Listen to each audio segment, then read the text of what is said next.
Anthony on satellite radio. Host Anthony Cumia and Greg Opie here. Controversial team. Common profanity linked to Opie and Anthony. Opie and Anthony apologizing for yet another raunchy gag. The Opie and Anthony show. Opie and Anthony. Is this the last straw for the raunchy radio duo? We gotta completely take down regular radio. We gotta fucking just destroy it. I want it like it was, where, you know, language was realistic and raw. Destroy it. Sexual content is realistic, and just fucking people reacting with people is realistic. Sit the fuck back. I'm being a trumpeter. I got a catchy name. Shit radio. All right, we hit a low here. We have contact. Oh my God, Jimmy's face is all over her pussy. Whoa, look at how small my butthole is. That's funny. This is shit radio. And it fucking stinks. It stinks. But enough of this palaver. Let's get the show on the road.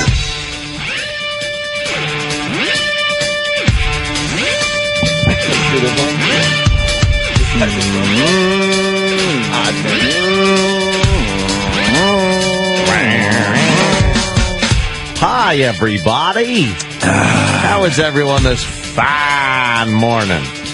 Good, boss. Good. Is it a little warm in here? Oh, Well, goddamn air conditioner. It was really cold this morning in here. Yeah. So I just went. Oh, shit. I went all the way up. So now we got to adjust. Now it's getting a little... It was freezing, man. Yeah, when you I got walk in, here. it could be freezing.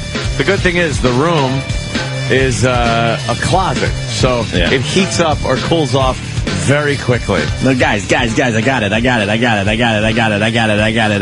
It's going to be so much better for you guys over here. Love it. Just pleasantries, Anthony. Pleasantries for the new year. Not even a weekend. Pleasantries. We did not kill Gary Coleman. Let's start with that. Poor Gary.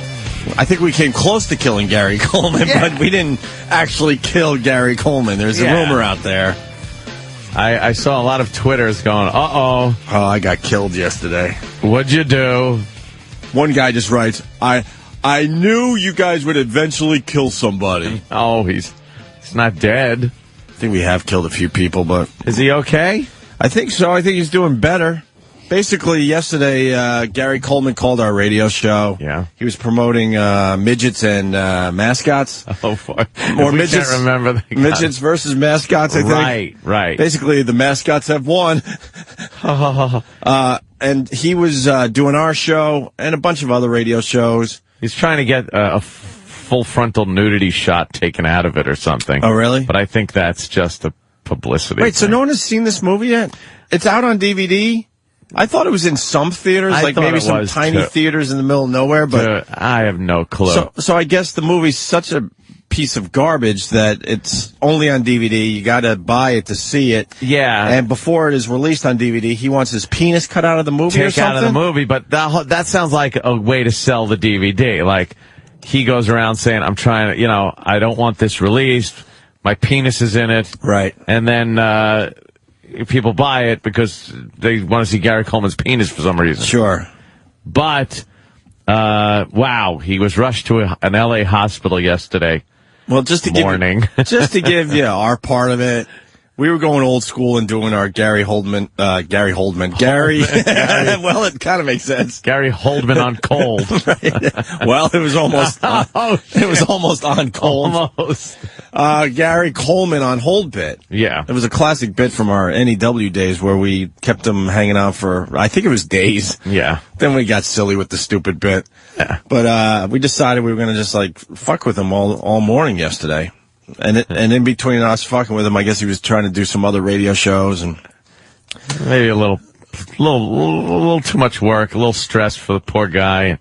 He's not in the, he's a little frail. yeah. Then all of a sudden he got a little woozy in his hotel room. And what was the question they were asking him? Something weird, like, what's the weather outside? And he couldn't answer. Frightful. So all of a sudden they said, oh boy, 911 time. Oh, really? And they rushed him to the hospital. And some people saying stroke, some people are saying seizure, some people are saying he's fine, some people are saying maybe he just needed to eat. They said they gave him a CAT scan and everything, and it came back fine. Yeah, so he's all right now? Apparently. Doing fine after hospitalization It says, but about his penis. Oh, really? Yeah, I guess. God, poor guy. 41. Poor Mini Earl. Mini Earl. He really is Mini Earl. It's Mini Earl. Okay. And, yeah, what was the question they asked a him, different stroke comment. Yeah, isn't that weird that the star of Different Strokes almost had a stroke? That's terrible. That is a little weird. Poor it's guy. Just weird how that turns out. But we didn't kill him. No. Or try to. Or well, some people are saying that the static noise we were playing over the phone could have triggered something. Oh, that might have done it in his whole brain. That cell phone too close to the microphone sound effect? Yeah. Oh, damn. Yeah, I was just checking that out, too. I'm telling you. You think I should put a call in absolutely. Or something? You haven't done the breakup sex yet. It's not over yet. I mean, it's been over for what, over a year? That didn't look bad, though, in that dress there. But you didn't do the breakup sex. All right, anybody sex that ends it. All right, here it is. Any common, yes. Any common friends. I know there's listeners that also know reach out. Put a little Ann wants to know something. if Jill Nicolini from Channel 11 here in New York City, the traffic girl, is willing to do breakup sex with Anthony to make it official, right? Let's go one more time. It's called breakup sex. Yeah. One People more time. know what breakup sex is. Let's just let it rock one more time. You let it rock one more time, and then it's over, and then both parties could finally officially move go on. our own ways and move on. Even though it's been over a year. Yeah. You want to hear the Gary Coleman stuff from yesterday? Sure. So some people, maybe you didn't hear this yesterday, are saying this could have been the cause of his situation. Oh, God. So, yeah, the thing is, we're not, we're still in friggin' break. These goddamn breaks they make us do. Yeah, it's a little nuts. We're going to talk after the break. You doing a lot of these today, Gary? No, I'm just doing a bunch. Trying to get the word out. Yeah. All right. Yeah. Are you near electronics or something? That's one of those Yeah, I know that, but phones. God, Are you, Gary?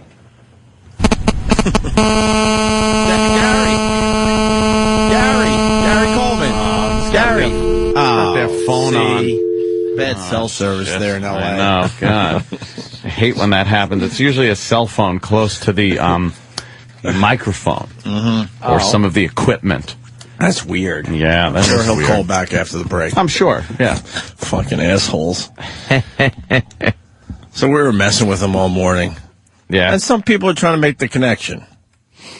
Yeah. Then he called back. Gary. yes, God, what the F is going on? I don't know. It's Are you calling Gremlins. No, I'm offense. calling from a hotel. You're calling from a hotel? Yeah. Well, maybe you should use the hotel phone because your cell phone is really, I don't No, know. I'm calling from the hotel line. You're calling from the hotel line and we're still getting that weird Yeah, like don't cell phone worry about static. that. You know, if the engineers don't fix this.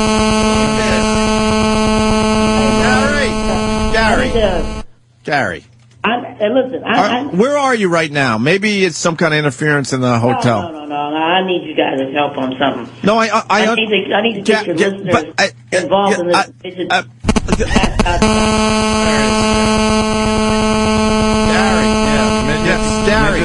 Gary, where are you sitting in the hotel room right now? I'm on the phone. No, I know you're on the phone, but there's some kind of like interference. Like, are you near a TV or something? No, there's nothing. Nothing? Nothing. Nothing? Nothing. Nothing? No electronics sharing the wall anywhere. Where are you staying at? What the hell is that noise then? Do you hear it, Gary? You know, I'll call you back. All right, please call me back from like another line or something because we have some weird interference Got a happening. cell phone or something, maybe? All right? I don't know. All right, yeah. All right. Who's on the background? Was that Willis? All right, we're back live. Yeah, someone said something in the background. I don't know what it was. I was laughing over the clip because unfortunately, the static, I hit the button at the wrong time. You were saying, what are you staying at an Amish hotel? Yeah, he had no electronics, he said. What the hell was going on with him? So, some people trying to make the connection. That noise is really, really obnoxious. Yeah, it really is. Could that trigger something, you think? I don't know. I know that kids would have Pokemon seizures if the lights would flash a lot. Maybe he has this sound-induced seizure. Oh, really? Yeah, who knows? So I don't know. I'm not taking the blame. So he's doing better, and supposedly he's going to try to call our show today. Oh, that'd be nice. And I think in there he said, I need your listeners' help with something. I think he was going to talk about the penis thing. Yeah, his penis. He doesn't want his penis in that movie. You think he has a small penis?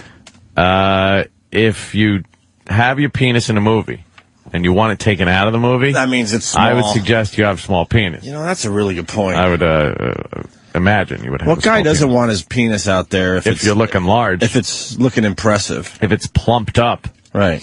And I'm not talking hard on. No. It's got to just kind of look like it's just sitting there. Naturally plump. But you know. Yeah. That something's going on. Just a little bit's going on. You got to have the picture taken just before it's ready to twitch. Just before it's ready to take the twitch. And then you'll look like a fucking hero. Oh, yeah. Once it twitches, though, then it's like, wait a minute, I think now you just, come on. Then you just kind of look goofy. Yeah, then it's like, come on. That's not proving anything. Yeah. Let's say hi to Matt in Arizona.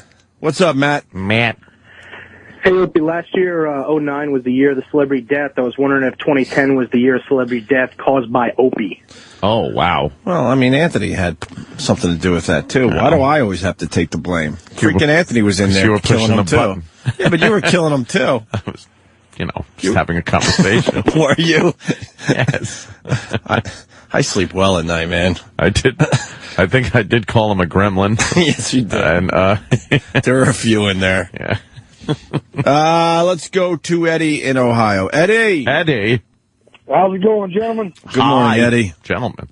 Hey, I don't know if y'all caught it yesterday, but when y'all first started doing that cell phone static thing, right off the bat, he said, hey, I know that button. Oh, he did? Yeah, he did kind of say, I know that button. Did we play it while he was in studio? I think he did know that it was a sound effect. Oh, I want to talk to the little fella now. That's what he said. Poor little feller. I want to talk to the little fella. Put him in a shoebox, take out some nuts and bolts and whatnot. Wing nuts. All right, Eddie. Thank you, sir. All right, gentlemen. All right. Coke Logic.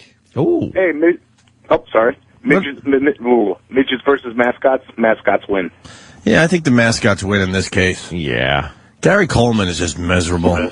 He is a poor guy. I think I've turned the corner with him. I think we got to try to help the little fella out. I feel bad for him. You do, right? Jesus. When he came in that day. And he walked in here like an old man. He couldn't even walk, really. And you said it. He's what, 41? 41. And quite frankly, without being, too morbid about it, I don't think the guy was supposed to make it past like 20. Oh, really? To tell you the truth. Yeah. It was one of those, he has one of those bad diseases, kidney failure and stuff like that. And, he was little, so they put him on that show. But then it's one of those things where it's like, all right, kid can't. It's like Chubsy Ubsy back in the old Little Rascals days. He didn't live too long. No, he little did Chubsy not. Ubsy. He did not. All right, well, we'll talk about the Gary Coleman thing a little more. Borrowed time. You think? Yeah. He's had a tough one too. But he just had he was a one-hit wonder. Yeah, he was, and at a very young age. But so he was the biggest TV star in the country. Yeah, he was for a few years. There was no one bigger than Gary Coleman for a few years. Ironically, no one bigger. Yet he himself, of physical stature, right, pretty small. Yesterday also gave us Gallagher. Yeah, Gallagher. I went home just laughing all day long. I can't get enough of this Gallagher. I understand a few of the faithfuls hated it. Yeah. In general, though, the feedback on Gallagher was really, really strong. It really was. You know what? It doesn't have to me, here's my opinion of the whole thing. It doesn't have to be hysterically funny because I didn't think it was. I didn't think Gallagher was like, everything he said was funny. Oh, no. He's just so fucking weird that I was compelled to listen to his harebrained schemes, and just everything he was saying is just, he's such a weirdo. I felt like, I love that word, weirdo. Weirdo. I love that word. I felt like I was just talking and looking at a lunatic for 2 straight hours. Yeah. He's insane. I don't know how he sleeps. I don't know if it's drugs, adrenaline. I have no idea. I just picture him on his back staring at the ceiling, talking to himself about wacky inventions. Right. And none of the inventions come to, what's the word? I tried fruition? I tried it yesterday. Yeah. No, they don't. He's just, he keeps talking about this. This one's going to pick it up. He's going to talk to the mayor about some fucking Western thing. Yeah. And dirt and sawdust in the street and a bar. But his Western, what are you talking about? But his Western idea, I really liked because it brought me back to being a kid. I don't remember where I was, but one of these shitty, like, wannabe Disney places. They have the old Western show, and they come riding in on the horses, and someone gets shot and falls off the roof and hits the hay bales. The Wild West show. So when he was talking about it, visually, I was right there with him because it brought me back.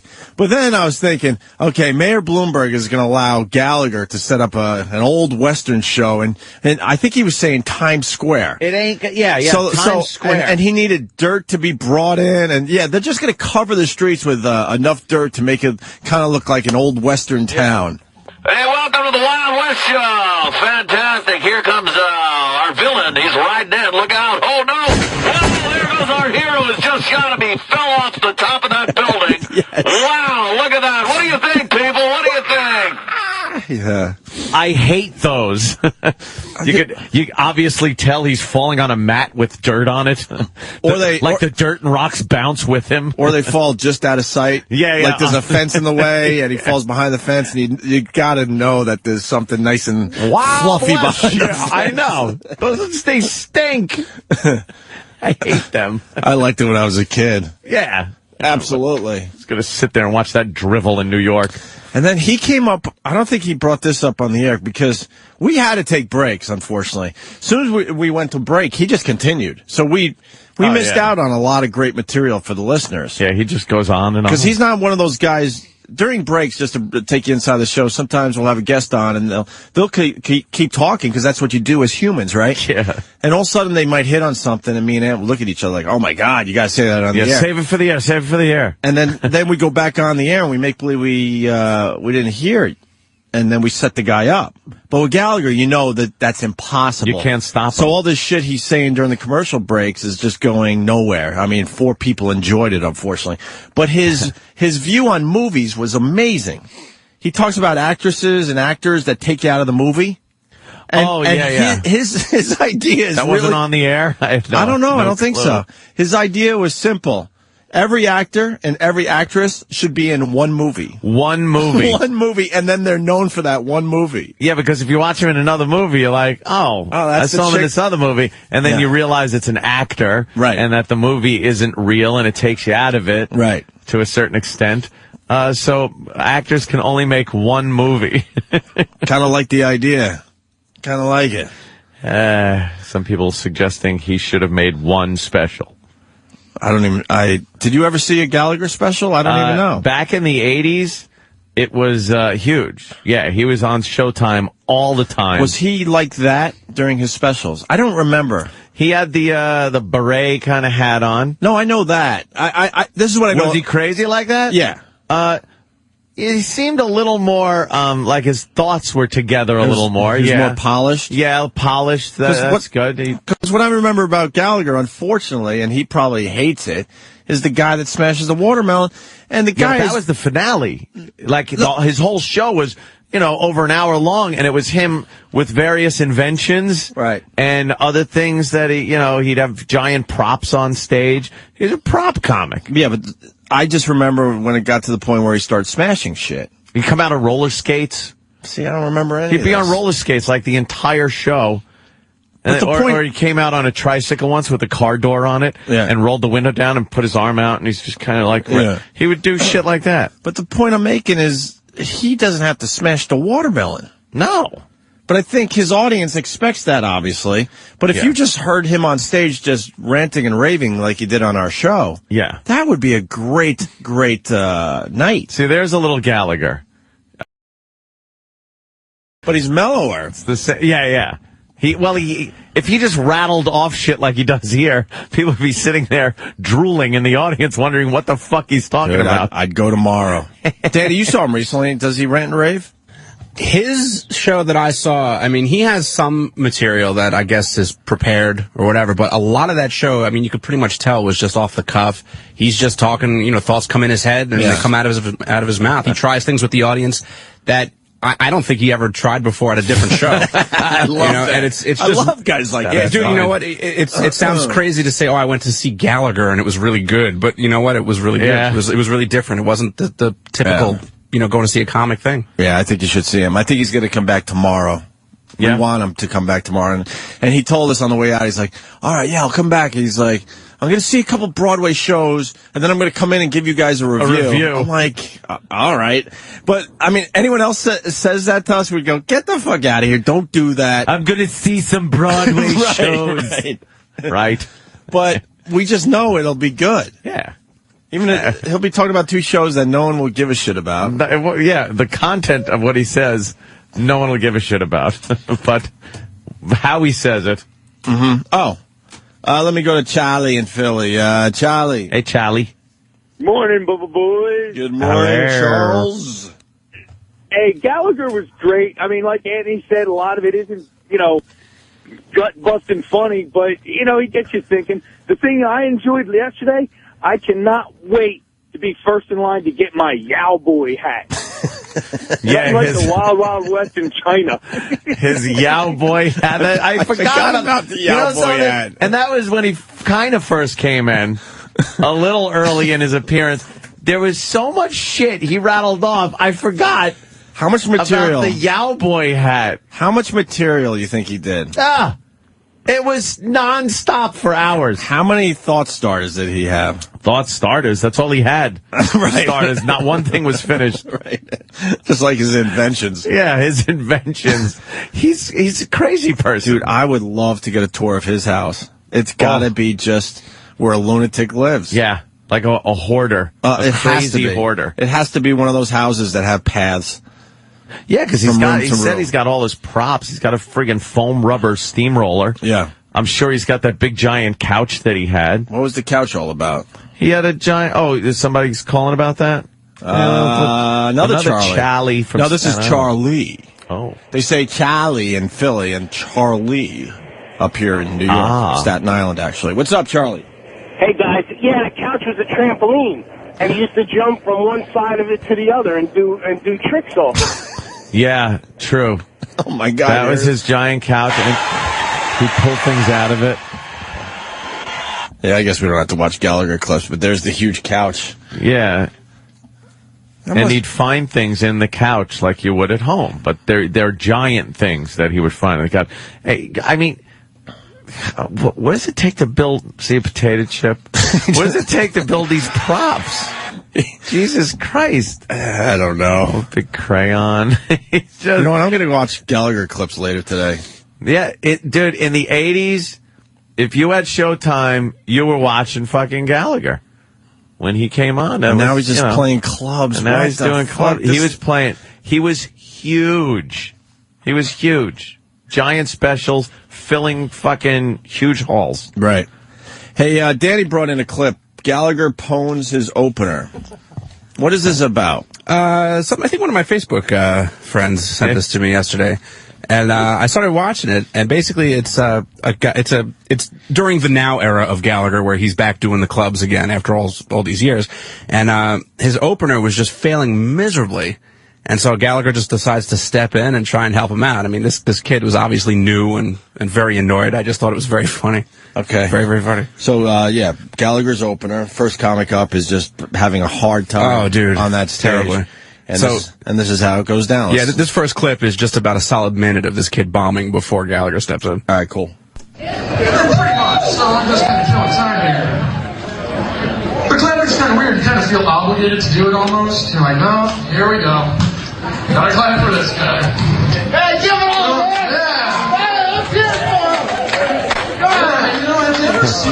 Have you ever been to a show or a concert where they're like, hey?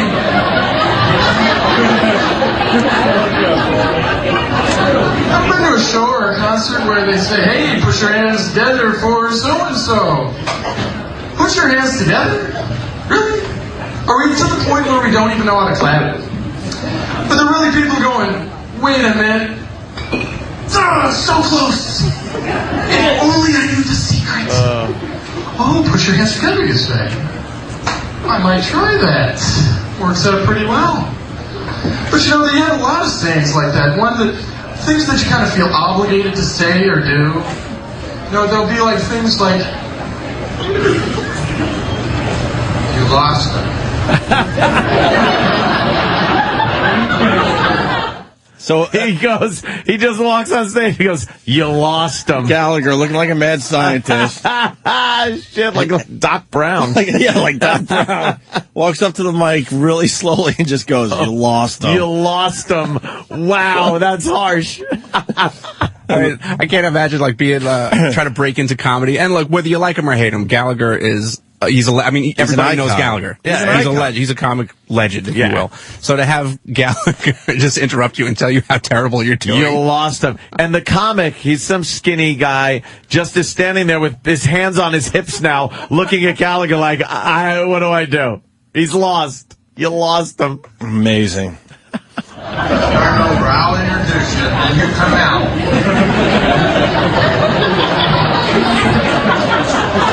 Don't go too far. Don't go real far, because they want to see him. Take a second. So now Gallagher takes over the mic, and the guy walks off stage, and that's where Gallagher obviously just said, don't go too far. They want to see you. Yeah. So I guess he's going to give the kids some advice. Think a second time about what the first joke you're going to do is, and get them good. Don't tell a long story. So, how do you make pickle bread? Dildo. Something short. To get them rolling, and then do that long shit later. But it is fun to talk about clapping because it was introduced at the beginning when you first came up. But they're too quiet. You need to get them going, right? Okay. So, what was your name again? Because they said something about being flexible, and I thought you were going to come out and do a little contortion. Didn't you think that? We thought you were going to do a little contortion. What does that flexibility have to do with? The fact that you'll let other comedians have the mic during your set? I'm just helping. Wow, he's killing him. He's hosing him. He's killing him. And then what? He brings the guy back out? Yeah, so he's going to now reintroduce this opener to do his set, and the kid just starts bombing again. What was your first name again? Hey there. Eric. Good. That's a good Viking name. And people from around here are descended from the Vikings. We don't have a lot of, like, French fags. So they're come on, get ready. Are you thinking about that first joke? You ready? You're sitting. That's not like ready. All right, ladies and gentlemen, coming to the stage for the first time, and you haven't seen him before. Eric.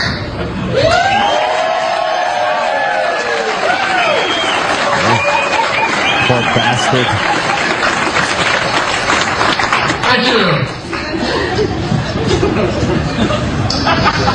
So, how are you doing today? Doing well? Well, I was actually, just thinking that when somebody introduces you and then you do your comedy act and then somebody interrupts you mid-sentence, kind of lose your train of thought. But, all right, now tell a joke. Tell a joke. You have to come up and tell a joke first, then do a longer talk. Did you want to go on stage now? No. I could. What did he say? He goes, do you want to go on stage now?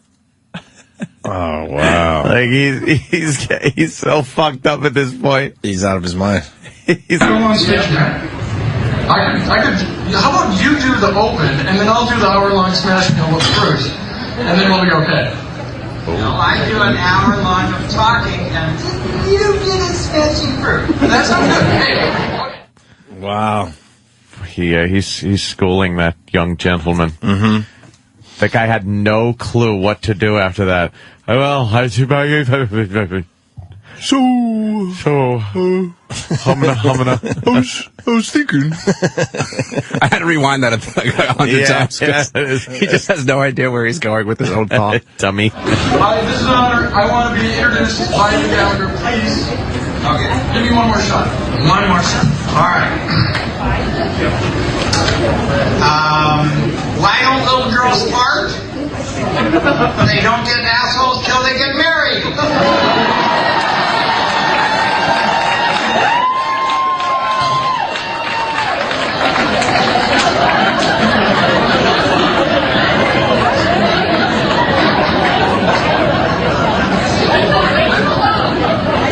It's not coming up.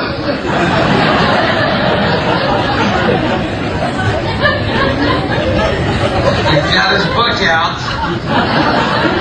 There's all Heather, Nicole. This is a good thing to talk about at the beginning also, is the people's names. Then you can refer to them. See, what I do is I set things up. When I talk about old men, I'll mention Virgil. When I want to talk about lily-livered little sissy ships, I mention Les.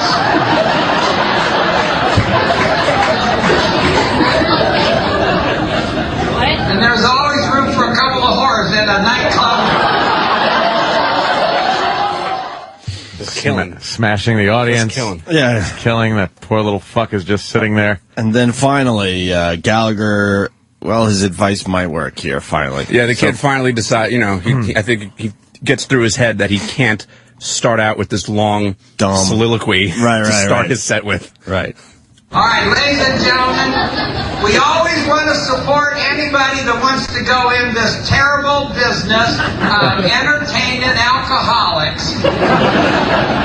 So we encourage this young man coming to the stage right now with a good Viking Norwegian name, Eric!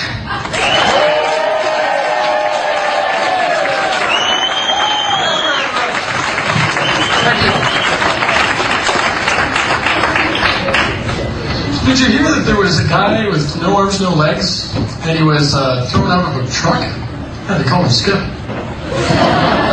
Now you're going! Jesus. A horrible joke. Just horrendous. That's awful. They laughed. At the end, they laughed, so. He came out with some energy. Right. One-liner. God damn, that. Yeah, he's the greatest guy in the world because he just doesn't care. He doesn't give a fuck. He'll walk up on, in the middle of your set. Yeah. He'll just start rambling off any thought in his head. The guy's great. He's terrific. All right, we're going to take a break. Just getting started today. Bob Kelly's coming back. Bobby. Gallagher pretty much took a lot of his time yesterday, so we invited Bob Kelly to come back. And Patrice O'Neill's going to be here in about an hour. Oh, Patrice coming in today, too? Patricky will be here. Bob Kelly will be here. And then tomorrow, I think it's Patrice and Gallagher coming back. Tomorrow? Tomorrow for the grand finale. Patrice and Gallagher. We can take the day off. Oh, shit. All righty then. Yeah. Wow. Talk about not being able to get a word in edgewise. Holy shit. That is going to be a battle tomorrow. Yeah. All right, we'll continue in just a bit. Stay there. David Letterman in trouble, actually, huh? Kicking it old school, coming back. Come on. You know the band. I remember this from the old days. From the only. Wow, I almost forgot the slogan. Wait, what is it? Station that really rocks. From the only station that really rocks. Well, this doesn't really rock. It's just a cool song. Exactly.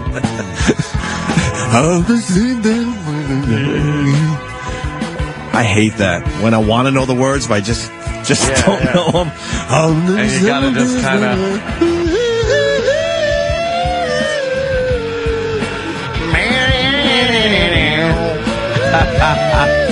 Yes, Space Hog. In the meantime... Oh, my God. So what? Letterman's in trouble? What happened? Our old pal Letterman. This is not a rerun. Hey, Dave, is all forgiven with us and you or what? When are we coming back on your show?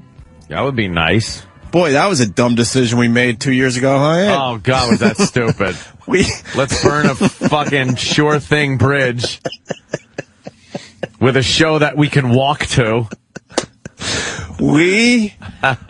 There's no mistake about it. We are the dumbest guys in broadcasting. Yes, we are. I believe we put on a fine show every day, but let's not be mistaken. We are the dumbest guys in radio. Two dummies. I remember being in a hotel room, Fox Hollow, matter of fact. I was doing a Long Island visit, and I happened to go to the Fox Hollow somewhere out there on Long Island. I live in Decimal Point. Shut it.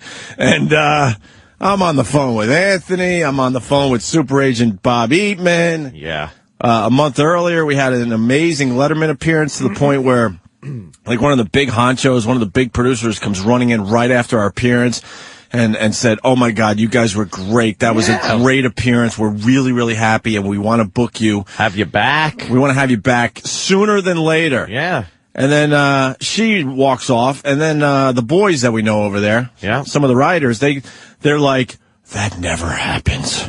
Oh, my God, that never happens." It was very cool. I'm like, all right. So we're feeling pretty good about ourselves. And now you fast forward, it's about Christmas time. Oh. And I'm in the hotel. I'm talking to Ann, I'm talking to Super Agent Bob Eatman. Now we have a decision to make because Leno wants us to fly out to L.A. like 2 days before Christmas and do his show, which we ended up doing with the Killers. Yes, we did. And drinking margaritas and Matthew McConaughey. It was just an amazing night. Yes. I remember Anthony looking at me right before he went on stage and said, "Don't forget this moment." You were out of your mind like, holy shit, is this cool? It's a biggie. And Letterman at the time didn't have a date booked for our return. No. So then we said yes to Leno. This is how it went down. I hope David is listening right now. This is really how it went down. Yeah, Dave's listening. I think he's sleeping. I know. I'm just trying to make it good for the radio. So we didn't have a date for Letterman, and Leno said, "We really want you guys." So we agreed to Leno, and then Letterman's people said, "Fuck that. We want you on that exact same day." And now we're like, we already said yes to Leno. Yeah. He seems to be kind of cool. And he, was plugging, giving us some plugs and the relationship with Jimmy and that. So we kind of went out to L.A. Went out to L.A. and did that. We haven't heard from the Letterman people since. Flame on! We could have been on our, 6th or 8th appearance by now. I know. You know. Dummies. We had that crowd going. Oh, we're so stupid. Remember us and the tennis balls? Of course. I still have a couple of those. Oh, fuck. Like a drawer somewhere. Up? We are just... Yeah, we're stupid. We really are stupid. Yeah, what are you going to do? But Letterman's in trouble, Ant. What did he do now? I'll be honest. I did not know this was going on. I guess he did a joke on the transgender employee that Obama hired. That Obama appointed, yes. I finally saw a picture of her, he thing. Yeah. Not bad. Yeah, well, From a distance, I'm saying, not bad. I have no desire to go sniffing around. He used to have a cock. True. He used to have a cock. True. But not bad. I think they're figuring out that surgery is what I'm getting. And then the whole thing I hear is, whatever it is, I don't even know what to call it, says, well, and then they can't just say, "Hey, thanks for the gig. Good, I'll do the job to the best of my ability." It's got to turn into this, and I hope this opens the doors for more transgendered people in government. Shut up! Gives a shit. There's only another 100 of you out there. If you ask me, if you want to cut your dick off, there's something a little fucking amiss inside that perhaps, I don't think you should be in charge of shit. That's my personal opinion. Remember when I said not bad? Yeah. Bad. Dude, that's a guy. It's a guy with a wig. I just got another glimpse. It's a guy with a wig trying to look all fucking. The picture I saw had some demure. kind of fucking the famous Facebook voodoo thing happening. That thing is now trying the to be pictures. demure. Now okay, real bad. The big hands, those big man hands. Wow. Man hands. Who does that thing look like? A guy trying to look like a girl? Yeah. It's a guy with some kind of fucking wispy red hair, and I don't like. No. You know what they have to do to these transgenders? They got to figure out how to head transplant. Well, I mean, they're almost figuring that out. But the dead giveaway, they got to chop off their hands. Oh, you're thinking... Because the one picture, the thing has the hands on her like her knee. Yeah. And they're huge man hands, and now there's like long nails on them. Oh, is that the thing? Oh, let's hear. Systems. Let's hear the voice. 10 years ago, she transitioned her gender and has been in the public eye ever since. A staunch advocate of civil rights, Amanda has consulted and advised numerous employers across the country on transgender issues. She was acknowledged by the Tucson YWCA in 2004 as a recipient of the Woman on the Move Award and by the Arizona Human Rights Fund in 2005 as their individual honoree. Amanda is on the board of directors of Out and Equal Workplace Advocates and the National Center for Transgender Equality. She's a divorced parent sharing custody of her 13-year-old son. Our second guest is C. Michael Woodward, who has led Arizona Gender Alliance for 5 years. Transgender of his life and those different types of. All right, now that's a girl that became a guy. That's who your brain psychologically. Wait, that used to be a girl. Gender expression, and then I think that's how they introed it. Now within the trans. Oh, we just wanted to hear her. We had a bit. Where's her? I know. Well. The hell is this? All right, here we go. People in the drag culture who are performers, and both drag queens and drag queens who present themselves for the sake of entertainment and do representations of religion. Those people Lily, I want my dick cut off, Lily. Grandpa, do you have a potion that'll cut my dick off? Now, Eddie, you're going to have two mommies, Eddie. Here's Spot, burn my dick off. I could cut your dick off, Hyman. Patients that society has picked. You're either masculine or feminine, and they tend to either mix some of. You know what? The voice, not bad. Whatever it is trying very hard. More of an androgynous. More than and doing this. Something with this. So the S's are usually a dead giveaway with trannies too. Right. Because they can't keep that feminine thing. I think she keeps her teeth closed so the Adam's apple doesn't do its job. Yeah, I think that makes it have that voice. The big deep voice. Yeah, let's say hi to Brian in Pennsylvania. Brian. Hey, am I the only one noticed this girl's name is Amanda? Amanda. Hey, not bad. Gallagher would be happy with you. Yeah. You came on, you fucking, I had the joke, it was all there. Funny. Formerly known as Brian from the Poconos, if you remember me. Sure. No, we don't. Yeah, I remember him. He used to call from the heart-shaped tubs. No. I was the guy that screwed up and you had on the screw-ups. Yeah, of course. Yeah. All right, Brian. So you ruined it. I know. You ruined my line. That was just a dumb little throwaway. Thanks. Oh, my God. Why didn't we come up with that, though? Amanda. Look who's on the phone. Wow, do we get the stars? Oh, who? Larry King. Oh, Larry? Yeah. Larry! Gentlemen, how important is the dick? How important is the dick? Apparently not very important. Nah. In the Obama administration. What is the job title that this thing has for Obama? Secretary of Cock? Secretary. That would be ironic. She's got to be some kind of secretary because that's what broads do. They just do the tranny czar secretary stuff. Tranny czar. I don't know. You want to? I don't have any nuts anymore. Yeah. Who knows? I can't even. Could you imagine fucking taking your dick off? Dude. No, I can't. What the fuck would you play with? I don't want to do that. Half the day. Senior technical advisor to the president?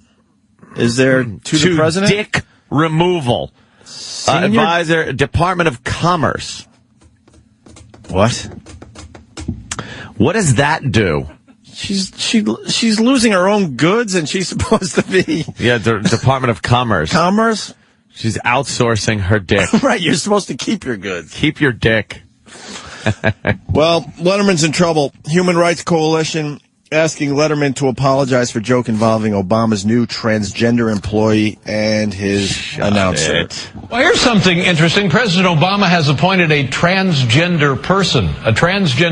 Her name is Amanda Simpson, and he has appointed her to become a part of the Commerce Department. We have a photo. Here she is right there. Yeah, that's Amanda Simpson. What? And she's a transgender. Amanda? What? Amanda used to be a dude? Oh, my God!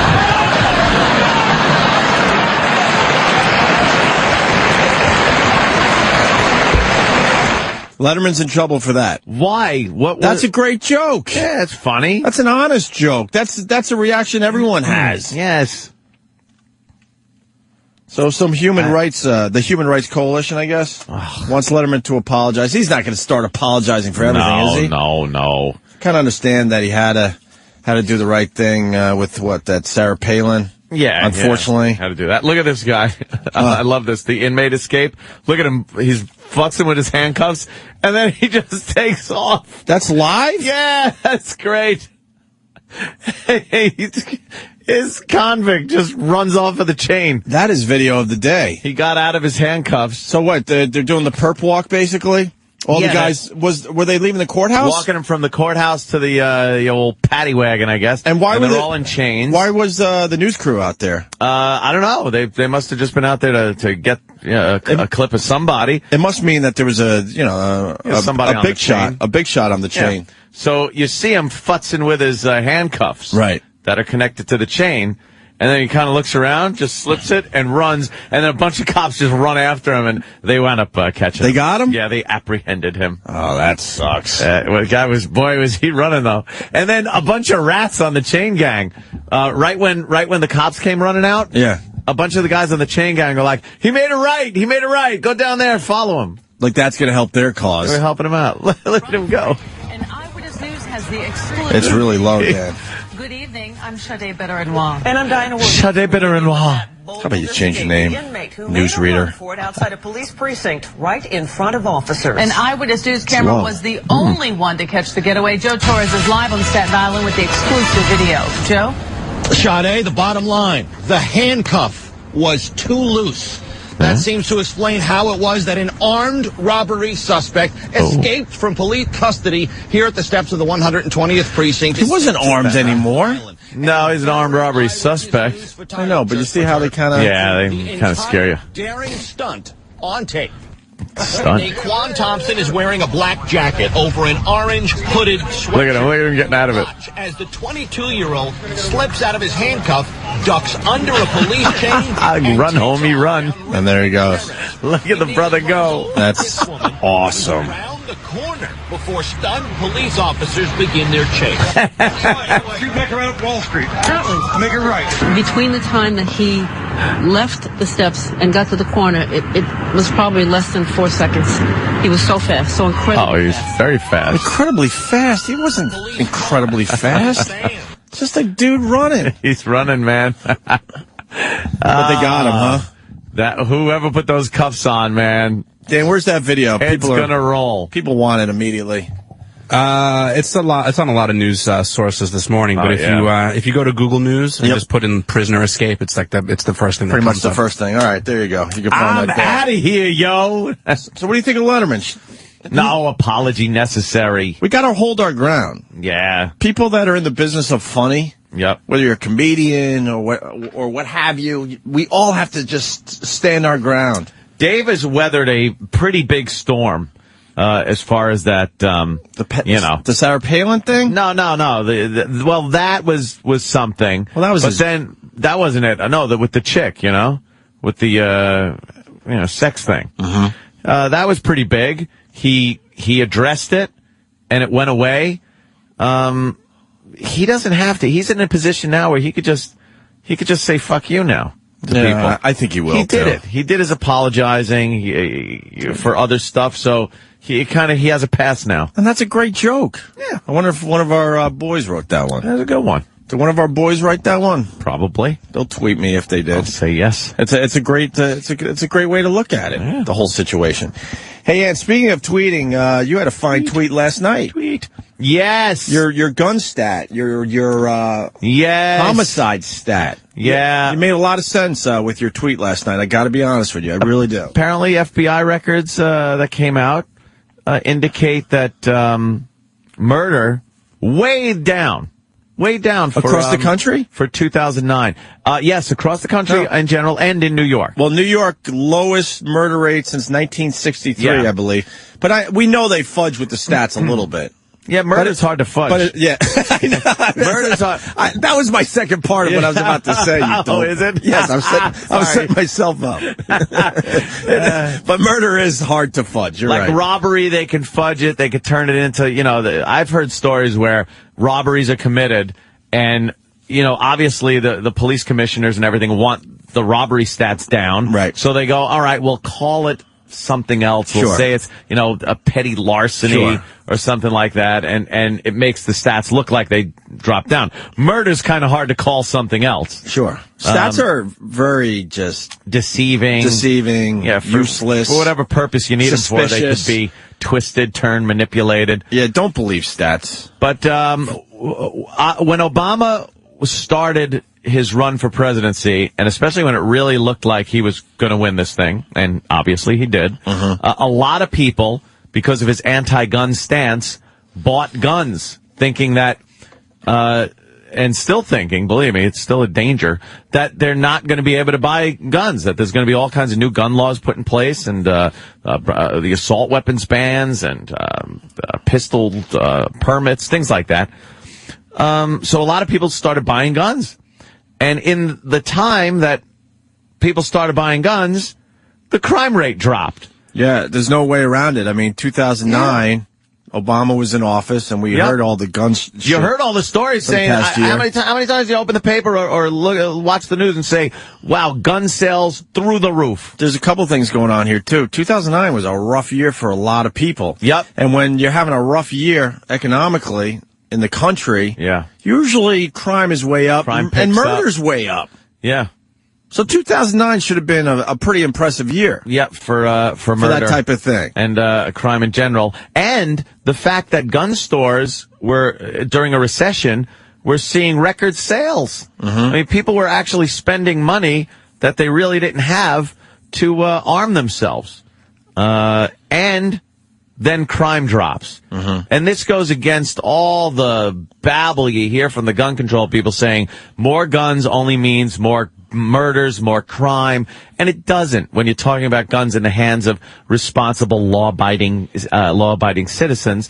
It does make places safer. Right. It's been that way. Stats have shown it over the years. Some of the most dangerous places in the entire country are places that have the strictest gun laws.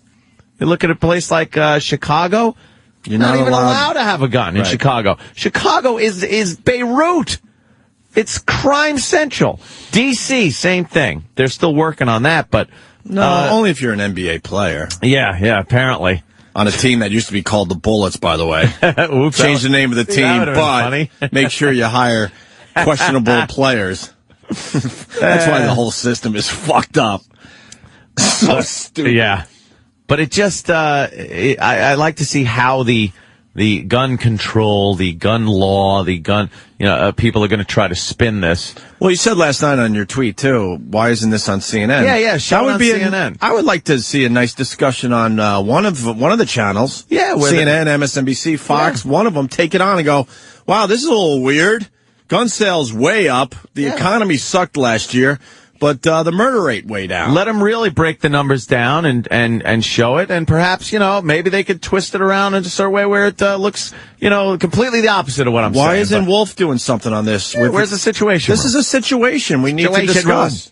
Get it in the situation room. Wolf Blitzer. Yeah. Yuck. Keith Olbermann. Yuck. Yeah. Sean Hannity. Hannity, I was watching last night. I don't want to say yuck because I like the guy. Oh, I like Hannity. I like the guy. He was going off on Obama last night. We have clips of it. By the way, I don't really agree with Hannity. I just like him. Yeah. But I'm not an Olbermann guy. Trust me. No. And I was, go ahead. Sorry, there's too much shit going on in my head right now. What were you saying? Because then I have something on Oberman. The Obama thing and the healthcare reform bill that they're discussing. You got to get the House and the Senate to compromise on what's going on. So there'll be talks. Mm-hmm. Now, a lot of these talks that they're having about the healthcare bill involve a lot of taxpayer money going to certain states for favors in exchange for a yes vote, which really stinks. Thousands of pages. So you can't read these things. But the best way for people to keep informed about this would be to turn on C-SPAN or something like that. Is there a more boring channel than C-SPAN? Dull as all hell. That's a question for the listeners right now.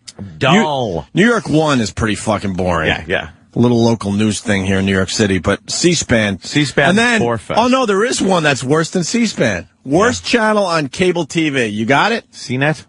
No. C-SPAN 2. C-SPAN 2.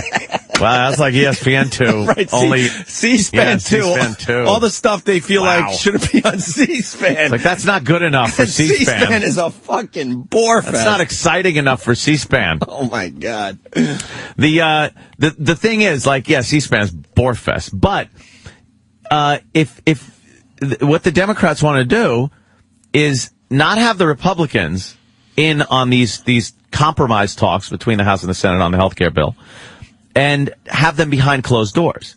And this is coming from an administration that said they were transparent. They were going to absolutely step by step, especially with the healthcare, let the public see what's happening, let them see what deals are being made, and what this healthcare package is going to be all about. Mm-hmm. And then they come out and say this is going to be private, behind closed doors, no Republicans, and no television.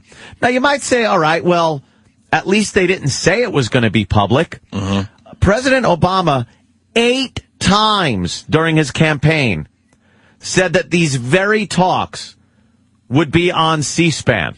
Literally said, it will be on C-SPAN. So people can check it out. And that fucking Pelosi piece of shit just goes, well, a lot of things are said during the campaign. She actually said that. Mm. How did Obama not just smack her face? Well, because what she's saying in essence is, well, he lied. Mm-hmm. Yeah, he lied during his campaign to get elected, which is, the truth. Right. But, which is funny, because some people were saying it's the first time, Pelosi's actually said something that was true. But Obama 8 times said it would be, it'll be on C-SPAN. And C-SPAN has said, we will broadcast it. We'll take care of any expense, any problems in broadcasting this will be on our lap. And they said no. Now, how are we supposed to know? And I'm not saying everyone's going to sit and watch C-SPAN, believe me. But at least the news will take the clips, the important, the back door deals. They'll give you some highlights. And let us know what we're dealing with as far as this healthcare bill goes. But they want it signed immediately. They can't get this fucking thing through fast enough because they don't want it stretching out until the next election where, believe me, I think a lot of Democrats are going to fall to the wayside. But my whole job as you continue with this, my whole thought on this is simple. Both sides do this crap. Oh, I know. It's the Democrats' turn, that's all. You know what, though? They all do this behind-the-scenes, backdoor dealing, wheeling and dealing. And absolutely right. All that bullshit. Though? Bush did it. Bush had fucking backdoor deals that were just... it's just Obama's turn is all I'm saying. It's just worse, though, because Bush never said, I'm going to show you this shit. So it's getting worse. So it's worse. If you don't show it, it's one thing. If you say 8 fucking times during the campaign that you're gonna... Right. open this up to the public and then don't, it looks very shady. Do we have the montage? I think we do. Very fucking shady. Here's the montage of Obama promising the healthcare debates will be televised. And as you listen to this, remember, they will not. They will be behind closed doors. You will not know what what deals they're making with each other.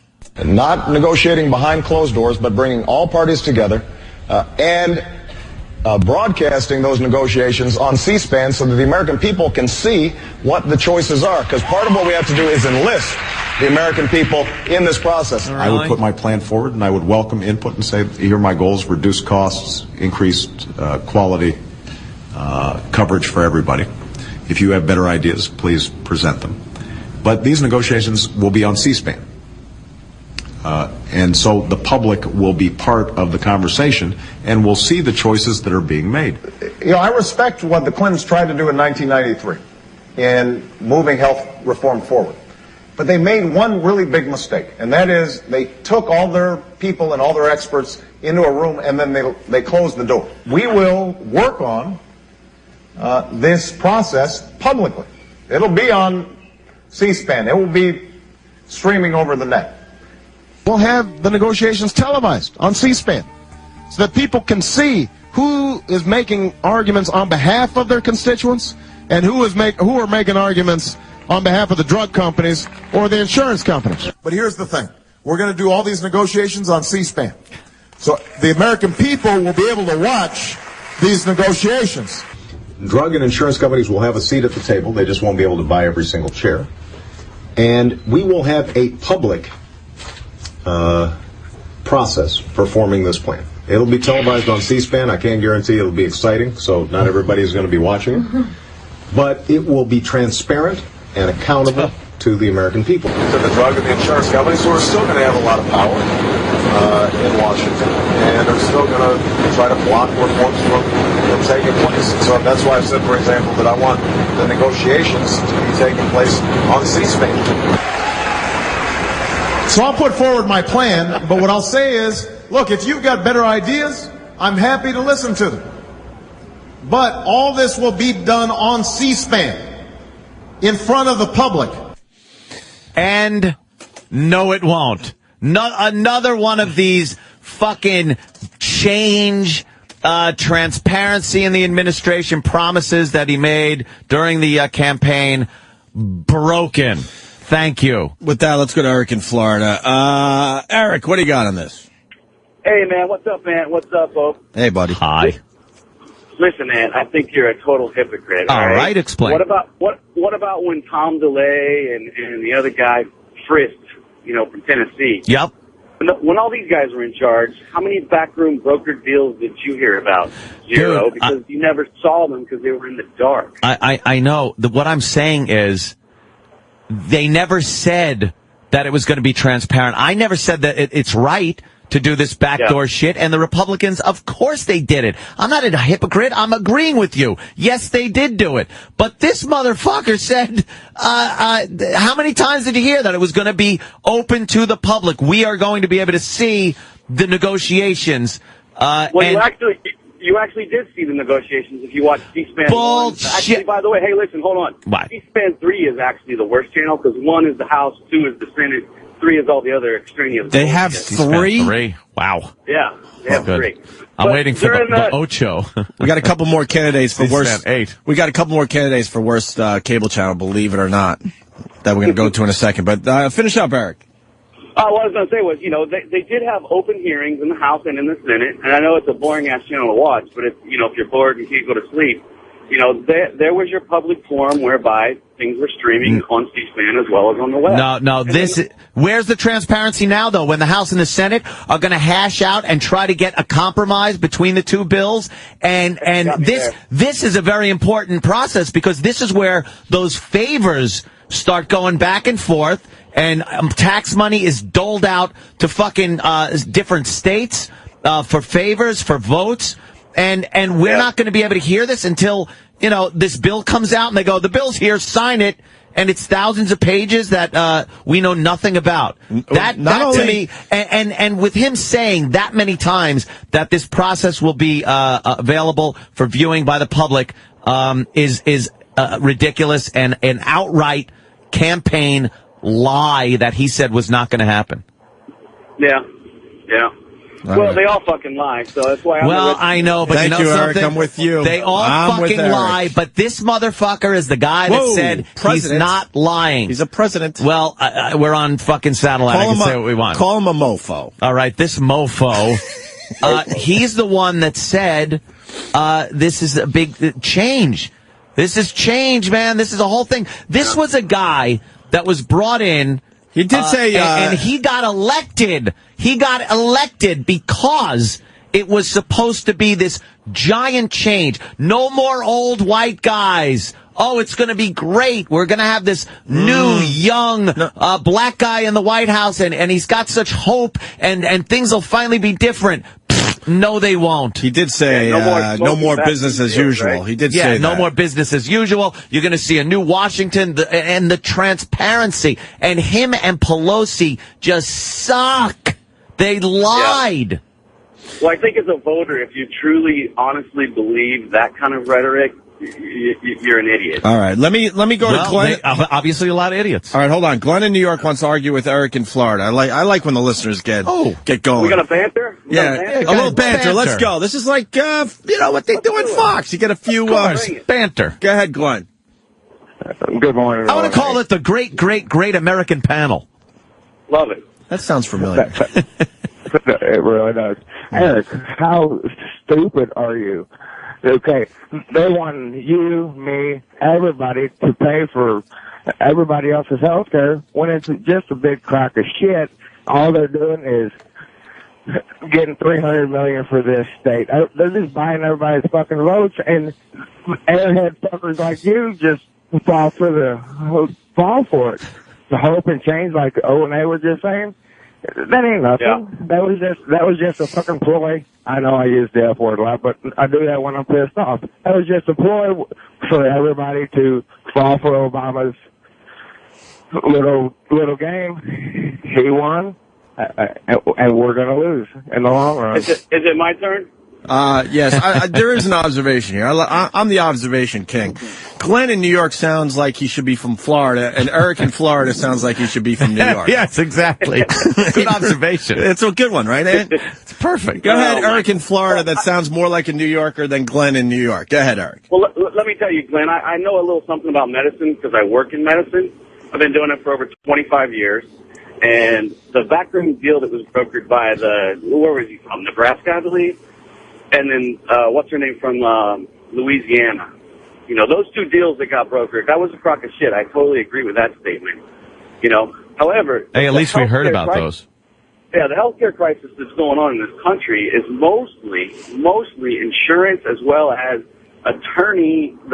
help me out, Ann. The whole thing with lawsuits and malpractice, insurance, the drug companies. There's a whole thing. I've talked about it before. I don't think we need this sweeping healthcare reform as far as insurance for everybody goes. Go to the insurance companies and start racking some head and making sure they stay in line. Make them accountable to people instead of to shareholders. Take the money component in terms of being a for-profit organization. I mean, you can earn a decent living, but come on, when you bastardize it, you just exploit it. By the way, dude, I didn't want this to turn into a healthcare discussion. I wanted this to just remain. My bad. Obama said many times that this would be open to the public. We would be able to hear this, and we're not going to be able to. All right, let's move on. Thank you, Eric in Florida. Guys. Thank you, Glenn in New York. We're going to go to Bill in Virginia. Bill. Oh, Bill! I like when people could simplify these heavy debates that we have on the show, and I think Bill's going to do that right now. Go ahead, Bill. I put Obama with Popeye's chicken. Where's my bucket of chicken?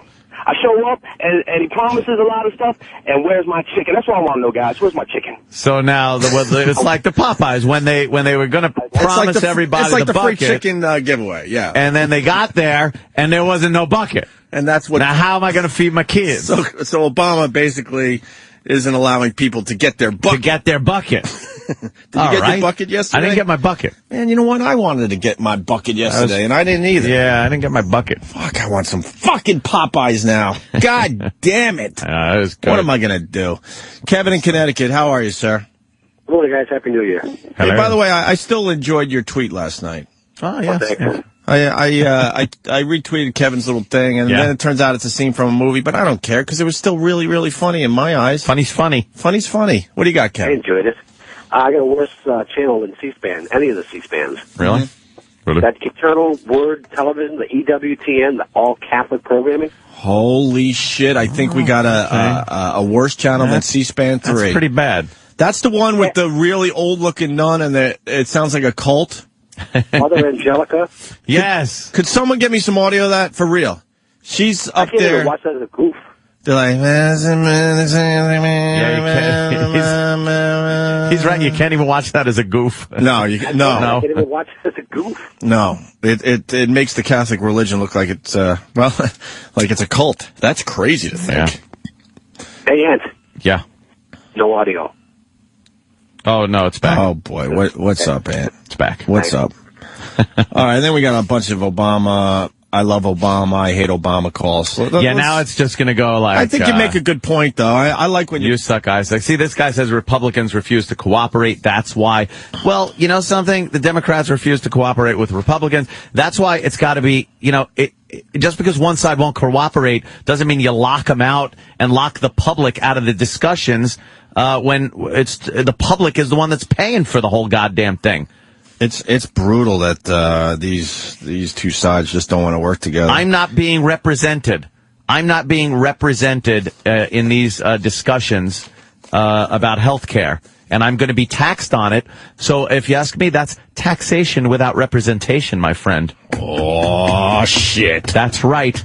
Oh, shit. You wait till one more thing, and then I'll get off my soapbox.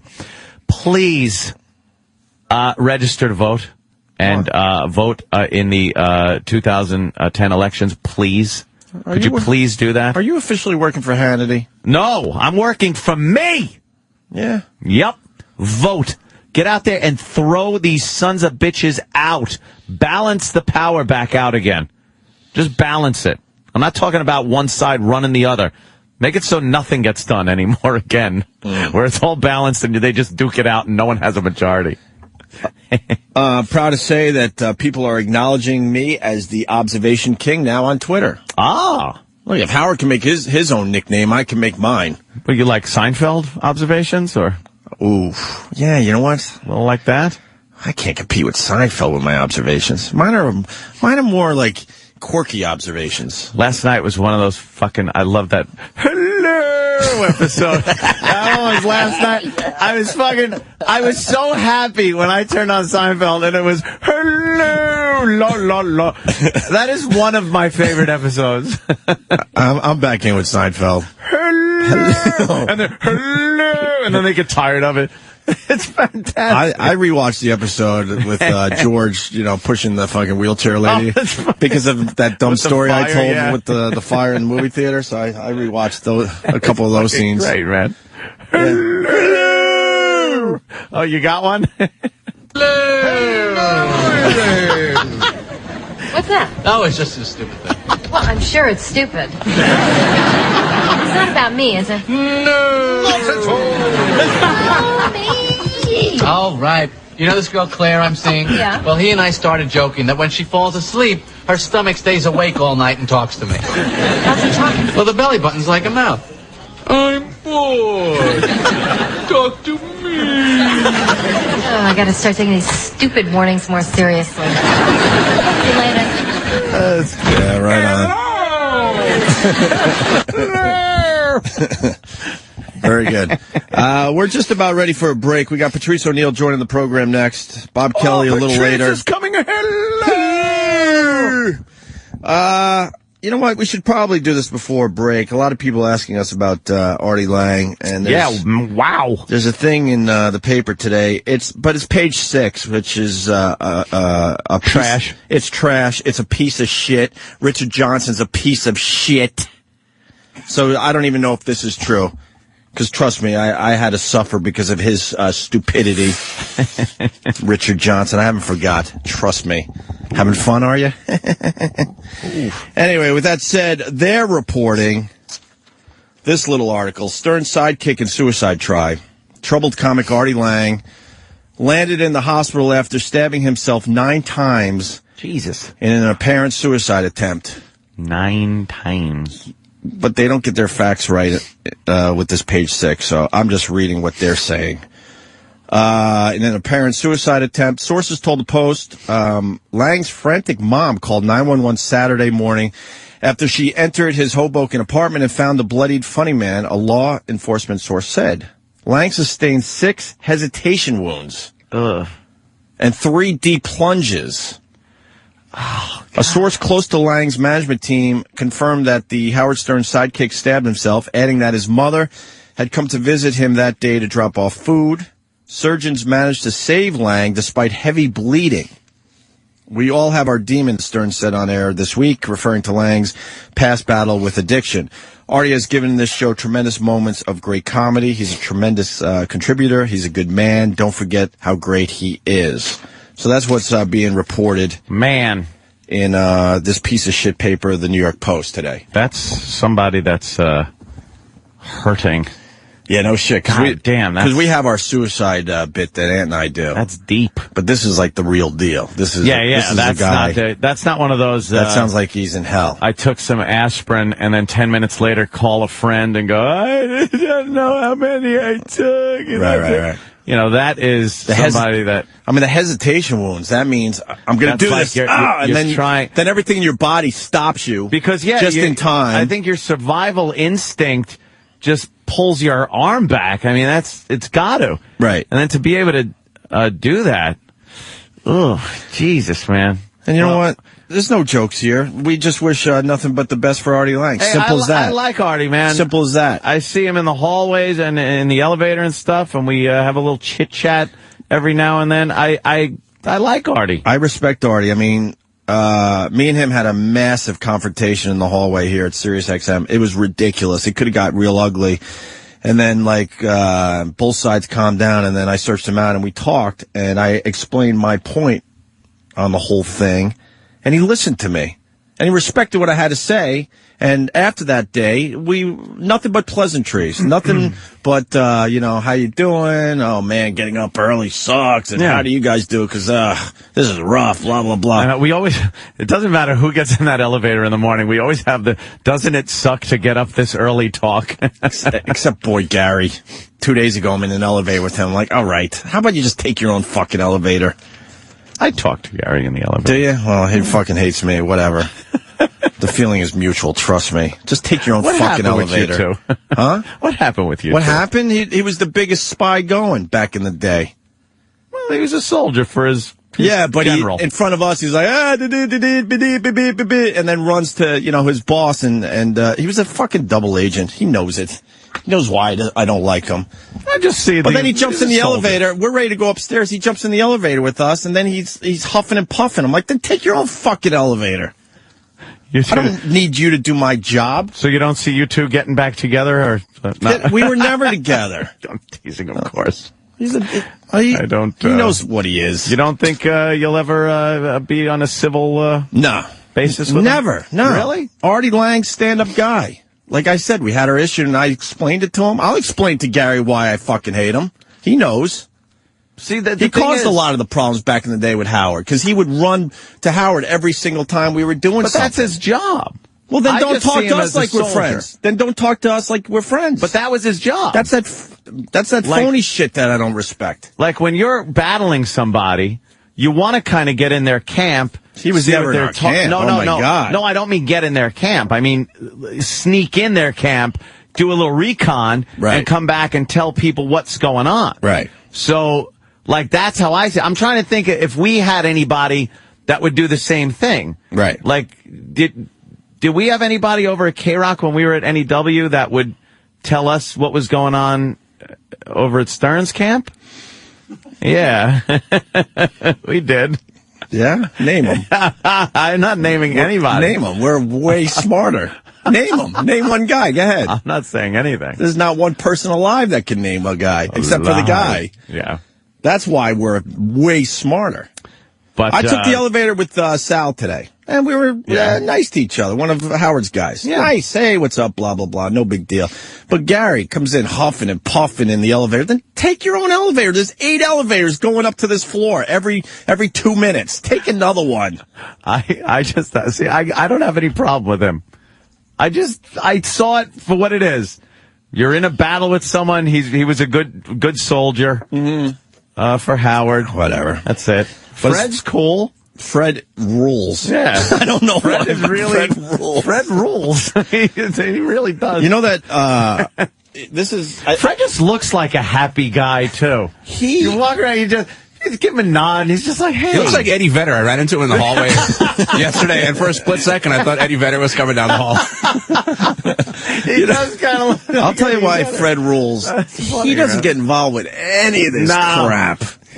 He seems like another one that smiles and waves, shows over his coat's on. Oh yeah, he just smiles and waves. Get the fuck out. I feel like when people from this staff run into people from that staff, it's kind of like that old the World War I Christmas truce, Yeah. Where it's like we'll exchange cigarettes and chocolate and stuff, but then once Christmas is over, you go back to your war. Yeah. I mean, that's just how it is. You hear from beyond the trench, Oh, Christmas tree, oh. And then they start with their German version. Yeah. That's hysterical. But, no, Fred rules. And I didn't even bring this up on the air. New Year's Eve, you know how you do a little dinner before you do a little of that drink and then look at Dick Clark fuck up the countdown thing? Exactly. So I go to this restaurant pretty close to my house with a few people, and I'm sitting, and I don't even know if he knows, but Fred walks in with his little posse. And sits at the table right next to us. Oh, yeah? That's cool. There's no problems. No. See him in the gym. He boxes, I box. Oh, yeah? There was one time we were boxing side by side. And Duke it out? I wouldn't. You know what?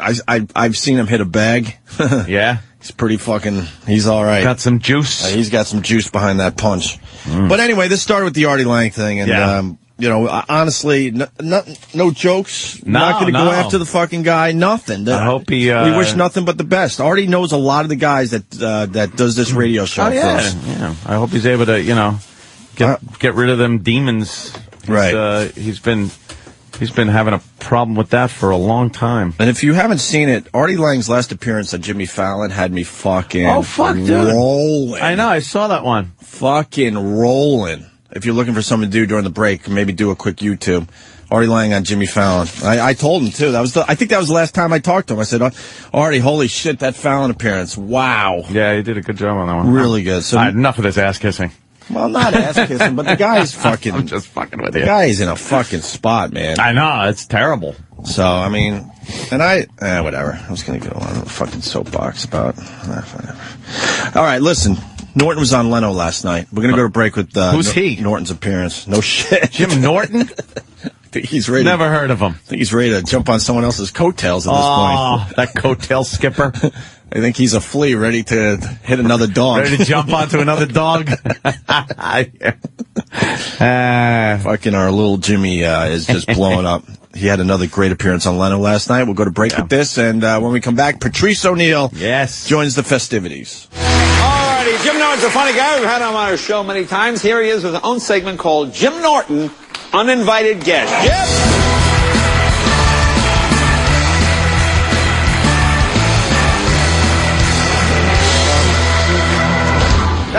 Thank you, Jay. Ladies and gentlemen, can everybody just leave Tiger Woods alone? Am I the only one who actually likes him more now than I ever did? I finally relate to him. I don't relate to a smiling guy with a 9-iron. I relate to a naked man in the fetal position, repeating over and over, couldn't that hooker have just kept her mouth shut? I understand his wife divorced him. All right, fine, he's a lousy husband, he's selfish. But she was probably only with him because of who he is. Let's be honest. It wasn't his looks. I mean, come on. He looks like a tan Smurf. He's creepy looking. And have you ever seen anybody panic the way Tiger Woods did? He panicked. He hit a tree and a fire hydrant. The two most stationary objects on the face of the earth.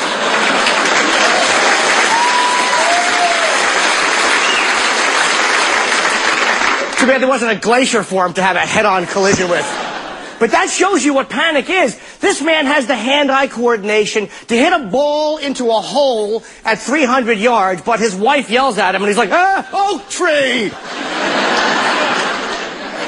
And at least he went out with hot girls. At least he did that. He screwed up with pretty girls. I think men can appreciate that. Steve Phillips from ESPN, that idiot ruined a broadcasting career with a girl who looks like Meatloaf in 1978.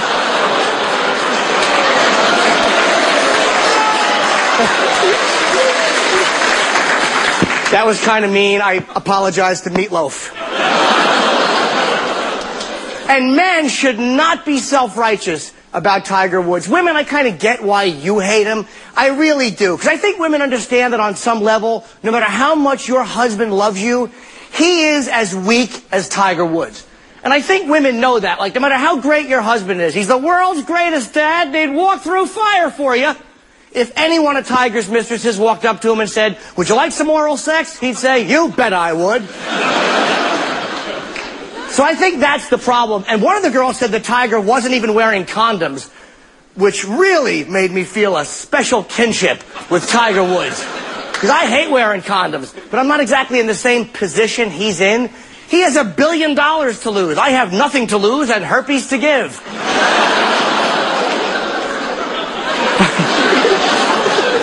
But his critical error, that answering machine message, "Tiger, what are you doing?" In the Cheater's Handbook, page 1, don't leave a message, stupid. Send a text or an email, something that gives you plausible deniability. And if you're going to leave a message, keep it kind of vague and ambiguous. You know, like, "Hey, it's me. Could you do that thing?"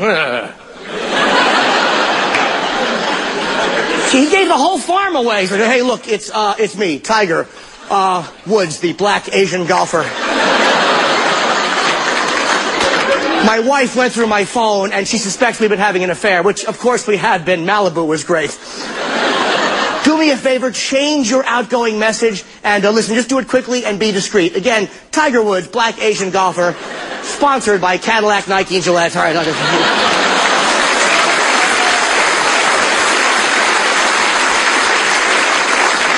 or should I say formally sponsored? Why are sponsors walking away? I don't understand why sponsors abandon a guy for having sex. I can understand why Cadillac might not want to endorse him. He didn't exactly make the Escalade look like a sturdy vehicle. That was not a good commercial for the Escalade. What was he doing, 2 miles an hour? And he goes over an anthill and then he's almost dead in the middle of the street?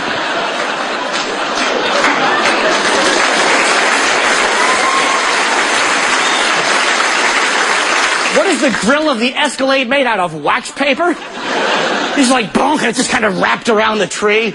AT&T has pulled their endorsement. They dropped Tiger, and that really annoyed me. Why is AT&T concerned with the sexual private life of Tiger Woods? Why doesn't AT&T spend their energy trying to improve the lousy service on the iPhone? Look, some of you have an iPhone. It gets great reception if you're on the roof of the AT&T building, and the person you're talking to is in the top floor of that building. And if they're looking out and you're looking down at them, if you have eye contact, it's an excellent service. I think AT&T is just a little jealous that Tiger's been in more hotspots than their 3G network.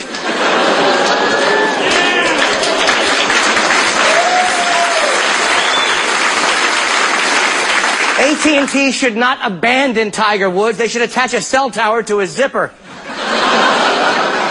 Nike is the one sponsor who said they are not going anywhere. They're going to stand by Tiger, and they should. Because who better personifies just do it than Tiger Woods? All right. Jim Norton.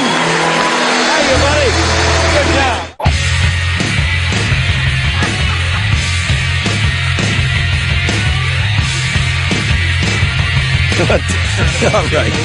All right, we'll get into it. Patrice O'Neill in studio. True. Just giving. I agree with you, man. I don't know where to start with Patrice. He just gave us a lot of stuff in that last 5 minutes. How you guys doing, man? Well, you decide on that, Mike? Sorry. How you guys doing, man? We're all right. Happy holidays or happy whatever you're supposed to say. Yeah, whatever. We had an attitude adjustment. We needed to get out of here for 2 weeks, and now we're happy again.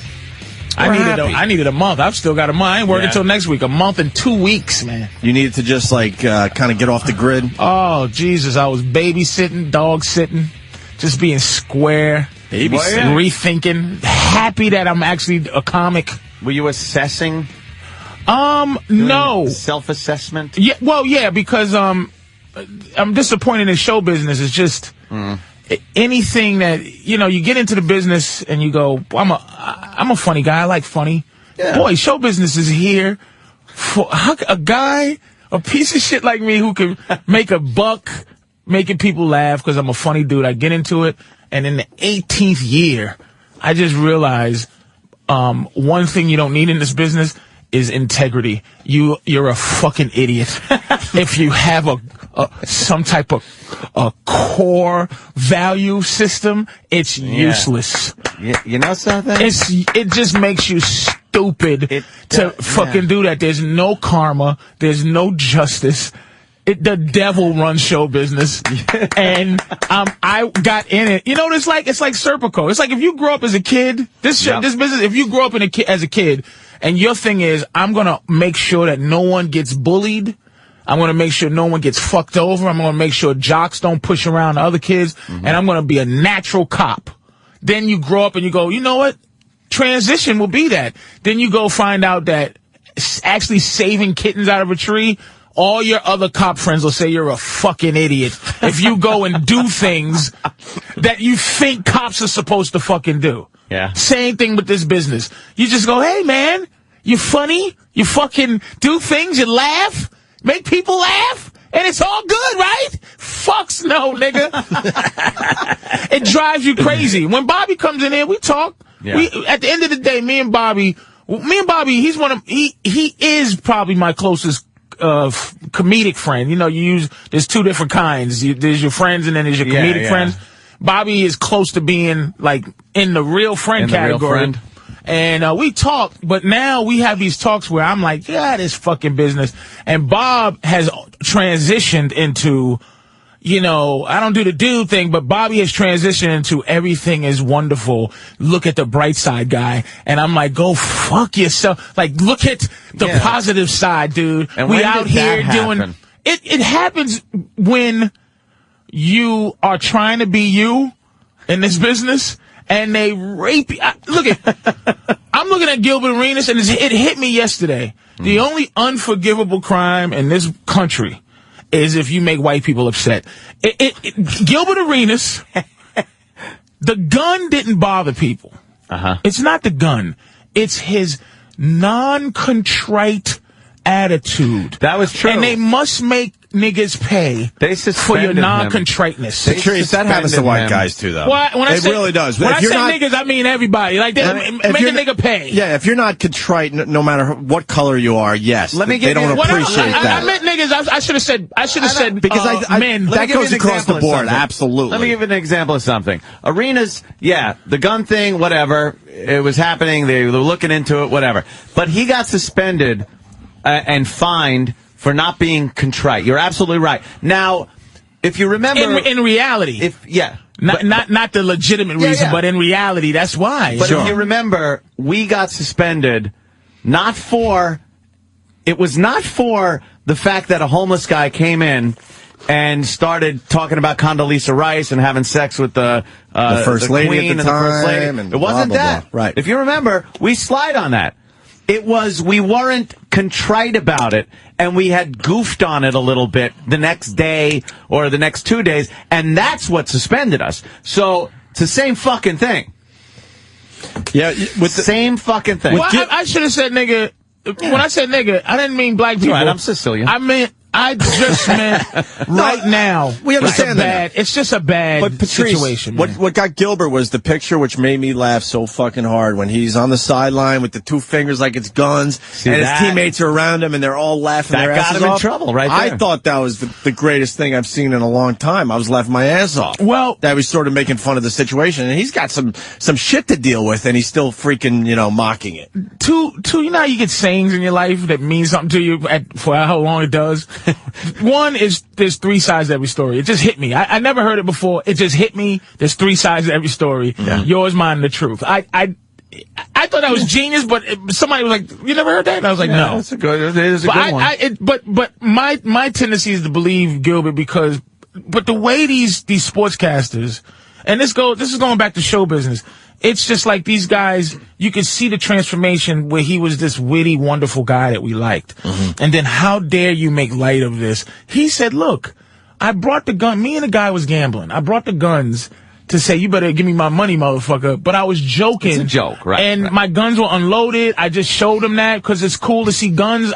When I seen your guns, it's cool to see guns. It's cool to see guns. It's just cool to see guns. Absolutely. When you don't own a bunch of guns, and you have movie guns, which is beautiful, man. Video game guns. Video game guns. Movie guns. He's got video game guns. It's a beautiful thing. I just bought an Uzi. Is that legal? Yeah. Is that legal? It's fantastic. It's legal. 9mm I don't think Uzi. a Uzi's legal. Yeah, because I got a 16-inch barrel on it.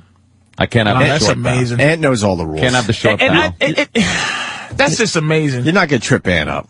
Piss it No, off. I didn't try to trip him up. I'm like, I thought Uzis were.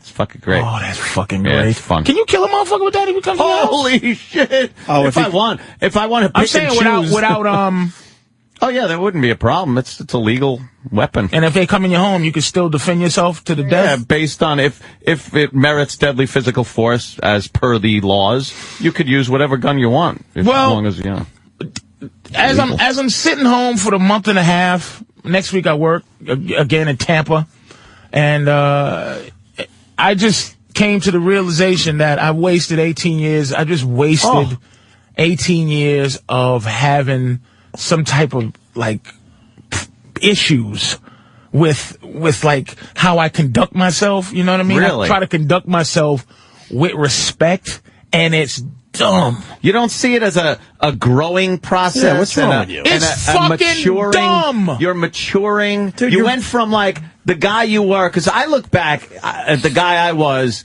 let's say, that many years ago, whatever. Okay.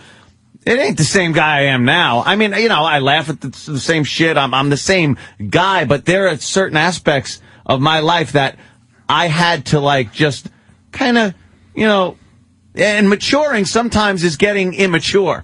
That's like you could mature by getting more immature. You know what I mean? It's not I don't think you wasted your time. That's for sure. I just feel like I did. I feel like a lot of people in this business are cute. There's a lot of prosperous people who no one respects, no one likes as a human being. Everybody thinks is a douche. But they just are prosperous. Yeah. And their families well. are prosperous. But maybe they're just miserable. Pieces of dog shit. Maybe they're miserable. Couldn't be more miserable than me. All right. No, I understand that. I'm just saying the grass is always greener kind of shit. I hate the fact that I have to look at somebody, Comic Buddy right now is this dude, he's diabetic too. And he's about the same age. He's going blind, and I hear he got cancer and all kind of shit. Jesus. So I have to look at him at the age he is, close to mine, and his situation, and go, well, I could be there, but for the grace of God, I have to look at his horror to feel better about my. I just basically, for real, I don't need a lot of money. I basically am getting sick of. This sounds like a fucking crazy rant. I'm getting sick of bitches having opinions, and that's all I get to see is fat black bitches, old white bitches, dykes. All over your TV. I'm watching Tyler Perry. His biggest character is Medea. Yeah, Medea. And I'm like, well, you know what? To be a fucking man, you have to dress as a bitch and act sassy, right? To be able to be a sassy motherfucker. Sassy fucking, I'm going to show you kind of thing. He's got to dress like a bitch. I just want to do all this. You're never going to dress like a bitch. I've dressed like a bitch before. When did you dress like a bitch? In a movie called In the Cut. They had me dressed as a transsexual pimp doorman. I think I saw that. Yeah. Was this clip online? It probably is. This clip I saw that. I don't remember. And it was done. It was the lady that did the piano. So, what's her name that did the piano? The director. Oh shit! Huh? Anyway, she's one of those directors. She was like the Daniel Day-Lewis of directors. She would direct something every 16 years and then get an Oscar. Yeah. So I went in and read for this part. I go, fuck it, my career. Bye-ho! I'm playing a faggot. This is it. Retards or a fucking transsexual doorman, nigga? I'm in. With Meg Ryan and Mark Ruffalo? You're in. Where do I sign up, right? Right. So I'm just sitting there, and I look at that and go, I'm just a big faggot for no reason, because I tried to do the tap dance to get something that I really don't know what I want. But now I know what I want, and I really don't need a lot of money from what I want. I really just want to sit down and have an opinion about anything. That's why this is an enjoyable place to come. Yeah, you just fucking say what the fuck you want. Hope for the best. But the game is very. For a month and a half, I didn't miss comedy. All right, let me go to Lady Trucker. Really? Lady Trucker's going to gentlemen. summarize what you're saying here. Oh, sure. Patrice, I'd like to welcome you to Midlife Crisis.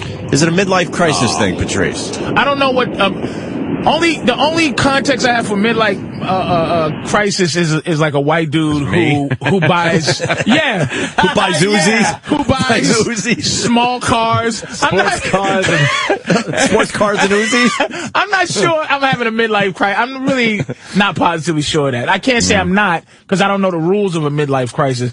But again, I'm 40. To white guys, that's fucking teenage years. Y'all start having families at 56. Right. For a black guy, though, 40. For a black guy, that might be a midlife crisis. Getting up there, 40. You know, if I feel a tingling in my pinky, I'm like, oh, Lord. Oh, Lord. And I go, am I going to just die in here? Like, I went to eat. This is what I did over the whole thing. You know, I was into being a vegan for a minute. I started eating fish, and here and there, I just needed it. I was starting to suffer, because some of the stuff you have to substitute for meat is worse than meat. You know, it's just annoying. But soy fucking. But meat is a terrible thing. It's just, then you start reading about what they put in food. It's all fucked up. So anyway, I went to a raw thing, restaurant, a restaurant where they just everything's raw. Right. And I said, yeah, I'm gonna open my mind to this. Sat down, had raw lasagna. What? Exactly. How do you have that? Is raw? Dude. How do they make raw lasagna? I understand. It was out of other dishes, but you have to cook lasagna. You don't. What, are the noodles crunchy? Well, I had a delicious meal of spaghetti.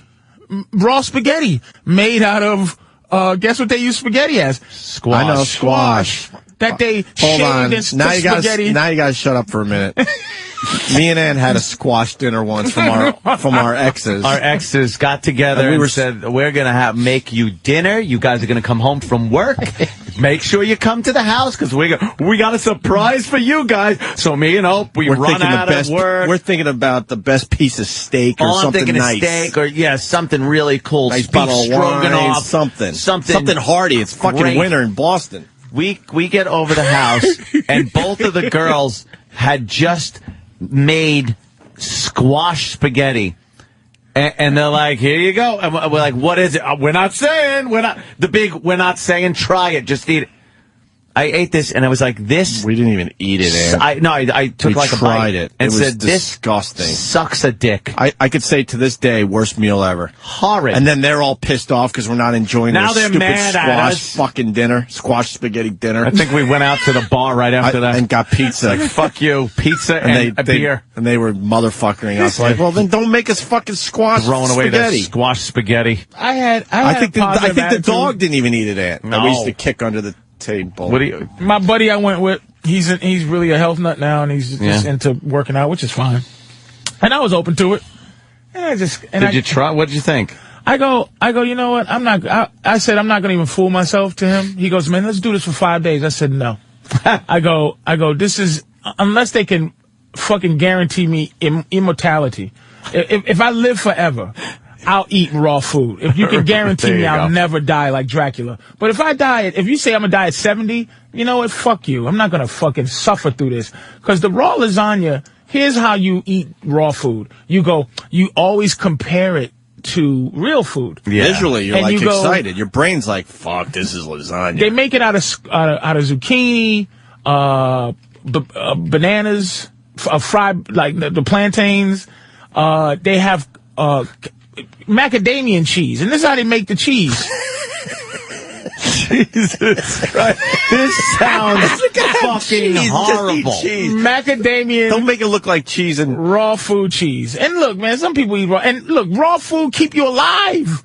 That shit, that really does help you live. You do feel better when you eat some really of that raw do. shit. You do. But you made the cheese, they put it in a blender, and with some shit, and they make it into a paste. It didn't taste like cheese, did And then it? they put it into a dehydrator, and it takes 2 days or a day for all of the. It's like I have to plan my shitty raw meal 2 days from now. 2 days. Like 2 days, I gotta start going. Oh shit! I better make my goddamn macadamia nut cheese because I'm gonna really want that in 2 and days. every bite is like, whoa, this is raw.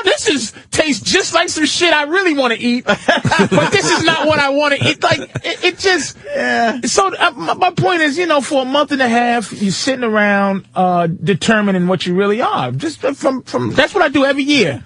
And I determine... You reflect at the end of every year. That's why I said I think everyone goes through that around Christmas and New Year's. And then that's why I'm glad when January 1st is here. It's like, all right, enough of that fucking reflecting shit.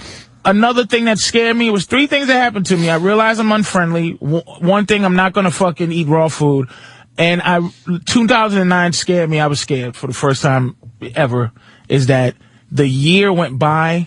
Too fast? And I lived it. Meaning... I'm here today. I'm thinking of September right now. And September will be here. Meaning, usually at the end of the year, you go, whoa! I remember every story, every second. I remember when it happened. I saw that was in February. Meaning I lived day by day, the 365 days of 2009, and it went by fast.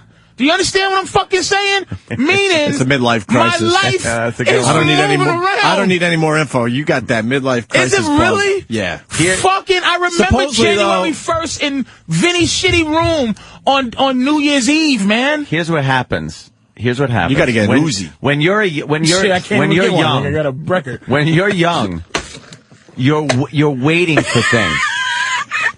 When you're a young guy, you're waiting for things. You're constantly looking forward, especially when you're a kid. You're looking forward to Christmas. You're looking forward to your birthday. You're looking forward to summer vacation. When you look forward to things, it takes can't move forever. fast enough, right? It takes forever. Now, when you get older, you're putting shit off. You got bills. You got bitches. You got all kinds of shit that you don't want to happen. So it fucking creeps up on you so quickly that time seems to fucking shoot right by. And then before you know it, that was 3 years ago? What? Huh? Yeah, you're right. It is. Supposedly you get... That's why we gotta play Kick the Can.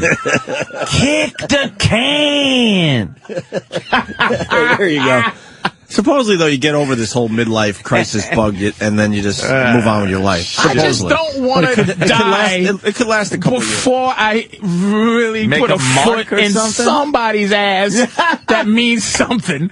Yeah, you want to kind of make a mark? What do you want, a legacy or something? I don't think of those things. I don't even think of wills. I didn't think of none of that shit. Who gives a shit about the will thing? Well, they'll figure it out after we're gone. I want to leave my my Jersey City condo to my girl. Yeah, the government will take the whole fucking thing. I like to leave my mother's shitty dying poinsettia bush. Yeah, exactly. Yeah, your mom got my neighbor. Your mom got you a poinsettia. It's just dying. Worst plant ever. I fucking water it every day, and they just the leaves. I was so depressed. This is just dead leaves all on my table. I won't move, and they just. Wow. Dude, if you saw it, end of the year really nails you up the ass, doesn't it? If you saw the poinsettia growing in your backyard, you would just chop it down thinking it's a weed. It's the worst. Why the fuck are we buying these things? My mother wanted me to have a Christmas spirit so bad when she came to visit. I said, Mom, just stop forcing. Like, my mother just now got happy because she's in her 60s, so she's trying to change. But she's miserable, too. Like, it's in my blood. I'm just surrounded by misery. My girl's miserable. We had a long talk about how miserable she is. And really? And how, because we was in the store, she had to buy the Wii for her daughter for Christmas, of course. So we were in the store. And it's just, I will say, I have to say this, just white people are just nicer. You're not better people, but just on the bullshit, just regular bullshit, nicer. Just nice people. And then 2 white people were trying to help her with this Wii thing, and she's like, what's nunchucks? She just says it out loud in the store. What's these nunchucks? And this guy who doesn't work there, doing that. Just with what's these nunchucks? Yeah, what's Wii nunchucks? And just standing there, some guy that didn't even work there is like, oh, this is this, and why is one black and the other one not black? And he just was helping as if he worked here, and she just went, Then she gets up to the counter and the white girl goes, I hear you're buying the Wii. You know that the Mario is great for the Wii. And my girl just looks at it and just, thanks. So we're in a car and I'm looking out the window and I'm just reflecting on us. Holy and shit, she goes, you know what? I don't think you like me. I go, so what, right? But she goes, what she was looking for. But she goes, I think you really don't like me. And I just go, you're not likable. And she goes, sometimes I feel so lonely. I go, because you're miserable. You're not a friendly person. We didn't meet under friendly conditions. Me and my girl didn't meet like at the fucking bar. Like, hi, having a good time. I met her at a voiceover at a Spike Lee at the 25th hour at a voiceover, and I thought she was a cunt when I said, this cunt. I hate this bitch. Yeah. And when we met, we didn't have no fucking courtship, but then we just ended up together. And a lot of times right now, because we've been together so long, we have square people conversations that I have to close my eyes and look back and go, wait a minute, we didn't have no fucking love affair, bitch. Like, I hated you. And there's parts of you I still hate, but I got to know. I'm the same way. I'm one of those people like, once you get to know Patrice, I'm not a fucking good guy right away. I'm a great guy after a while, after years. I'll say years. I think I could talk. Patrice has the age like fucking wine or Jack Daniels in a cask or some shit. Over the years, how long have you been doing the show for real? Jesus, 10 years? Before y'all, a little bit before you left NEW. So 2000, you probably started in 2001, early 2001, I would guess. So maybe we've known you a long time. I would say Patrice, the most intimidating guy we've ever had on the show as a regular, easily. Really? Who do you put up there? Intimidating? No. When you first meet Patrice, holy shit, yeah. Name someone else that's more intimidating than Patrice over the years. When we first met, it took a while to warm up. What? I didn't know that. Hell fucking yeah. Wow. No. Now we sort of know how we all, all our inner workings, but at first, there was a little, holy shit, this guy's intense. Funny as hell, but intense. I didn't feel that. Intimidating. No, I thought it was... Who would you put up there, because he was a comic, I didn't feel that way, You was saying funny shit. It was like, it's funny. It's not like if he was a boxer or some shit and came in, I'd be like, ew. All right, who do you put ahead of Patrice? As a comedian-wise, yeah. That's someone that when they first started doing the show was intimidating. I think DePaulo is even more intimidating because he's just DePaulo's up there. Because he's one of those guys. DePaulo's up there. Where I love Nick. I love Nick too. You know what? People go, is he really like that? I go, yeah. Yes. You know what? Anthony might have nailed it. Because Nick is intense salty. Oh, because Nick, he's a victimized white guy. Yep. He fucking thinks the world is out to get him. Oh, yeah. All right. So he has no friends. And he's very... you nailed it, Ant. He's a nasty man. But I love him. I do love him. And I think he's fucking hysterical. But Nick is a mess. But he's nasty. He will rip your head off. No problem. No problem. And that's when you're getting along with him. Yeah. All right, you know what, Ed? I asked you, and you came. I think that's the one. You came through. Well, we got Bob Kelly outside. What? Babu. Nice. We should take a break. Like Bobby. Taking shorter breaks today, which is nice. But anyway, to sum it all up and say, guys, I appreciate coming on here because I think getting to scream all that stuff out. Patrice, maybe because I can relate to you, believe it or not. A lot of people probably go no, but believe it or not. There's times where you just fucking this show is pretty much all I do. And then I leave, and aside from occasionally going to the range and popping off some rounds, most of my time is spent sitting on my couch, watching television in a giant empty house. So I have time to reflect and look around and go, what the fuck am I really doing? It's like I'm existing for the show, but then all the other time is waiting. Like I'm waiting for something that nothing's going to happen. I wait for the weekend, and I go, the weekend's here, and then I go, why did I wait for the weekend? And there's people out there that just think that this conversation is sickening because we're in show business. We got good spots. But my thing is, like, if I ever argue with a plumber about whatever, I go, I didn't listen. I compare my misery to my fucking self. I made the decisions that I made. Right. You decided to fucking be a plumber. That's what plumbers do. I don't compare my choices to your... Because I'm not a square. This is why I respect what we do more than doctors or anything else, is because you can be a doctor if you decide to be. True, yeah. Like, there's just no leap of faith as a doctor. You just go, I'm going to school. That's why everybody's mother goes, yay, you're going to be a doctor. That's why my mother was like, Ma, at 22, her boy, she saw a boy become a man who still lived at the house, and my decision, my drum roll was comedian. And she went, That is the truth. You know what it is? There's no finish line. You're still falling. A lot of parents want the guarantee. Like you said, a doctor. Your kids to have a guarantee. There's a line when all of a sudden they hand you paper after years of school and money and shit, and you step over that line and I'm a doctor. We're in this gray area It could end tomorrow. What the fuck is it? And we made the choice. Right. See, that's the thing is people they're complaining about, motherfucker, this shit ain't. This complaining? Is what, sometimes my mother gets, I think I might get this deal and shit. And she goes, here's time for you to buckle down. I go, are you giving me fucking advice on my shit that I've done alone? You don't have a passport, Mom. She's just... You're not worldly. Like when I sit here and I listen to her be a mother. A motherly Which is why advice. women have kids, motherly. just to have somebody that's forced to listen to them. Yeah. But we have arguments now because I don't have to listen to my mother. I go, Ma, what the fuck are you talking about? Legitimately. Not Ma, what's going on? Like, Ma... Yes, have a seat. I could just feel you drifting away. Just sit down. Your feet are swelling up. You don't know what the fuck you're talking about. Yeah. Because this business is so lonely. Because no one believes in you. When you go, I'm going to be a comic, everyone goes, it's like, you ever try to tell somebody an actual dream? Man, I fell asleep last night, man. It was a unicorn with a gun, and he had on boots. That's what you should say when you say you would go to show business. Yeah. Alone. To you, it was like fucking, I used to fucking go outside, right? When you first start out, you can only get a gig every 2 months. Every 2 months.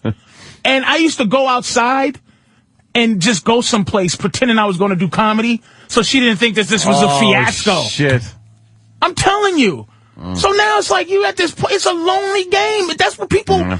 Look, you know Gavin? You know Big Gavin and shit? We love Gavin. Man, he gets so hurt at how bad of friends we are. We're not real friends. Like, me and Bobby might talk every 6 Bobby's months. in the back there. There's Bobby. Fucking Brando. We used to pass Gavin off on each other like, I used to go. Now it's coming out. He's a big motherfucker. Wait a minute, that's my nigga, but Gavin couldn't understand that we're not real friends. We're lonely, lonely people, and he didn't understand that me and Bobby would talk every month. The last time me and Bobby talked, Bobby gets on the phone and goes, oh, dude, you know what? It's been 3 weeks. I haven't thought about you in 3 weeks, man.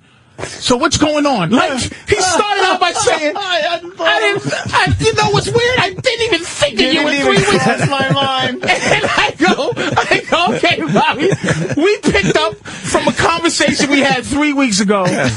And then we're not going to talk again for another month and some change. That's the lifestyle. But you can have friends like that. Yeah, there's a lot of people that can relate to that. I don't like I couldn't imagine a daily friend like fucking Jughead and Archie kind of everyday just friend. Just around. You'd rather be alone in your house reflecting. I would. You know something? There are a lot of times I might be miserable, but I'd rather be alone. Like I'm just sitting there going, what am I doing? I'm flipping through the channels, drink a little wine. I'm sitting there going like, there's no one here, man. And then I think of someone being there, and I go, ugh. Yeah. Like, I don't want to talk to anybody. It's easier to be alone. I'm alone. It really is. But I don't want to talk to anybody. That's what my woman doesn't understand. She thinks I hate her. You don't understand, sweetie. My loneliness is so important to me. And don't try to help me not be lonely. Yeah. Like, I don't like anybody right now. I don't want to talk to anybody. I don't want to see anybody. Yeah. I just want to be introverted Grinch. If somebody saw my holidays from Thanksgiving to now, it would be a sad scene in a movie that somebody would think they wrote. Just if you did a time lapse of me just sitting around jerking off 3 times a day. 3 times a day. That's your holiday. I have mastered left hand mouse. Oh, yeah. Jerking off to the right, and I'm sitting there looking for the exact right porn. And you never get it. We were talking about it yesterday. How it's like, you never find the exact. How you go, this is the one. I'm going to finish to this one. And then you're just about ready and go, nah, there's a better one. And hours go by. Hours. And then you end up coming as you're rewinding. you come and you go like, why did I wait so long? Did you ever come and not feel anything? You waited too long? The feeling slowly leaked out over a half hour? You're just mad that you spent so much time doing that. Finding that perfect moment. We never find a perfect moment. It's just. But Patrice, I wouldn't trade it in. No. Patrice, you do realize a lot of the stuff you're saying, most guys out there can relate to, and men, I'm sure some of the women as well. We are creeps. Holidays suck. They really do suck. The older you get, people don't want to. People don't. I think death is starting to bother me. It's a midlife crisis. Yeah, you feel every fucking pain in your body. Like now. no, you know what? In my lifetime, I've only can imagine Elvis as being the comparative. No one has cared about the death of anybody more than Michael Jackson in my life. In my lifetime. That was a biggie. JFK, Elvis, Michael Jackson, huge. Yeah. John Lennon. Nobody gives a fuck. You got to throw Lennon. Lennon, but nobody cares. Nobody fucking gives a shit. No, dude. So you're just here and you're gone. Once you accept that, you're done. Once you accept that, just go with it. Done. Yeah. Then you're done with it. Then it's just like, all right. And like I'm more important than most people. People know my name, but there's a guy right now that's just nobody. At least you'll be on the internet for a little bit. The internet's kind of giving everybody a little immortality for as long as that lasts. And I want fucking to be burned. You do? I do not. Alive? No. Fucking cremated. Because I don't want to be anybody's oil. In the year 40 billion. Oh. You don't want to pump into somebody. I want to just be oil. It's like, this is what my life came down to? Fucking brontosaurus. Some brontosaurus is my fucking oil. Yeah. No. Burn me, motherfucker. How's this? I'm not in somebody's fucking flying car, nigga. Fuck you. How's this? After you die, there will be thousands and thousands of beautiful days. Just beautiful days for other people to enjoy. Shut up. It's horrible. Look, there's a beautiful sun coming up here in New York City today, and there are millions and millions of people that are not going to see it today. Oh, fuck. That's creepy. Why don't we take a break? That was my holiday. I appreciate it. If we're going to continue with this, we better get some pot. We'll talk about something. We're going to have fun after the break. I just creep myself out. We'll talk about this commerce officer that used to have a big dick. Yeah, all right. We're gonna dumb it down. Nigga. We're gonna dumb it down after the break.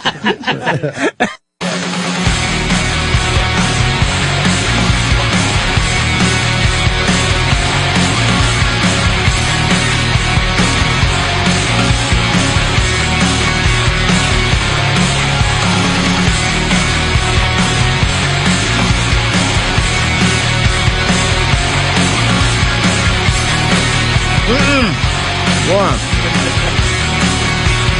No. Questions later. We're on.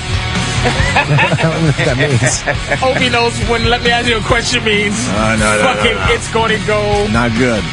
My man was just showing me his goods. goods. It's goods. It actually made it on a website already. It did? Yeah. People like to post things like that. But why don't you get like a 6-shooter? I don't like a 6-shooter. Like fucking Clint Eastwood. Because it's 6.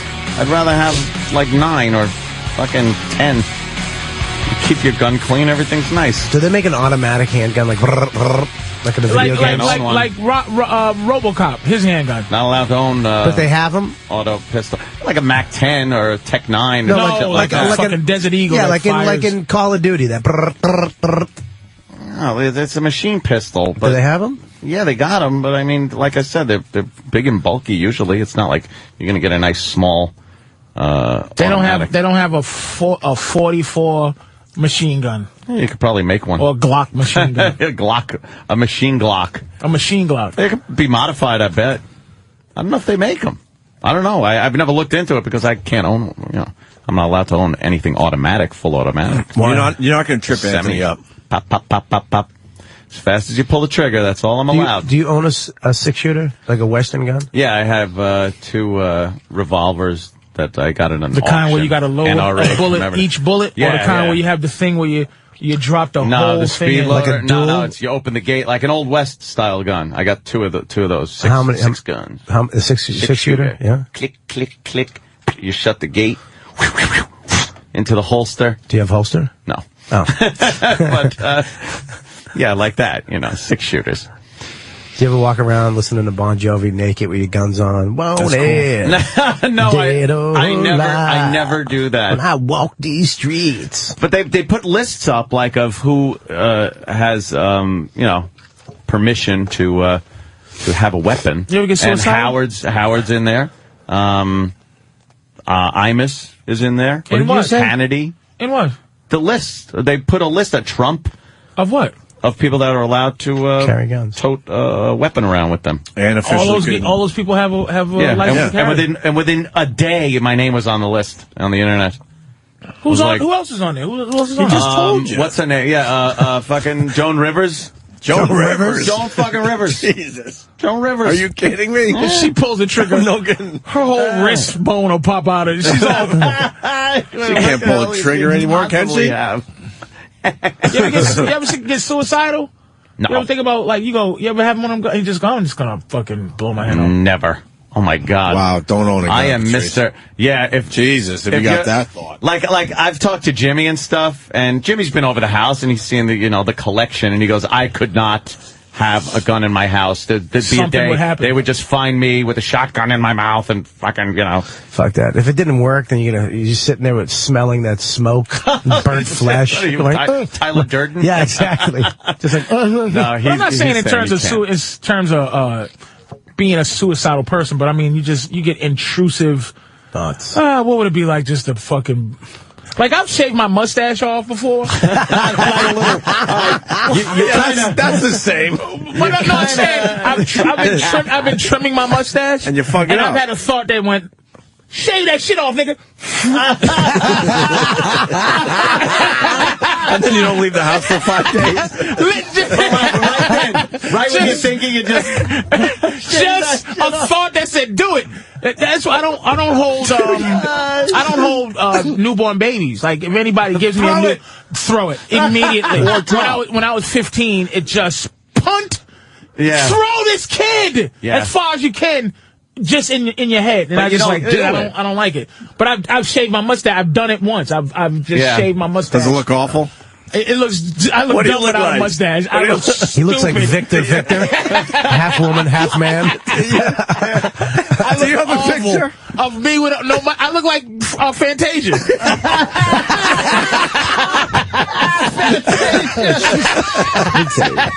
I look awful without a mustache. But I'm just saying. So I'm not saying you was just sitting around. I'm gonna kill myself. But just like have a pistol and just go. Damn, I wonder what it's like just to shoot myself in the head. No, the thing with guns are you understand the huge power it has and the immense responsibility of having one.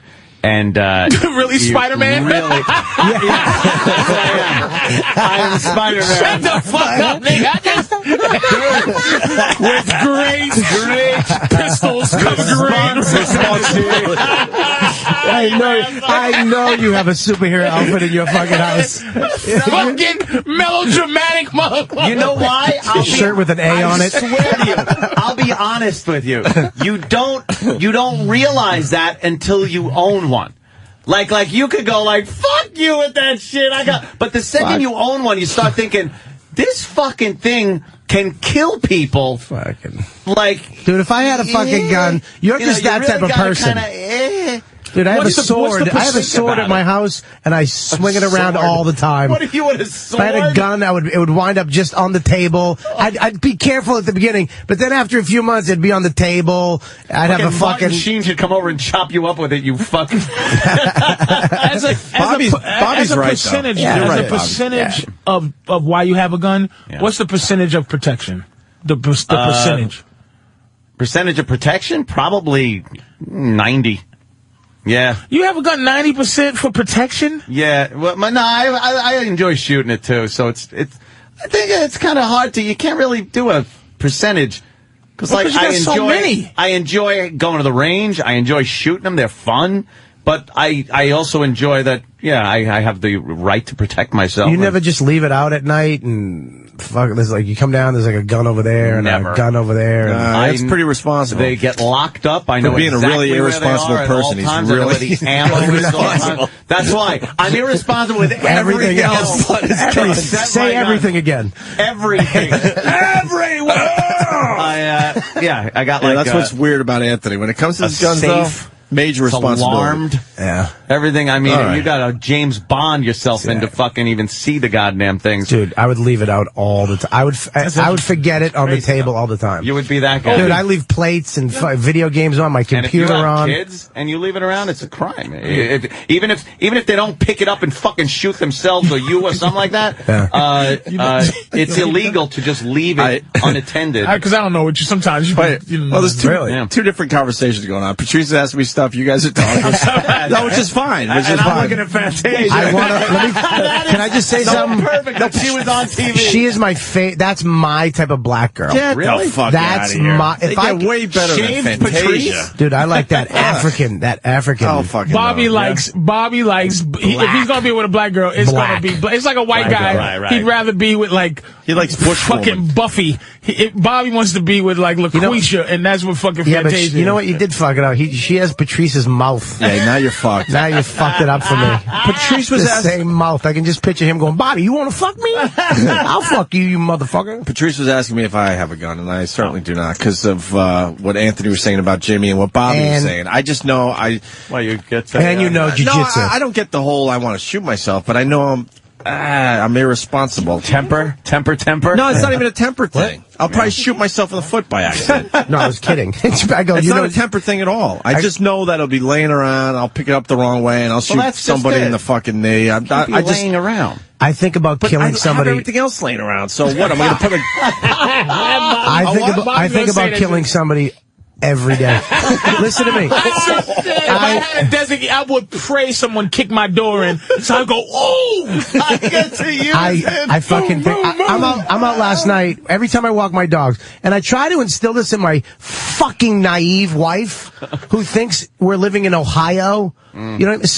You know, be careful. I got a stun gun. I got everything legally I could have and some illegal stuff. I have a lighter that shoots out a knife that I carry. Jesus Christ, James Bond. Bobby has a knife that he twirls and it opens. It's a butterfly knife. Butterfly knife?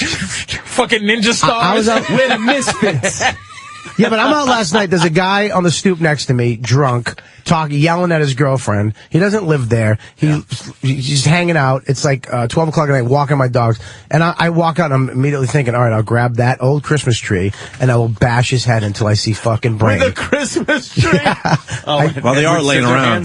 They're laying around all over New York, so you might as well use them for I don't know. something. It was Christmas tree day yesterday for everybody. But yeah, I think about killing somebody all the time, like every day. I think about it. You probably should not then own a firearm.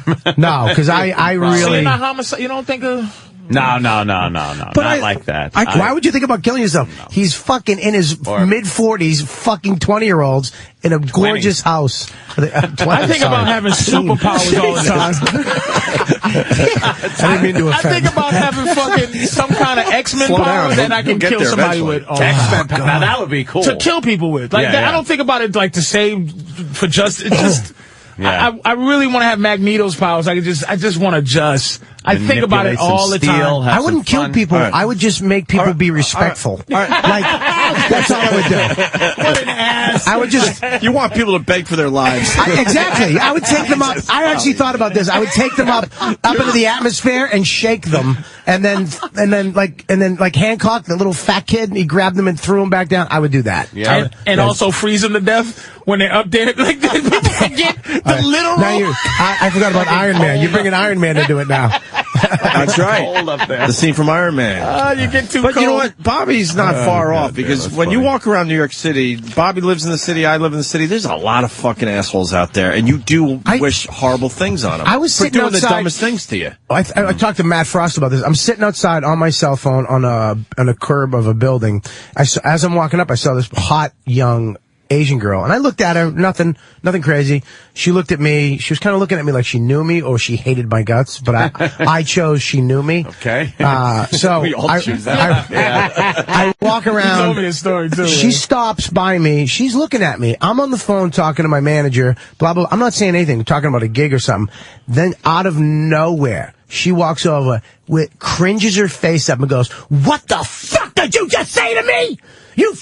I will fucking kill you! What did you just say to me?" And I'm like, I'm on the phone. I don't know what the fuck you're talking about. She's like, "You fucking just said some racist fucking shit." This girl was hot, too.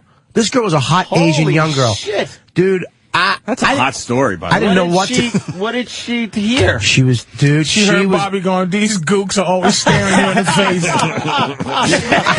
Honestly, what is this lip whore looking at? Is what she said. Is what he said. But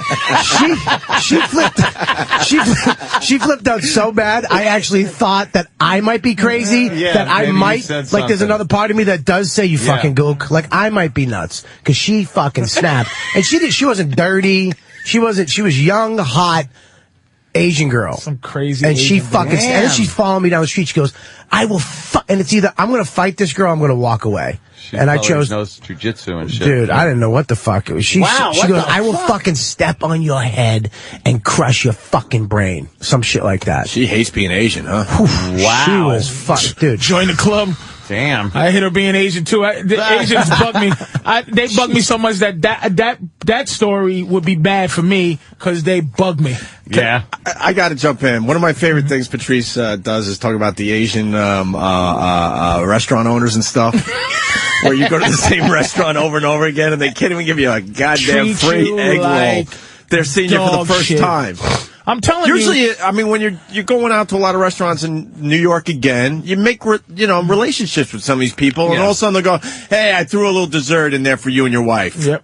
Just acknowledging that they see you a lot in their establishment. Not the Asian places, though. I'm gonna tell you, and I ain't bullshitting. I tried to learn. This is how much I don't like them. I tried to learn how to cook my own Chinese food, so I don't have to go back to any of their restaurants. And you find out it's not as easy as you think. Hard. It fucking tastes like it does not taste like theirs. They have and you just go, "You ingredients. motherfuckers." Yeah. They're just unfriendly. I have Asian neighbors. They just are unfriendly. Yeah. She doesn't pick her dog shit up. She just is a mess. And like, but you got to be careful saying that now. Because all the people you can tease back in the day, yeah, you can't tease them no more. Nope. Now you got to watch your fucking mouth. Asians wound up getting Powerhouse on their side. Did they? You got to be politically correct. What? Well, they did. Yeah, man. They wound up getting got like rights now and a shit. Reverend Alpha Asian people. Oh, fuck, his name is like, what's his name, Gordon Liu? No, it's Lou. what's the hell is his name? He got elected to something, though. What? John John Lou. Chow Young Chubby. He got elected to office now. He's like Chow Young Chan. Chow Young Wow Fat. Chow Young Fat. Fucking 2 squiggly lines and a dot. Jones. You know what? A tulip and a question mark with power. You know, with that, I think we could seg into a little material here because it's about political correctness. You hear about this site, beautifulpeople.com? Genius. Oh, really? You know the story then? Oh, genius. All right, I'll play it to get everyone on board. God and bless then we'll you. get Patrice's take on this. God bless. Log on to the dating website beautifulpeople.com and you won't find any ugly people. Now, according to the site's owners, you won't find any fat ones either. From this November, which we all know Thanksgiving, all the way through New Year, members had been gaining weight instead of letting themselves go. So the site dumped 5,000 subscribers who they say overindulged. The website says it received complaints from members that there were too many, quote, fatties roaming around and not enough beauties. I just think that's horrible. Oh, it's horrible. Do you really think it's horrible? Why is it horrible? Yeah, tell me why it's horrible. If you're going to beautifulpeople.com to hook up, it's like a matchmaking site. Right. You want beautiful people. And this, why the fuck is it a bad thing that they don't want fat people on there? And this site is running a business. Just go to and they're Facebook realizing if you want that. The fatties are hurting their business, so they're taking care of that. And this is pretty much coming from a room full of people that ain't getting on that fucking site. Believe me. And I'm still sticking up for it. Oh, my God. I was thinking, can anybody... I have to say... you know what, though? Bobby's beautiful people. Bobby just had a couple of unfortunate cosmetic things naturally happen to him. Wait a minute, but stop. Bobby is gorgeous, man. What do you mean, my hair? Bobby, old school Bobby was used to have it going on, Bobby. Oh, you but can I just say, your face is having trouble getting square again, even though you lost a lot of weight. Listen. I will be. I understand what he's saying. Let me address this. Wait, beautiful, wait, stop. We get it. Bobby, I remember those days too. Down at the cellar. Oh, God. Jesus Christ. Yeah, but that's not even my beautiful days. You met me at the end, dude. When I was I met you when it was all you falling knew apart. me, dude. When I was in Al and the Monkeys, back in Boston. Were you getting some? Dude, Bobby I was fucked gorgeous, witches. man. I fucked witches from Salem. And survived. That's how fucking beautiful Only you were. Motherfucker prettier than Bobby was Nick DiPaolo. Nick DiPaolo. Nick was a good looking guy. Oh my God. Beautiful. His fucking eyelashes. Have you ever seen his eyelashes? The bitterness fucking drained. Motherfucker was beautiful, Dude, man. Fucking, oh my God, beautiful. No, that's not even beautiful, Bobby. That's Dude, that's you. Daddy's funny pictures. That's Bobby. That's Bobby. That's was not. That's more gorgeous than that. Dude, I was way. That's like middle-aged Bobby. That's you? Yeah, but that's You not. have all your hair. Yeah, but no, that's he not. don't. His hairline. If you see his hairline, No, that's what I it's had starting to look like picnic basket hairline. I had to make.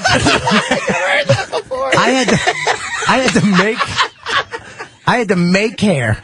Oh shit! I had to take. This is what I had to do. I needed an hour before I went out. In that photo, I had to fucking hang my head upside down, let the curls get wet, and then dry them with hairspray, and then flip them back, and then creatively you were moving them around. It was like a pompadour, but it didn't go off your head. It was on the sides. It was like I on had the side. I had a comb over on both sides. Oh shit! Did you comb up? I had to comb up. Before the rooster look. Oh wow, man! Yeah. I mean, wait. But let's get back to Patrice. Yeah. What were the problems with Bobby? It's the hair, obviously. Bobby lost his hair. Yeah. And Bobby's face got round, but he lost weight. But he can't get the square. No, face. because I'm not. I'm gonna be. I guarantee you this. I guarantee you this. Let me just guarantee there's this. No face exercises, nigga. Yeah, there is. No face. It's PX90 for the face.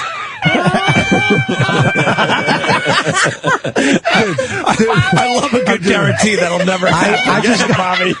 I have a guarantee. I will be fucking sexy. I will be sexy one more time in my life. One more time? One more time in my life, you will see me where you go, you know what, Bobby? You're sexy again. I think, Bob, you done you've done wonders with what after fucking with what I have. What am I, an old car? My knee man, after fucking my knee man, and he fucking had to he gained weight and stuff. True, yeah. Bobby's fucking back to, as far as I'm concerned, he's back to normal. But Bobby's not going to be old Bobby. I wish I could find a Dane has a video. Nick is probably the best looking motherfucker I know in terms of comedians. He's a good looking guy. Yeah, Nick's, I mean, you look at Nick's. You say that, but then look at Nick's eyes.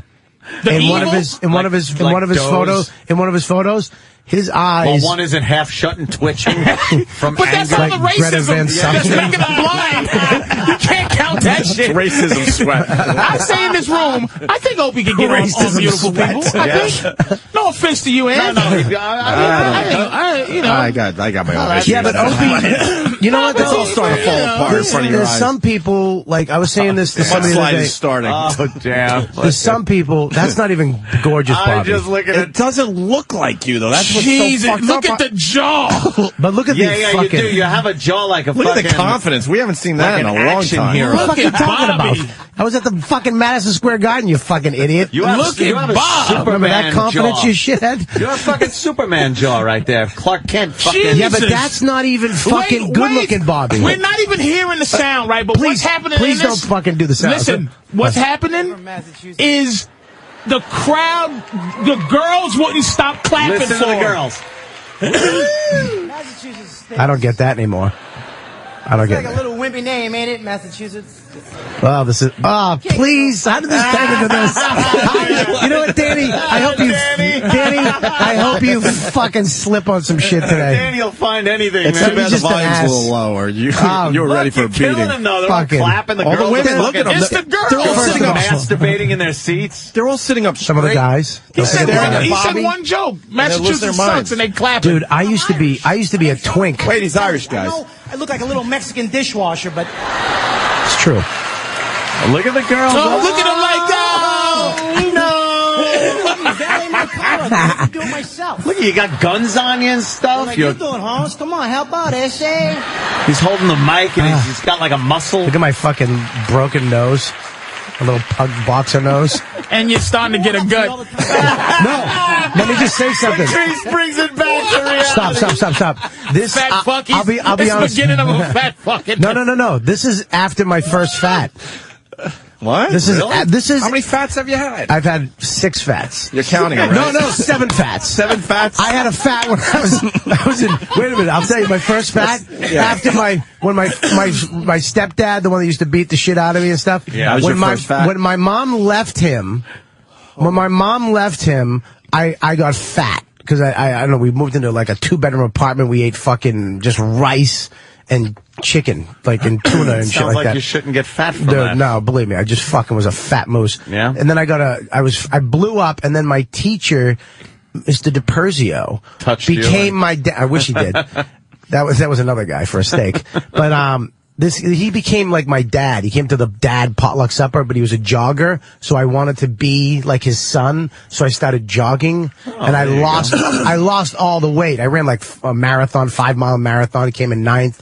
I remember we did the 4:20, and he was like, "I want you to win, Kelly," and I won. But I was You like the won fat for him. Yeah, it was weird. Your That was my surrogate first dad. fat. So neat. That was my 6th fat. Oh, fucking terrible. I've been looking for a dad ever since. But that's my Smiling 6th girl. fat. That's my 5th fat. The smiling girls. Yeah. How many fats you got left in you? I got 2 more fats. I'm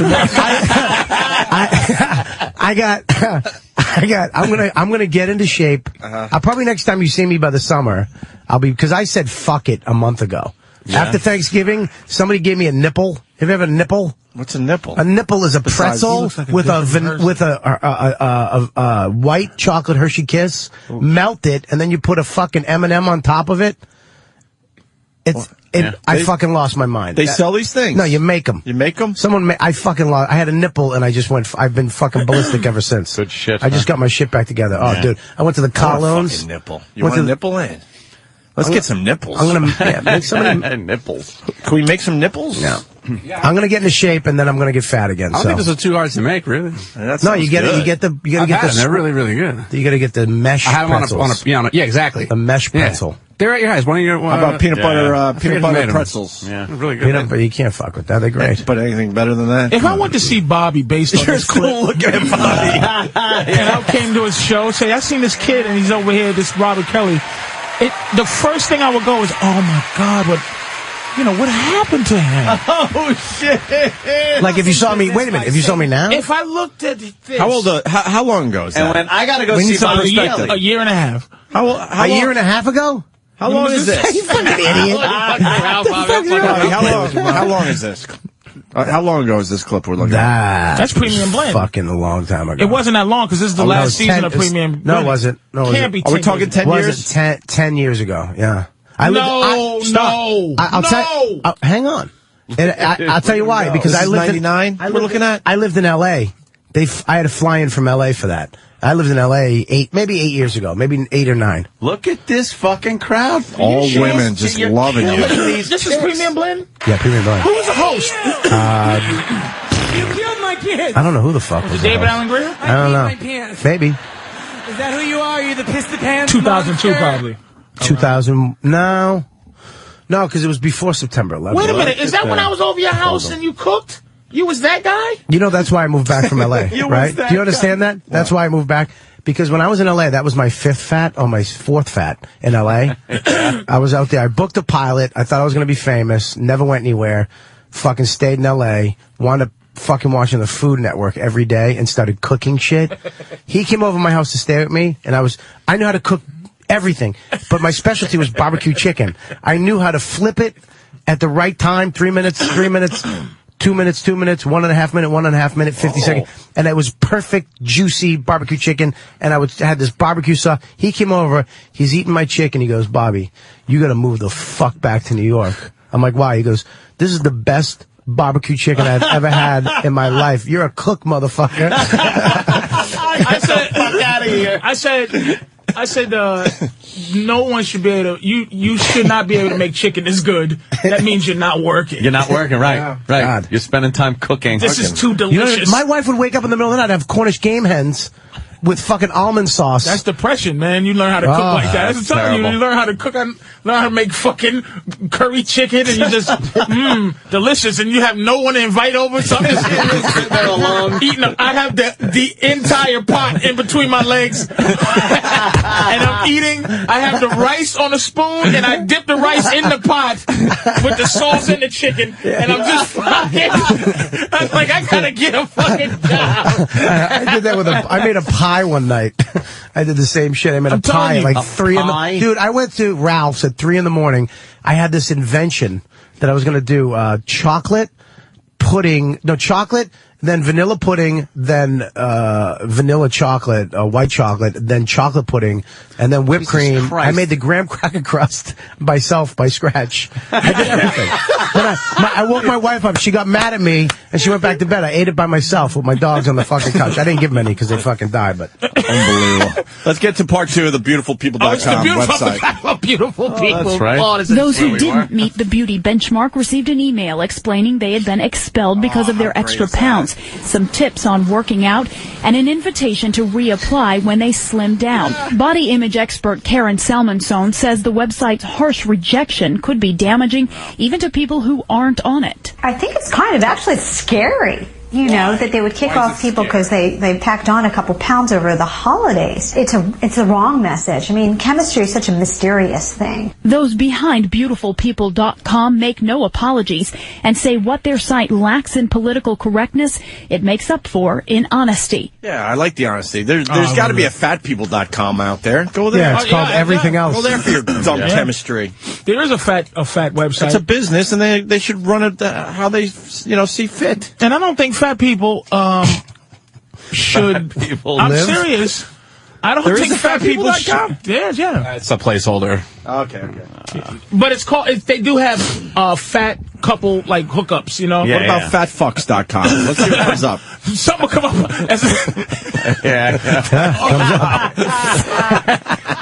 A porn site, right? It just is fat fucks, fat porn, fat sex. Do they have tubby cunt? Oh, do they have tubbycunt.com? It's this whole no matter what you have. Is that tubby cunt or is that fat fuck? Oh, look at this. Let me see. Can I see if I get into this? I don't know if I like fat chicks. It's not really fat. You would go. You would definitely go there. I've been with fat. Dude, I was with some big girls. Really? I was with a girl. I was with a black girl in Huntsville, Texas, that I had to hold her tit with 2 hands. Yeah. Just a fucking enormous tit. Big tit. Big. I got on top of her, and it was like being on an upside down canoe. Both of my knees didn't hit the bed. The funniest fat girl story I ever had. It was this girl. I used to, back in the day, we was real disrespectful. You just call the girls where you met them or where they lived, like Canal Street. And I call her the fat girl from the Wiz. She used to work at the Wiz. Remember the Wiz? Phone like that? The fat girl from the Wiz, because I had just got back from Australia. I remember the fat girl from the Wiz. That's so fucked up. I remember. I remember the fat girl from the Wiz. And she flipped out, right? Dude, she was a soldier. And I met her when I first moved to Jersey City, in like '99, and we talked, and I brought her home, and we was talking about the pocket rocket, because I bought this girl that I met in Australia a pocket rocket and was going to send it to her, and the fat girl from the Wiz was like, I use that. That's the G4. They go, the G4. I go, yeah. We was going about the pocket rocket. We end up talking. She comes over the house. We fucking go at it, right? So I used to have a roommate. And, I learned a lot of my debauchery from this girl, I have to say. The fat girl from the Wiz. Yeah, a lot of the horrible shit that I learned to do to girls, it's just because she would lay there and let it happen. I just would do... I'm not proud of it, because I wouldn't want to do that to my daughter, but I would just do some terrible things to her, and she just enjoyed it. Is that the one that ate your ass? She did everything, dude. Really? Oh, she just used to call and go, can you do that fist thing you do? Oh, that was the worst thing you've ever shown me. Huh? You had a fist thing that you did? No. I fucking hate that. Just get in there and dig around. You showed me a picture of that once? Like you're punching a fucking... He showed me a picture of that, and he showed me the picture as he's pulling it back out. So, like, some of the inside was, like, outside Pink on socking. But it was a vagina. Looked like he punched a fucking plasma wall. She comes over the house. We have a mission. So I try to sneak her out the house. I'm like, let's go. So we're sneaking down the spiral staircase. And my roommate is down on the phone. He's on the phone. He's like, yeah, how you doing, man? And then he looks up, and he sees me and her leaving. And he looks up, he goes, hey, how you guys doing? And he's talking on the phone. I walk downstairs. I walk back upstairs. He's on the floor laughing at it. He's laughing. When he took the phone off his head and went, hey, how you guys doing? My stomach, I said, this motherfucker.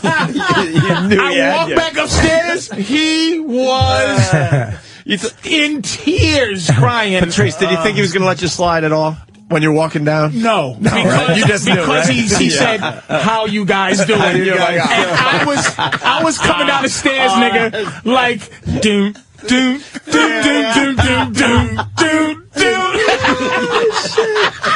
The coast is clear.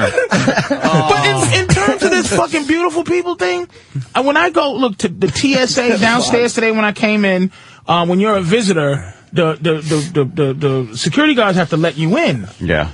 I'm waiting for the guy to come over. It's a fat guy leaning on the window and comes over to let me in. Yeah. He's just late. Fat people shouldn't be able to have certain jobs, privileges, man.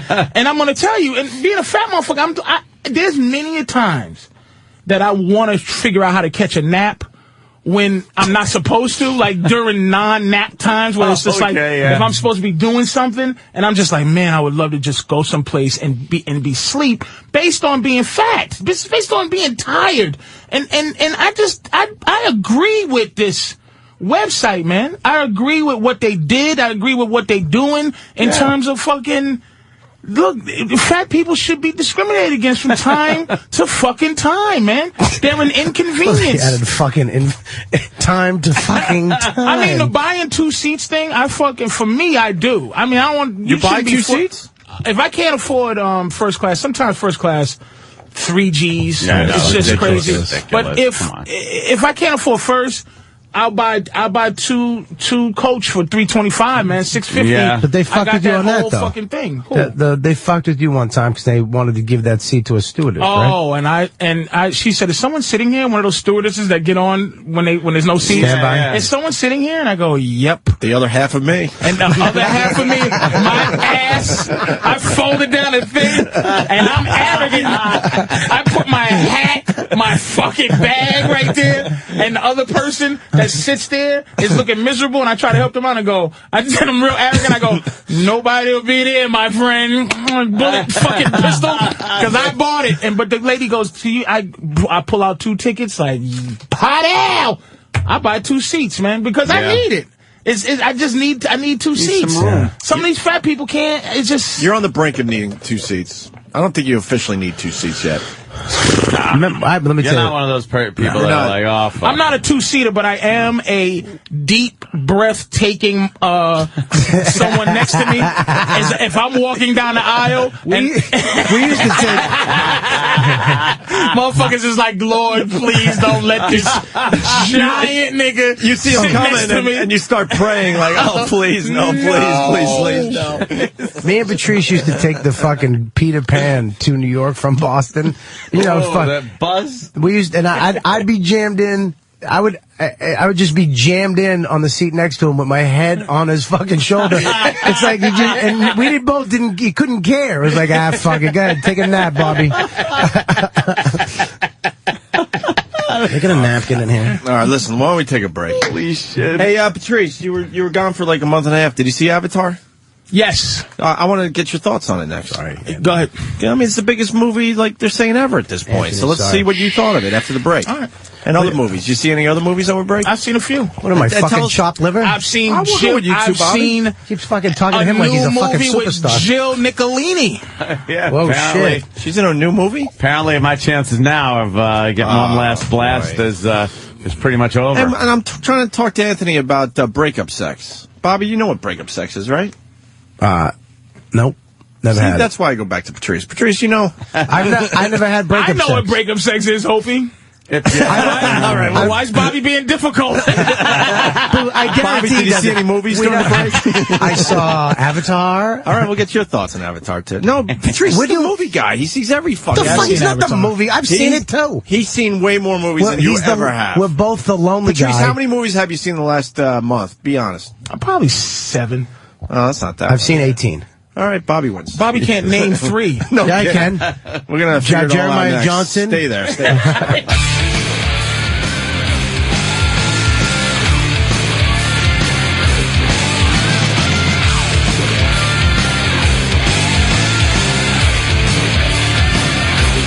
That's what I'm doing.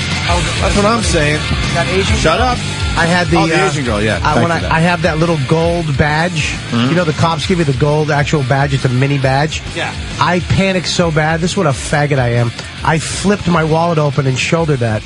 Like that was going to stop her. Stop her from yelling? I went like this. And she probably went to the police department and was like, you got a racist cop. Hey, let's go to the phone and start our movie discussion. The new space pen? Fucking unbelievable. The pen. Dude, this it rides upside down. Wait, they use it in space. What void is the space pen filling? It's a fucking what space void pen. is the space pen?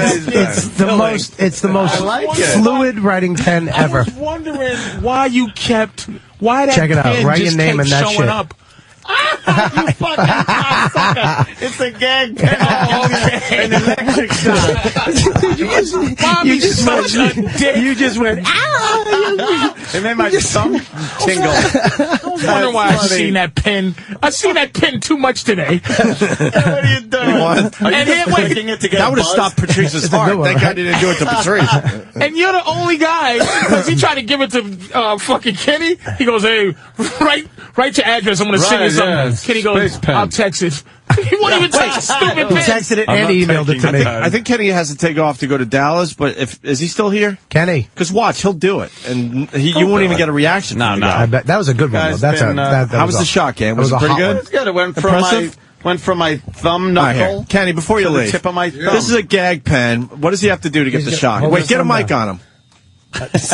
Dude, all right, okay, I get it. We get it. Now it hurts me. It hurts me. Okay. Wait. Is this something fucking... Did you make him? Let's do it for the radio, though. Do it for the radio, Ken. All right. So you're supposed to feel a shock and jump. Listen. And that's in your hand, right? Yeah. Yeah. What are you feeling at all? Anything? I'm tickled. Is it electric or is it a Danny, vibration? will you do it? Can you take a All right, hold on. Let Danny do taser? it. I never did. I never used Kenny. one. I don't use weapon. There's no honor in it. Could you take it? Meaning, can you take give it to Danny. it? Like I don't know. I never used one. All right, I hold never. on. I want Danny to It do didn't it. hurt, but he did get a fucking full erection. Danny, get it. All right, I'll give it a whirl. A whirl? That's pretty good. That's pretty good. Can you do that again, please? Kenny just held the button down. You know what? Because the way that Kenny was reacting, I figured that it must not feel like anything at all. But there's definitely a little something there. Try it again. Try it again. Is it a shock? Opie, try it. You gotta try it, dude. You gotta try it. You gotta try it. I know, it's nothing but... It's a good one, though. Oh, shit, we should have been recording that one. That was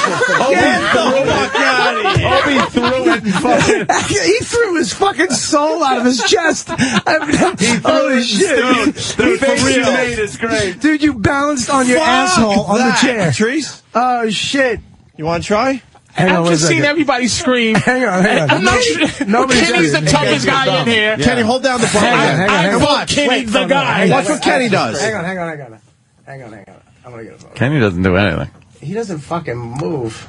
Wait, is it on? Tell me when. All right, well, put your too big. No, we wanted it on mic too for the audience. So they can hear. Watch. We all let go after a split second. Ready? Kenny just holds it down. Set. Go. Wow. I know. I was like, wow. I could never. I thought I was going to be able to do that. Patrice, for real. It gives you a little like, what the fuck? You get a little what the fuck? But I don't think the voltage. I think the shock, the immediate shock does it, right? I'm done too, Bobby. Just try it one more time, Opie. No fucking way. Just one more time. Nah. Opie's reaction was just Opes was great. No. He's the big trickster and brought in the pen. Why don't you do it? Huh? Yeah, you do it. Go ahead, prankster. Yeah, we'll film you doing it. All right, go ahead. Hold this. You know how to do this. Is it running? No, not yet. Okay, then I gotta fucking... Hold on. I'm a fucking wacko. Come on, you'll have a nice video for your Twitter. I gotta hit record. Is it recording? Oh, if I could. Now All right, it now is. Bobby, go. We saw Kenny, now Bobby, you go. It's your pen. But I know what it does. We all yeah, but it's easier when you don't know what it does. Kenny's done it 3 or 4 times. He knows what it does. I know what it's like. Jumping do into it. a pool. It's your I need a fucking couple pen. seconds. Shut up. All right, ready? Yeah. I can't fucking do it. I can't. I'm afraid he's gonna throw the fucking pin right at my head. Go ahead, Bobby. I can't fucking do it. Press it. Are you pressing it? No, hold it down, you faggot. Do it. No. I'll do it. You better do it or Kay's going to make you. I fucking hate getting electrocuted. Fuck, that's the worst feeling ever. Yeah, how is Kenny doing that? I don't know how There's no way you can hold on to his pen. Geek. If I just did that, he'd God, it probably would. Something's going on. It's just a room full of sissies except for Kenny. Patrice, for real, you can't hold on to it. Where you did have to let go of it immediately. Dude, where did it get? Was it just your thumb? It went all the way up to my elbow. Mine just I must went, have hit something. Mine just went from thumb knuckle to the tip of my and thumb. you had to let go immediately. Kenny is... Well, and I was Kenny should have 2 of these sticking out of his neck. Steve, you're a big guy. You try it. Yeah. Let's see if it's a big guy. All right, wait, let me get you. Hang on. Go ahead. You didn't get my reaction. Hang on. I'm not... I don't want to do that again. See? Yeah, Steve jumped too. Oh, wow. That's the second time. He got me the first time with it. Let's try to hold it down. Let's try. Get E-Rock. E-Rock's a good... Wait a second. Stupid E-Rock. Let's get Kenny's protege, because he's supposed to be as good as Kenny. Let's see if he can take You should have put that dog collar on Kenny, man. He probably would have been able to take Yes, it. he's anonymous. That dog collar we should have put on Kenny, or like on his leg or arm. I hope we... Because Kenny's fucking... I hope people understand what just happened. Kenny just held down the button. That's insane. Yeah, it gives you a Because your pretty good reaction is shock. to let go immediately. Dude, you fucking jumped off. Yeah, your face. You bounced off your asshole. I didn't expect it to be like that. If I could have got that on video. Here's E-Rock. the virus, as we like to call it. E-Rock, now, for real, Kenny held this button down. Try to hold it down as long as you can. As long as you can. Kenny could hold it down almost indefinitely. Oh, wow. A second. All right, come on, go. Oh, wow. That's pretty impressive. Do it with the other hand now. E-Rock freaking did it for like 3 seconds. Jesus. Oh, my God. He's shaking. That's pretty good, Kenny, when you hold it down, can I touch your hand and see what's going on? Oh. What? I wonder if that works. Wait, I wonder if the... No. Yeah. No. No? There's no voltage. Yeah, it's just something else. Okay. He just has mind over matter, man. That's that martial arts You shit. have to have a mind to matter. Lack of mind over matter. Fucking Kenny. You can do it? You can do it now? I'll do it again. Here goes Steve. Once you get by a certain... All right. Yeah, once you get by a certain threshold, you can.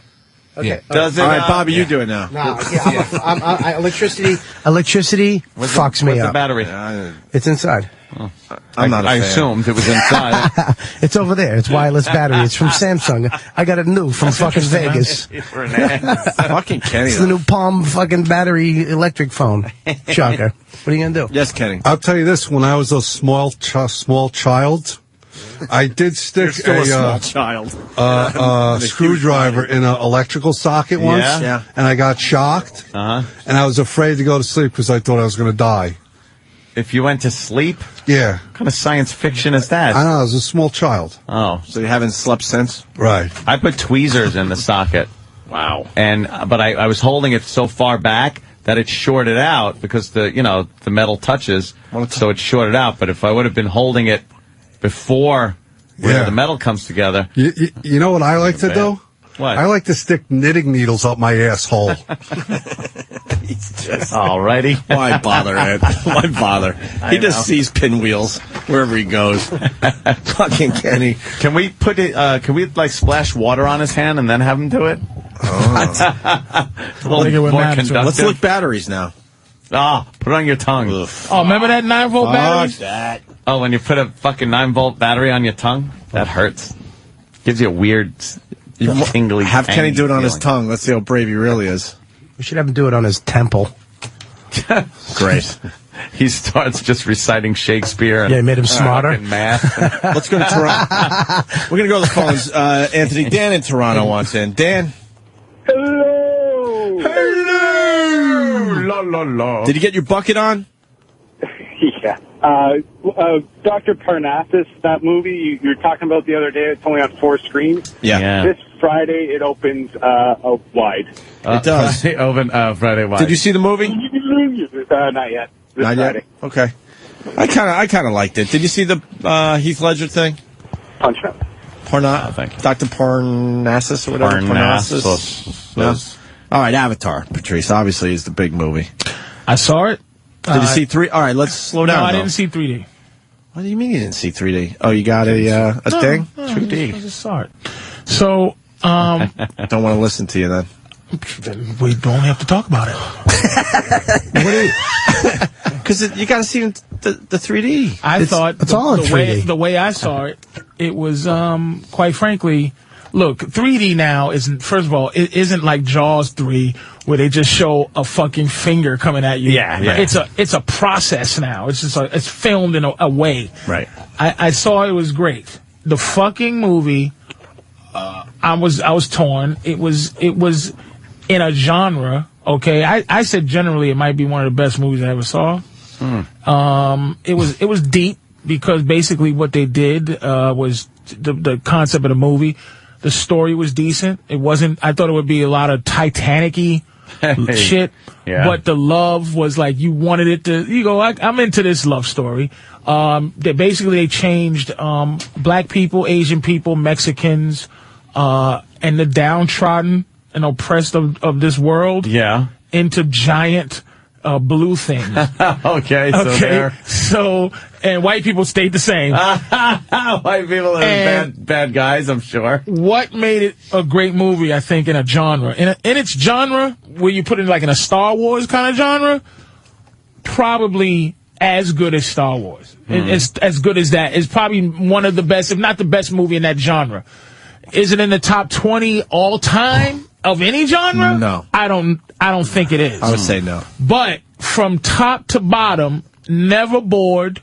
Even the slow shit, interesting. Whatever they did as a process to make the animated characters act, it was Zoe Saldana's thing that she was tremendous. The white boy who was crippled and turned into the Avatar, which is the blue thing or whatever they wanted. Tremendous. Even fucking Sigourney Weaver, who's now an old lady. She was great. She's fucking. She's great in this movie. The evil general.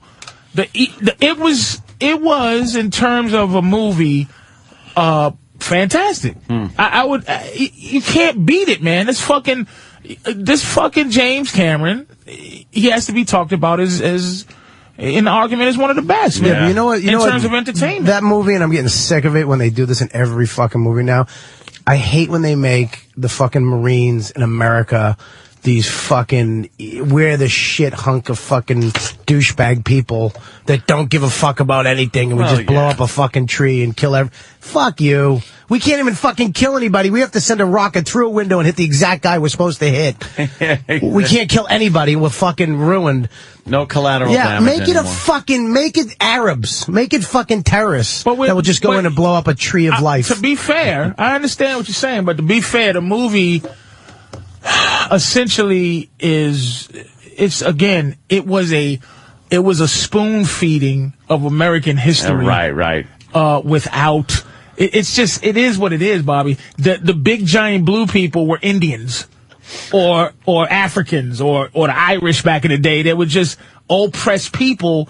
And even though we're doing it in some new age thing, the history of America is to do that. They weren't oppressed. Historic. They weren't oppressed. They were fine. Those things weren't oppressed? They were fine. They were only not oppressed because they were 10,000 feet tall. They were giant things. Yeah, but they weren't oppressed. They were fine where they were living. That's the way they lived. No, the people, nigga, did you see the movie? Did you see the bulldozers just like knocking down what would be their homes? They taught them English. They really spoke Ogungi Boogie Papa, but they came in. What'd they speak?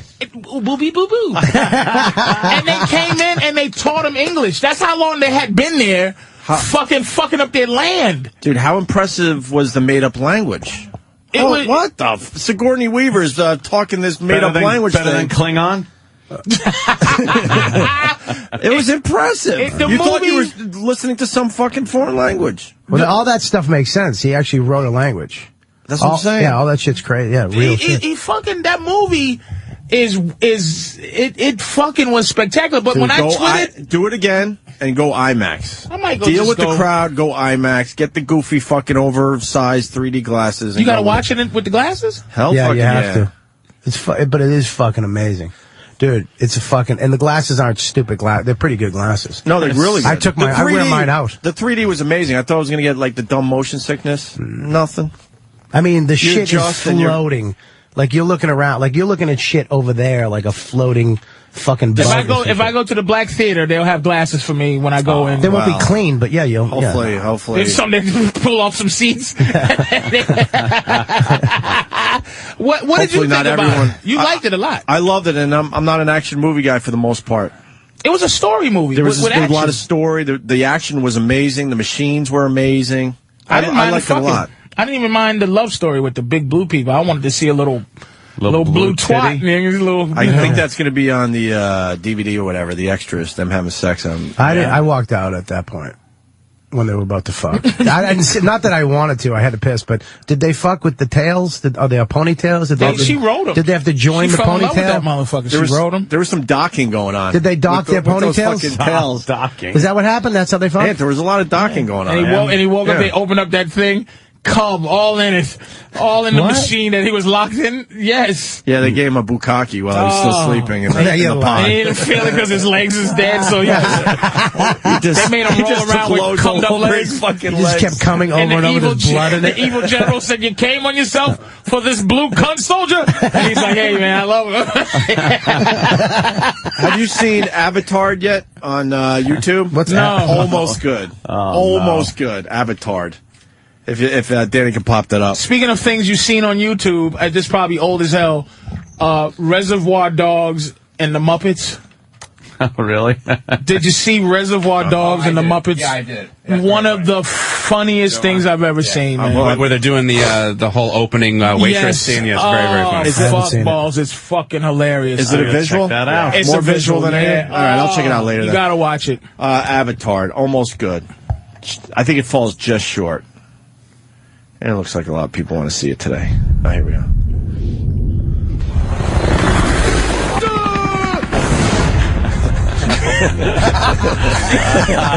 No. It's got to be simple.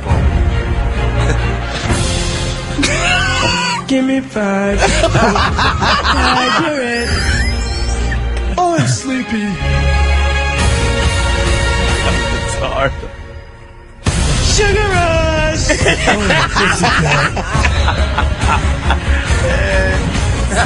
This is fun. Something in. I grabbed my pants. I don't understand. Jake, it's crazy here. There's no stopping him.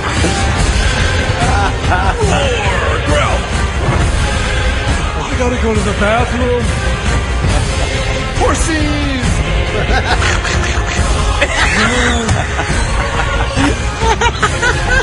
Send us a message that they can take whatever they want.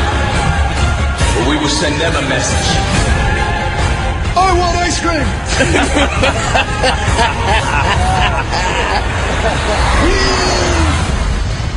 Avatar! You know, the only reason it isn't better is because they don't have enough scenes with the blue people talking to each other because they're just using the trailer. dude, some of these cocksuckers are just good. That's fun. That's just fun. The beginning, he could have stopped. Where that one was going. Oh, shit, man. I enjoyed that. God damn it. God damn you too. What other movies? So, yeah, the Avatars. You know what? And it's going to be the first movie that I'm going to go see twice. I haven't seen a movie twice in theater. You're going to see it twice? Absolutely. I might have to go see it. I might have to. You got to go 3D. I'm going to go 3D. I might go How about today. me and you, Patrice? No. I might go 3D. Why not? Not today, though. I just saw it. This nigga set you up. Don't set me up to reject me, bitch. Jesus Christ. Not today, though, Patrice. The fucking asshole. Don't bug me, What's nigga. wrong with you? Here's what he did. He fucking gave me a pound and then told me, you're lonely. After the pound. You went no. He went, why? And you went, let's go. Fuck you. I'm not going today. What the fuck is wrong with you? I didn't say today. I didn't say today either. Yes, you did. You said today. Oh, yeah. You by did say myself today. Yeah, you said by yourself today. Then he added himself. You got to go 3D. And then he took himself out. I think I'm You got to going go 3D. I think I'm going to have to. You know what? For real, I love going to movies with Patrice. He fucking makes it a movie within a movie. You fuck. What else did I see? I've seen a lot of. We saw Tropic Thunder together. Me, you, and two other people in an entire theater. Danny was there. And I was there I think too. Stump Brain and Bobby was there. Stump Brain. I remember we used to. And I called the Oscar for that fucker too. And fucking Patrice just talking about the movie as the movie's going on was just classic. That was a great film, man. I liked Tropic it. Thunder, one of the best I'm trying to think of what else I saw. I saw a lot of movies over the weekend. You didn't see Sherlock Holmes? I did. Not yet. I saw it. That was good. Something makes me not feel like seeing that. It's all right. It's good. But Downey Jr. is good though in anything. He's a great actor. He's great. Both of them are.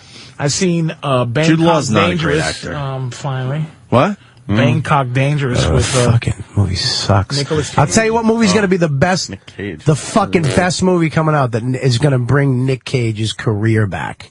Danny, type in what is it? Ass Kiss or something like that. Ass Kiss. Ass Kick. It's Kick gonna do ass. what, Kick man? ass. Kick ass. Kick Ass. And then there's something. Let me wait till you see this clip. This fucking thing is insane. That's it right there. I don't believe you. I'll tell you right now. Yeah, see the trailer, but see the girl trailer. Let me tell you which one. It ain't happening. No. It certainly ain't happening. Bobby's just fucking too excited about it. Yeah. He's building it up and it's gonna suck and no one cares. It's gonna blow. The movie's gonna flop and Bobby's gonna be all alone trying to still convince us it's good. We're just bring him back at this point. Fucking stinks. He's over there still trying to find It's gonna bring back his fucking career. He's up helping Danny find it. All you had to do is there it is. All right, we're watching. It's a comedy fucking about superheroes. I want to know when Rock is going to make an adult movie. My God! Check this with shit that out. fucking Tooth Fairy. What is he, crazy? Oh, Didn't he that movie learn came from Vin and went, Diesel? huh? Holy. Didn't he learn from Vin Diesel? With the duck movie? The duck movie? Check this out. more about what you might want for your birthday? Can I get a puppy? You want to get a dog? Yeah, a cuddly fluffy one. And a Bratz movie star makeover, Sasha. I'm just fucking with you, Daddy. I love a Benchmade Model 42 butterfly knife. Oh, child. You always knock me for a loop.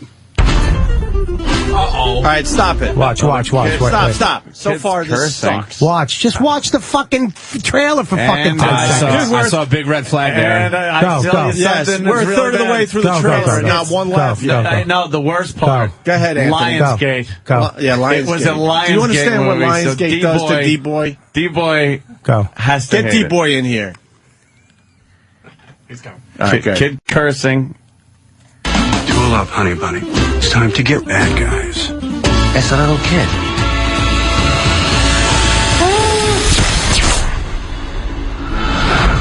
Right? Okay, you cunt. Let's see what you can do now. Wait.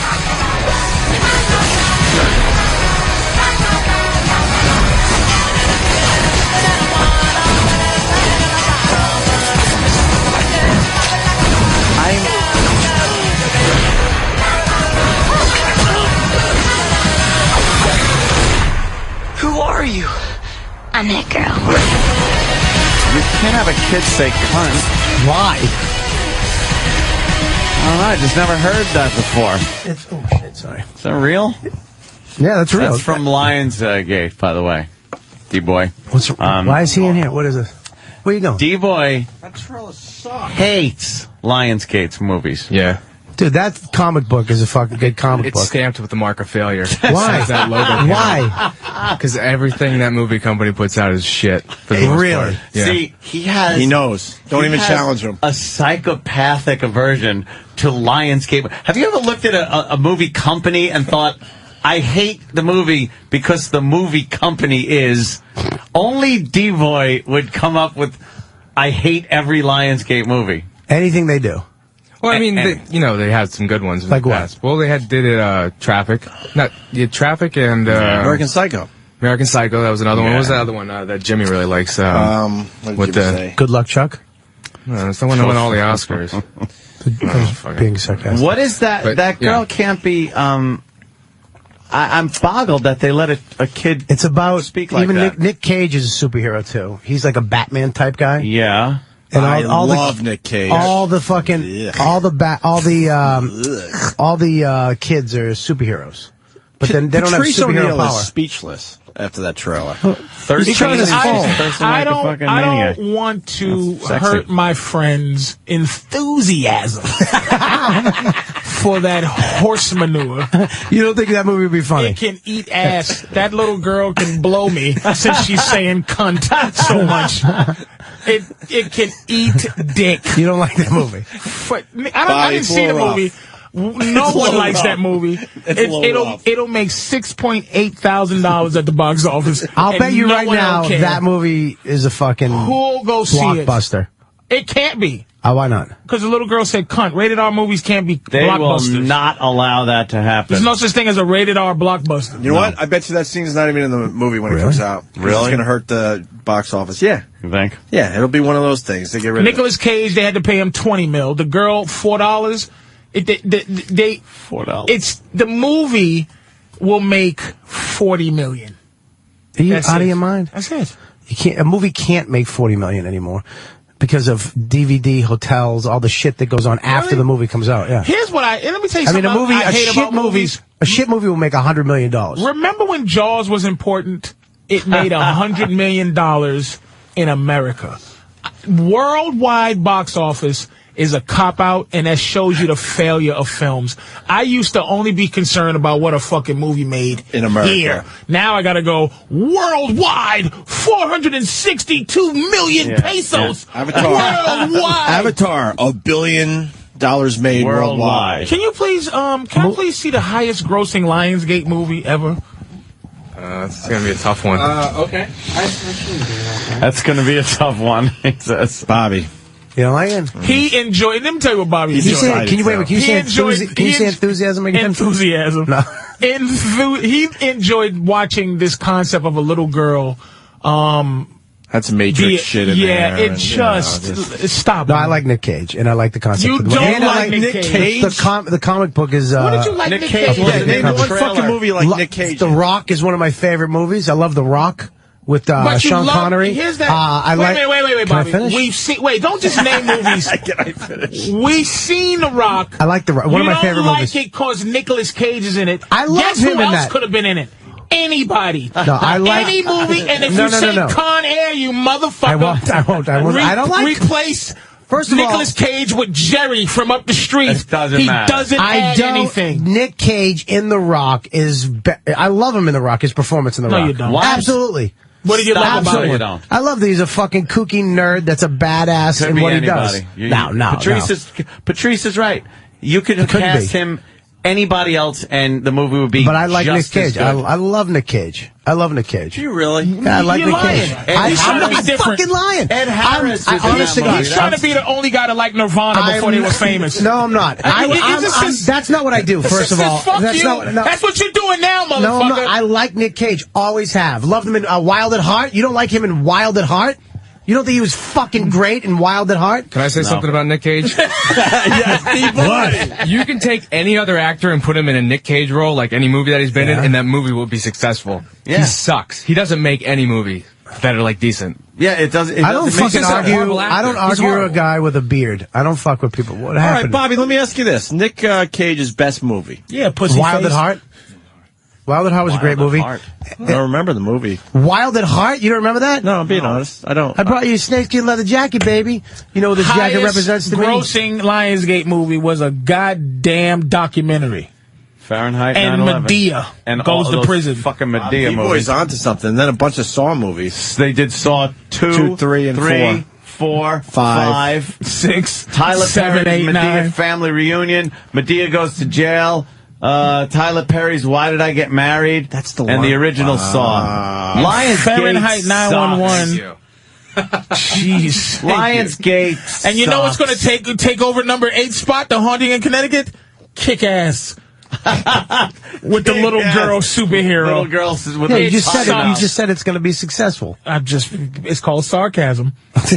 First of all, Nick Cage in Wild at Heart was a great fucking and him in Leaving Las Vegas. What did you go by? Why don't you say fucking Sean Penn was good in Fast Times at Ridgemont High and go back that fucking Nick far? Cage was in Fast Times. He was great in that. He was really good in that.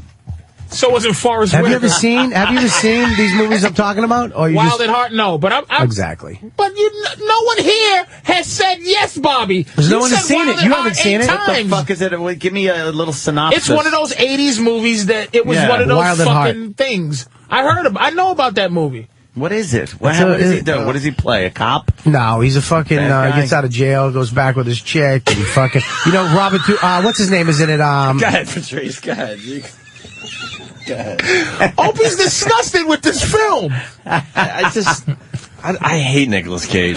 I like him. Never liked him. You like Bangkok Dangerous? No, those are awful. I haven't liked him in a couple years, but I've liked him. I like him in a. Oh, so he likes him. He just doesn't want to see him go away. Is he one of your top actors? He loves Nicolas Cage. No. Robert Duvall. backpedaling No, I'm answering a fucking question. How is that You backpedaling? loved Is Nicolas he Cage. my top actor? No, I think there's you're a lot of people backpedaling He a said, little he said, bit, is he little one of bit. your favorite actors? It has to be after how you were talking about him. Yeah, but Top acting, not my top 5, but he's Top in my top. 10. Absolutely, I'm going to yeah. tell you, top 5 actors. top no 10. one will name the actors they're supposed to name. Look at man. If you don't name Gene Hackman and you You're don't an name asshole. Daniel Day-Lewis, who makes a movie every 16 years and gets an Oscar, but you'll never say he's one of the greatest of all time. But that fucking guy is amazing, and Gene Hackman's one of the greatest actors I've ever seen. Gene Hackman's good. One of the greatest actors I've ever seen, man. What about Pauly Shore? He's in the top 360. 360? Yes, he's 380 on a top 3. He's a top. I think I just threw you a loop. I'm sorry. Threw you a curveball there. I think Sylvester Stallone was a fucking great actor. Stop. Christ. You don't think Rambo and Rocky, he was great? It. You know, he wrote Rocky. Now you're being crazy. That's crazy. And he's dead serious. This is messing up Bobby's legacy. Silly. You don't think he was good in Rambo? Look, I watched First that Rambo, motherfucker sure. 20 times. I just watched First Blood, Yeah. which, by the way, doesn't have Rambo in it. Not the name. It's just called First Blood. Yeah. A lot of people have mistaken about. I mean, you guys. And the second one is Rambo, First Blood 2. First Blood 2, right. And that's when it started going downhill. And then, But Rambo, the original. The last one was great. It's a His good scene movie. at the end. His scene at the end, when he has that acting, that's pretty good fucking acting, dude. I mean, if you've ever acted in your life, you know how hard it would be to fucking pull that scene off. Oh, you see what he's doing? As much as we love it. I see what you Shut did, up. Bobby. Bobby's doing that. Me to shut up, or are you telling Rocky to shut up? Bobby's in a corner, so now he's like, Rocky. if you know about acting. All right, so we don't know about acting, Bob. Here's what kills me. Somebody says did times. You know what? I don't have to fucking know about acting just to feel it. Just to watch it. You don't think that fucking Thank you. No. You don't think Rambo was a good First Blood? Part That's what I'm 1 saying. is a fantastic movie. That's what I'm saying. But you said Rocky. Rocky. You don't think Rocky was? He was great in Rocky. He was great in Rocky. You don't think that was fucking great? James Cameron should be an argument for greatest director of entertaining movies. Yeah. But should he be in there with the Coen brothers or Scorsese's? Maybe with Scorsese's. Because Scorsese's is an entertaining movie guy. Yeah, He's not a fantastic epic guy. He's not Francis Ford Coppola. He's that guy. But James Cameron, Stallone is one of the greatest movie-making guys along with Schwarzenegger. Can I answer Bobby's question? He's like, he keeps going, was Sylvester Stallone great in Rocky? Yes, he was. But the problem we have with Sylvester Stallone is that he was in a bunch of movies where he sucked. I'm saying and his acting was not good. But his acting was good in the in Rocky. Yeah, all right, so two was movies amazing. out of what? 30, 40 yeah, but films? those movies, amazing. Those movies go down. It was not exactly. The movie was amazing. He was probably amazing playing in Rocky. himself, right? Watch The Lords of Flatbush. You feel like saying something. Watch The Lords of Flatbush, and you'll see the same Stallone as you did in Rocky. D-Boy's looking at Bobby like I have to have more respect for him because he's on the show. Watch Death Race 2000. But I hate his guts right now. Machine Gun Joe for Turbo is really Rocky. You don't like Sylvester? No, I agree with everybody else. You don't think he's good as an actor in those movies. What, Rocky? And Rambo. He's the same guy in every movie. He wasn't the same guy in Rocky and in Rambo. Because he needs a friend right now. Pretty much the same. Pretty similar. Understand that I'm going to be on Bobby's side just because he needs somebody on his side right now. Thank you very much. But he's just nobody agrees with him in this fucking movie. You're making a fool of yourself. No, I'm not. Bob. I have an opinion and I'm sticking to it. Hold on, He's an so icon. if you think that's making a fool, Anthony. I will be a fool then, Anthony. You know what? Let's settle this. We got Bob Kelly on the phone. He'll tell us what's up. Wait a Bob minute. Kelly. How's that happen? You know, dude, I mean, you get in the cage, you get your cigarette, you get your coffee, next thing you know, you got a movie. Boom. You got to end with boom. Boom. You got boom. But good job. I don't like his accent faded What out. about Sylvester He's like fucking Bobo. Sylvester Stallone in Copland? I thought he was good. No. I thought he was good. I didn't didn't say great. I said fucking good. hated Copland. A lot of people said he was good in Copland. I thought he was good. That. I'm going to tell you what he did in Copland. Go ahead, Patrice. Jesus. His career was going into Jokeville, right? Yes. That motherfucker stole fatness from Robert De Niro. Because he thought that's what you do. People mistook fatness for good acting. You fucking just become a fat When did I miss out on man, that? and you get a and you get an Oscar. Yeah. He tried to trick us. I didn't like that shit. But he didn't even get fat. He was like a little overweight. He gained He still had 50 abs. pounds. He gained a lot of weight for that film. Every movie you saw him in, he was jacked. And He then, tried to do De Niro, and it didn't Yeah, he tried to fucking do work. Raging But Bull. here's what happened to Stallone.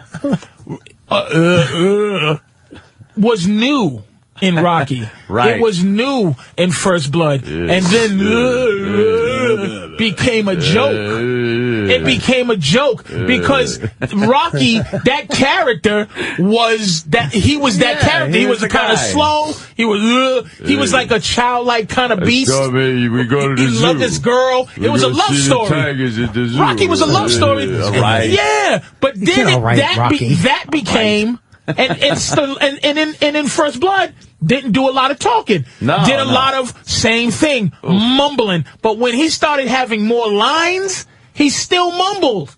So he was like, but it was like, the whole movie.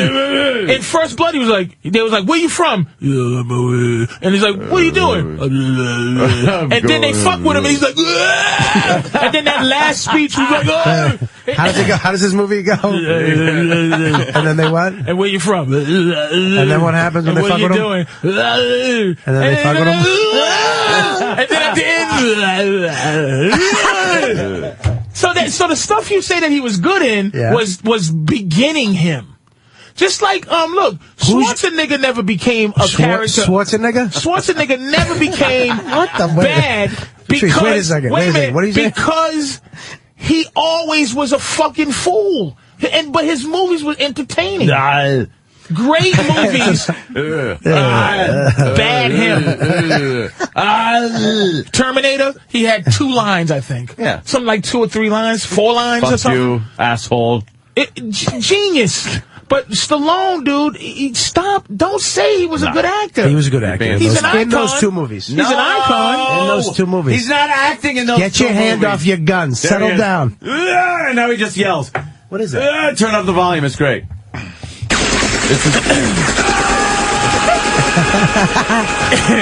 Here's this great acting. And this that's not the movie. That's part 2, you First asshole. Blood, part 2. Danny, that's part 2. Always the bad guy.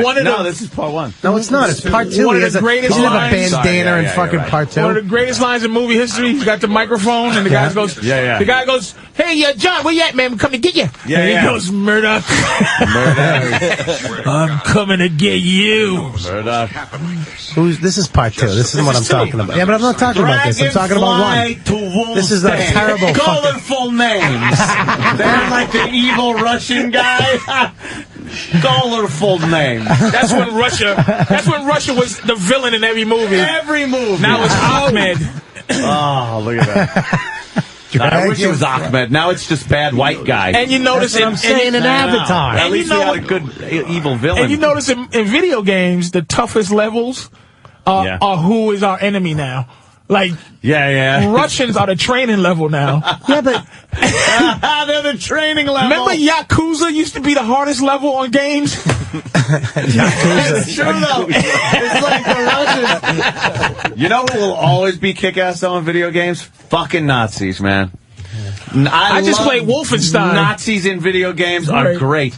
You play Wolfenstein? Yeah. Where they fucking, the whole game is them trying to find magic? Yeah, they're trying to find like an occult thing, and you're just fucking Nazi hunting. They just shooting Nazis in the head. It's banned in Germany, that game. Really? Oh, because it's Nazis. It's probably got a swastika in it. Oh. Yeah, but a bunch of can't even show they're it. Nazis. I know. The Nazis. You're supposed to. How funny is the? The Germans really are like, hey, we don't want any of that. It's like, dude, you see what you did with that shit?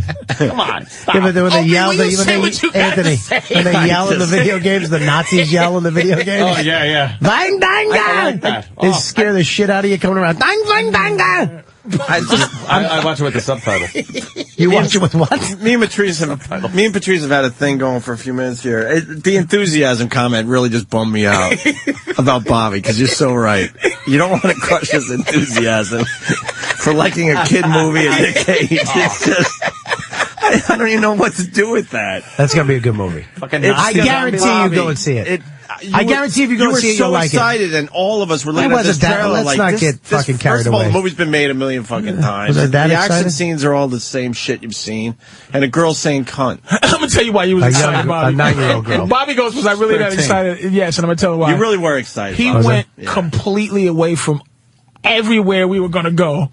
Yeah. And went on a limb and said, he got up. He really helped Danny find it. He wanted to turn us onto something new. The cursing girl's cute. I'll give it that. It's like a novelty thing. It's funny. I don't know if it's cute more than it's fucking sexual, but go ahead. But Nicolas Cage has nothing to do with that trailer. It's the girl running around. That's a good point too. Right? There's another scene with him. There's another scene with him and the girl where he shoots the girl in the chest.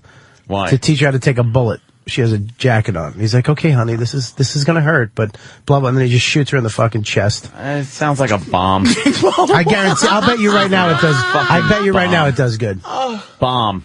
I bet you right now. If Bobby, there's a lot of bad movies that do good. They're going to take the kids to a movie where a girl's saying cunt. D-Boy. Who's going to this? Hold on, D-Boy, name a movie This movie wouldn't have been made. Name a movie that did well, but it's a piece of shit movie. There's a million of them, Bobby. It doesn't mean it's a good movie. Bobby, what's the demo for that movie? What's the demo for that movie? This is why it's not going to do well.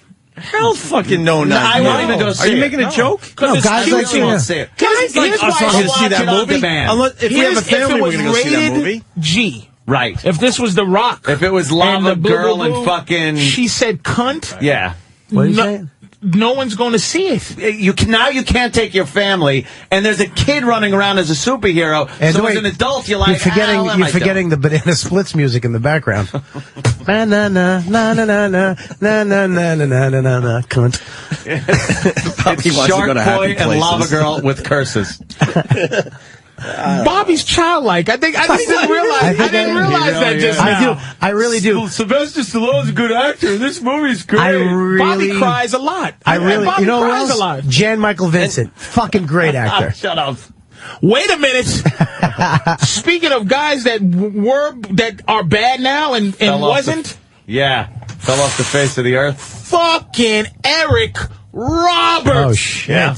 Wait, he was back recently? But he was in Dark Knight. Oh, right. Motherfucker, he was a great actor, 80, man. Dude. Star 80. That was sick, yeah. He was genius. Yeah, Runaway Train. You see him in Runaway Train? I remember Runaway Train. Of Greenwich Village. He was the Charlie, they took my thumb guy. Yeah. He couldn't overcome the fucking his sister thing. He got ready to kill us. He goes, "You're doing me a big favor, huh?" she's gonna give him some pussy, and she's just here, and he's just like, "You're gonna do me."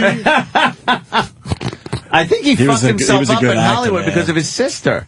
Like they had to have an incident. He was good. He was Oscar good. He's Oscar good, man. But then she came out of nowhere, and everybody loved that fucking bitch. Stinks, dude. You didn't think he was good in Batman? People loved her. He wasn't all right. Not, but he wasn't.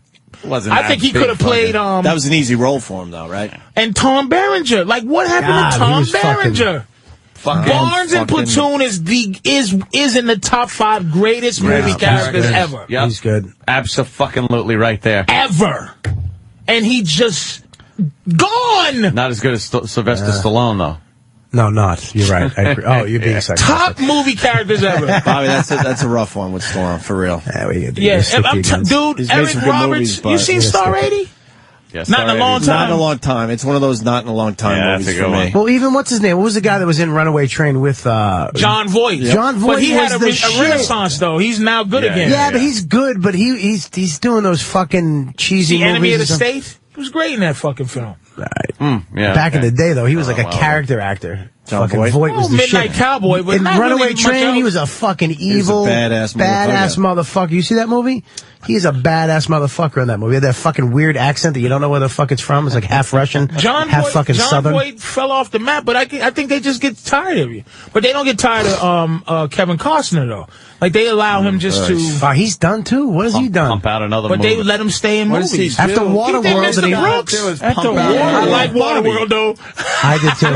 Oh really? And I like the Postman. I like the Postman. I enjoyed the Postman. It's the same movie. It's the same. One's on land and one's in water. Right. Dennis Hopper's in both of them. It's great. It's the same fucking movie. Patricia, one is horses and one's jet skis, you fucking asshole. Patricia's going strong, but you just lost some cred, man. And they're both the fucking Road Warrior. I enjoyed the one. Did you like Waterworld? Yes. Anthony. You didn't like Waterworld? Fuck you. I'm going to be on Patricia's side just because his enthusiasm. Yeah, Patricia lost a little bit, right? Dude, a little bit. I'm not saying it was good. Bob's coming back now. I didn't punching back. I didn't hate Waterworld like the whole world. Everyone hated it like it was a piece of shit. Yeah. I will watch that, and I will watch The Postman. I fucking think that movie's great. I've seen Waterworld 40 times at least. Yeah. Just to watch it. I've seen it 40 times, but I've never seen it fully once. I've never sat through the whole fucking movie. From beginning. Never. I've always missed a piece of beginning to the end. That guy they pull up with.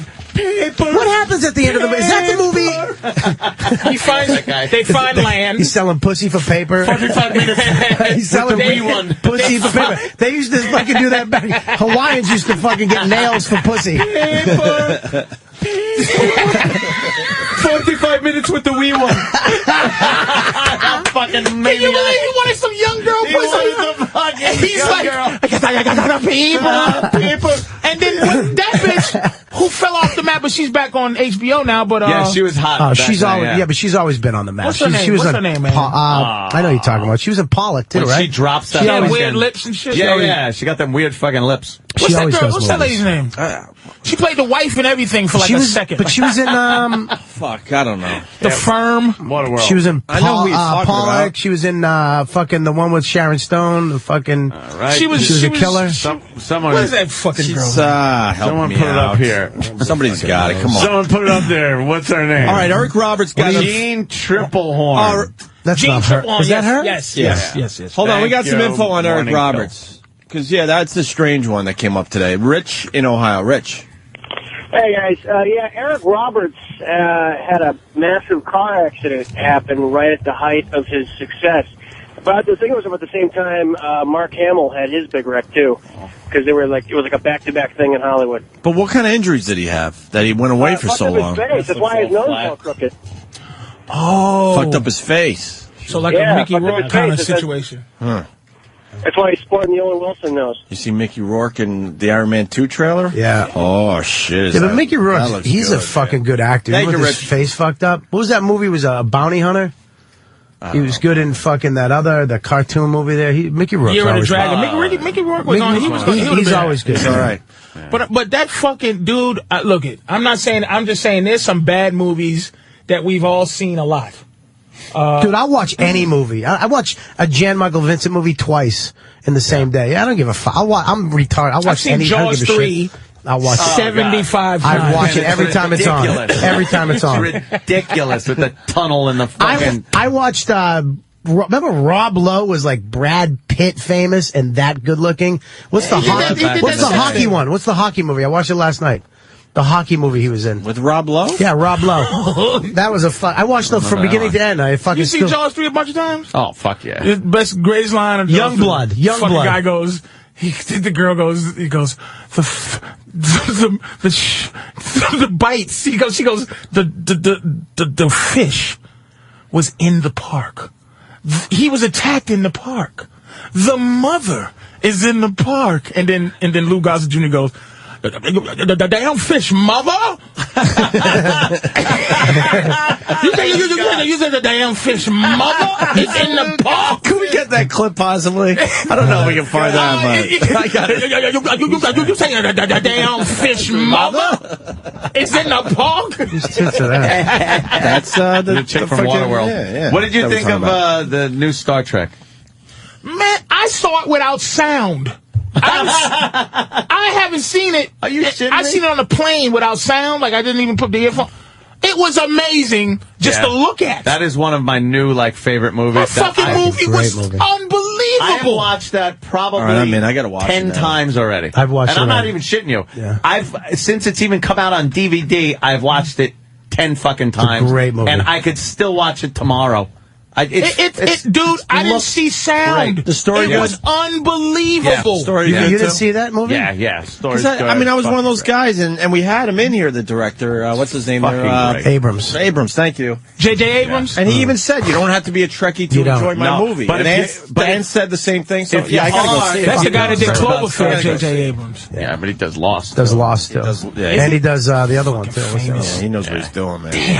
Yeah, dude. And Fucking- Cloverfield could have been good. Let's be honest with you. I'd say the best part of It could have been Cloverfield good. is when they did the night vision in the tunnel and the fucking creatures were behind him. They had no lights, and then he had the camera, the little and then he fucking things. flicked the night vision Dude, on. there were some great scenes, even though the movie fell short. I hate a That movie could that have I been really want to good. love bad. I wanted to love Cloverfield really. Yeah, I want to like that. That happened with fucking Planet of the Apes. I was all about Is Planet that of the the Apes. number one all-time Disappointing. fuck up? Is the Mark I Wahlberg know, Planet yeah. of the fucking We Apes, all were man. excited that, all right, I we're going to was get so some fucking psyched. movies now for the next 10 years. It's like we unbelievable, got the man. technology where they can fucking make them blew it. look really good and everything, and then they just fuck the One of my story top up. 15 movies. That movie was Shut it. I'm kidding. So bad, they're not even thinking of making another one. They're not even thinking about it. Dude, your hand was on your And they gun. knew they had 10 movies in them. If that first movie did well, they knew they had another 10 they could make. Dude, you disaster. can't get more disappointed. Yes. Yeah, they fucked that up. In a movie than Yes. that Planet of the Apes thing. I couldn't believe it, man. I was shaking my head. I saw it the other day. It's on right now. Yeah. And you just, I watched it again and I go, this movie's bad. It's horrible. You know what? What? Vin Diesel fell the fuck I was off, just too, going to man. mention Pitch Black is a fucking great film. great I love movie. Pitch Black. Watched it last night. That was Here's good. the issue Unfucking with believable. remakes and guys that get their hands on remakes. This is why Star Trek did well. Somebody has the rights to the Warriors. I was reading about this, and he says it. He goes, I'm moving it to L.A. That it's going to take place in Los Angeles. We're going to take all these people that's dressed up in it. We're going to do, and I go, that's the issue. The issue is Planet of the Apes remake should have been exactly the same fucking movie with new shit. Yeah. That's what we want to see. That's what we wanted. We want to see what the ship would have looked like if it crashed and the other thing. We want to see we even want to see a black actor Dr. Zayas fucking get shot and they fucking give him a lobotomy and the other guy gets his throat cut. Yeah. And the other guy and we want to see Mark Wahlberg go, get your fucking hand. They switched the line to go, get your hands off me, you filthy human. What are you, a dick? Stop it. I'm gonna bring the whole show around with that. Make it taste like lasagna. Make it taste like lasagna. That's For real. it. Keep it Don't tasting say like it's lasagna. Yes, lasagna. If you're gonna make lasagna, make it fucking taste like lasagna. Simple as that. It was simple so- as fucking that. He didn't even Mark Wahlberg in make that the movie. fucking Statue of Liberty and the fucking He wasn't even sticks out of the surprised to ocean. be there. No. He was like there, and he never was like, he didn't go through the pain of being a dumb human. The throat, yeah, that whole thing where it's like, fuck, I gotta The tell these humans people I'm talked. smart. The girl in it was like, hey man, what's going on? Yeah. Like what? Dude, Yeah, you how never come the felt humans are talking? Yeah, you never felt for the original Planet of the Apes when they touched down. You're like, they're fucking stuck on this sick fucking planet. You felt for those guys. Like, holy shit, they're never getting off this planet. I've seen it 4 times and I hate it. I hate it. Well, that means you try to like it. No. One and done for me, I watch man. it because the hatred motivates me sometimes. No, do the same thing in movies. Like, I watch a lot of things just because I hate it, and I go, boy, this sucks. Just to go like, oh, fuck this. This sucks. That might be the most disappointing and worst. That's strong. Because I was so excited, man. We all grew up with Planet of the Apes. Dude, We're I like, had fuck, the movie right on, poster. man. Remember I had the movie poster over my desk at NEW? Great, one of the great all-time movies at the all-time. And then at the end, I watch it, and I keep looking at the end of that movie going, what does this mean? Yeah, what happened? But even the Planet of the Apes series fell off. Did you ever see I forgot what it was. The series was bad. Making of, no, but it was, as the movies went on, they didn't have as big of a budget, and then the monkeys had just like Halloween masks on in the background and really stuff. bad. And if you look closely, you're like, oh shit. The making of the movie. They just had the front of the mask. No, for real. With an elastic. Like the first one, they really. Huh? The guy that goes, see, he was supposed to be Dr. Zayas in the movie. Right. Edward G. Robinson. And the way they made the movies, they put the makeup on him because everybody thought this was going to be ridiculous.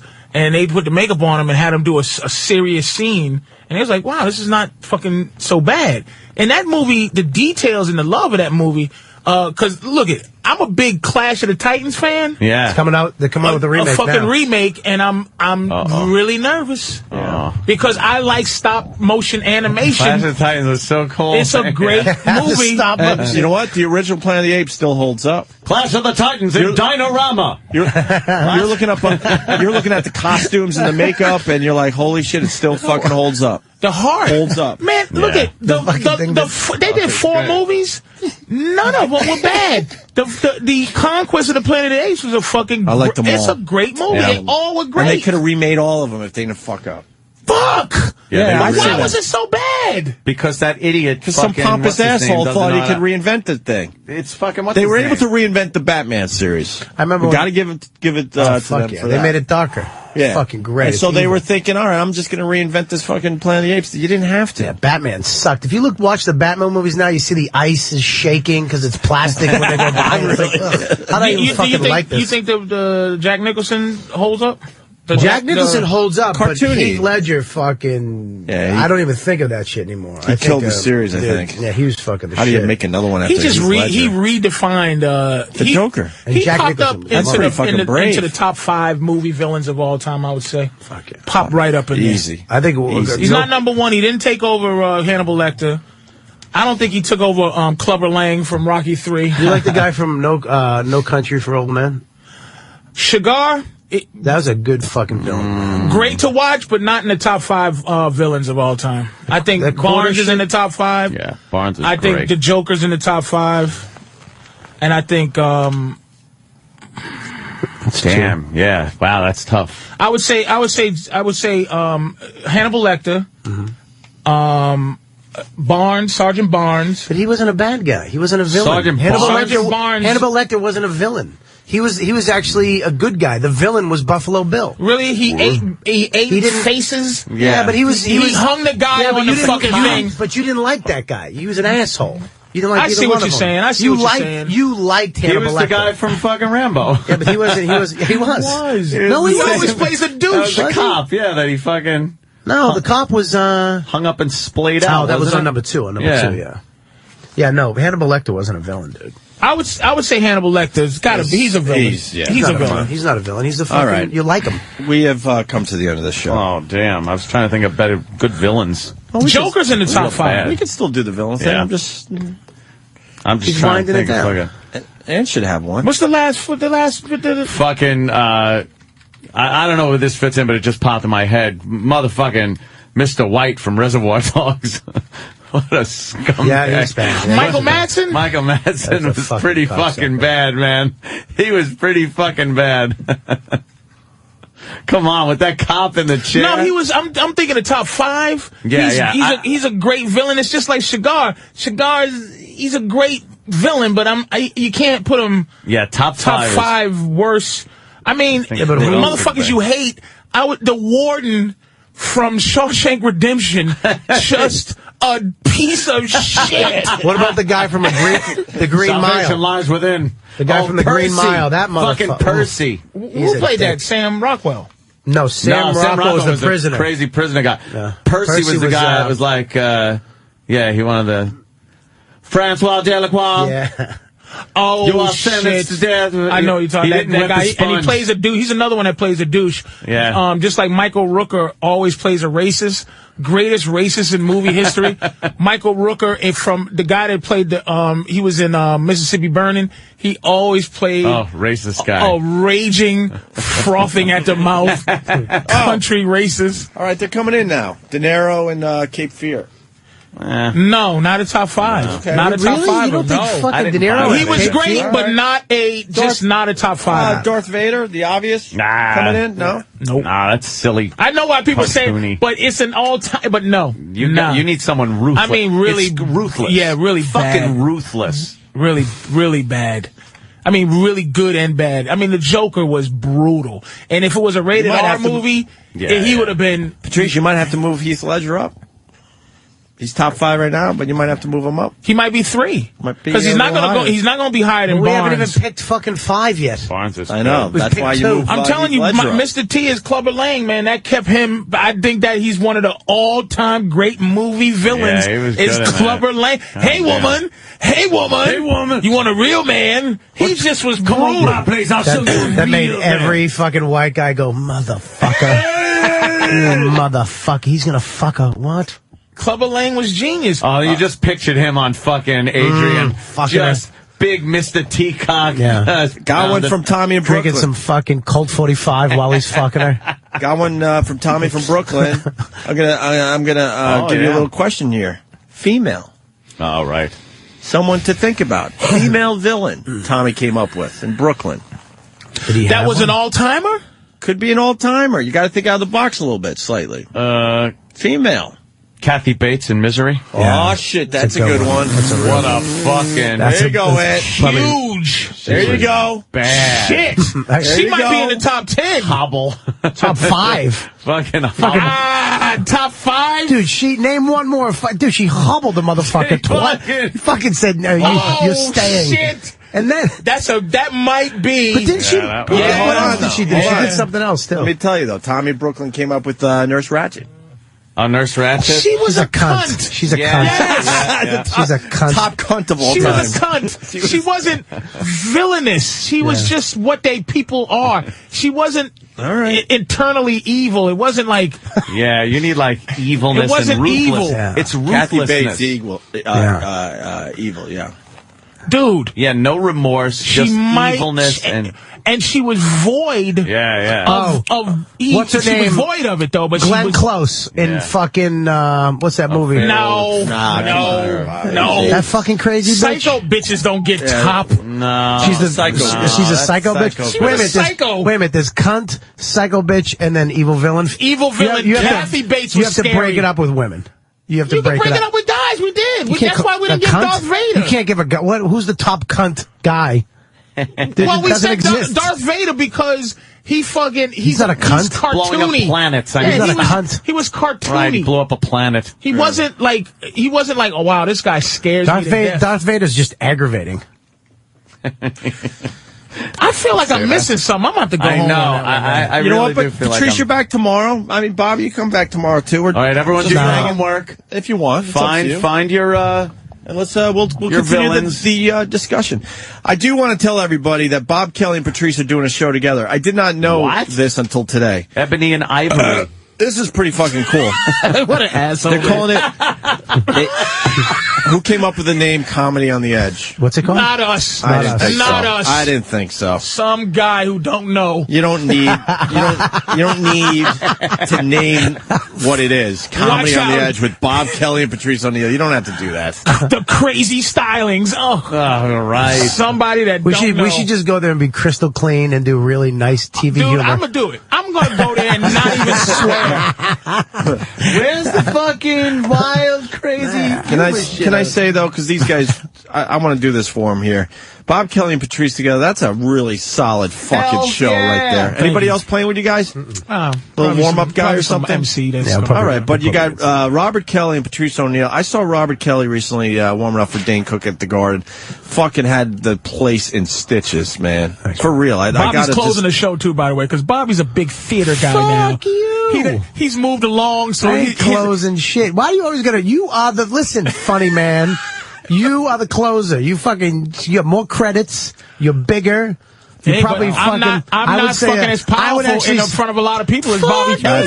You're one of the funny. You're probably the fucking top 3 funniest guys on the planet. I think you're one of my favorite comics. Patrice and his confidence bugs me. Patrice, no. He walks out there, casually sits on that stool. All right. Are you guys ready? Patrice is time. Patrice has been trying to get. Patrice wants to be the only headliner that goes up in the middle. He wants to do an hour in the middle and then have somebody go up after him. Hey, you get 2 quality guys going on doing their little thing. But I think Bobby is For real. should headline. No, you're headlining due to your paycheck. I like when Patrice comes out, sits down, and doesn't even start to talk. Like most comics get right on the mic. Hey, how we doing? Patrice will sit down and look at the crowd like, all right, what do I got to deal with tonight? Like, what assholes am I fucking dealing with? Looks around. All confident and shit. It ain't confident. He doesn't even have to. I'm looking going. He doesn't even have to. I gotta do 59 more minutes. He doesn't even Look at this fucking bitch in the front. I ate her guts already. He knows he doesn't even have to stand. Patrice will walk. He'll walk half the crowd and then go, "Good, let's start." What? Yeah. All right, listen. I'm ready. Let me get it out there because this seriously is a good show. I'm going to go to this one. Oh, God. See, now I got to say that. I'm sorry. Go ahead. Ray Fiennes in Schindler's List. Wow. I pardon you. Wow. That He was just shooting people out the window. He'd wake up in the morning and go, shoot a couple of Jews. But does that count since Nazis are already the most fucked up people that ever beyond bad fucking Nazi. Like, there were Nazis looking at him like, wow, God damn, you're Even some of the German shepherds were like, "Dude, this guy's like fucking anybody nuts." who plays Hitler would be one of the worst villains in a movie. But Ray Fiennes was fucking Ralph or Ray? Ralph Fiennes. It's like Ralph, Rafe, Rafe. I just say Ray Fiennes. We gotta have one more great movie villain before we get out of here. All right. Pardon you. I got another cunt. Homeless Jim on Twitter writes, top 5 villain is the witch from Wizard of Oz. Some poor schmuck was married to that and had to fuck it. Someone else is being smart enough and saying top 5 villains, Abraham Lincoln. He's fucking racist. Listen, I'm gonna try to get your plug out. Oh, go ahead. I'm sorry. Because this really is a good show. I'm gonna go. I think we all should meet at this show and have a nice party weekend. It's Bob Kelly and Patrice. Ignore that stupid comedy on the edge shit. It's Saturday, March 6th. Xanadu.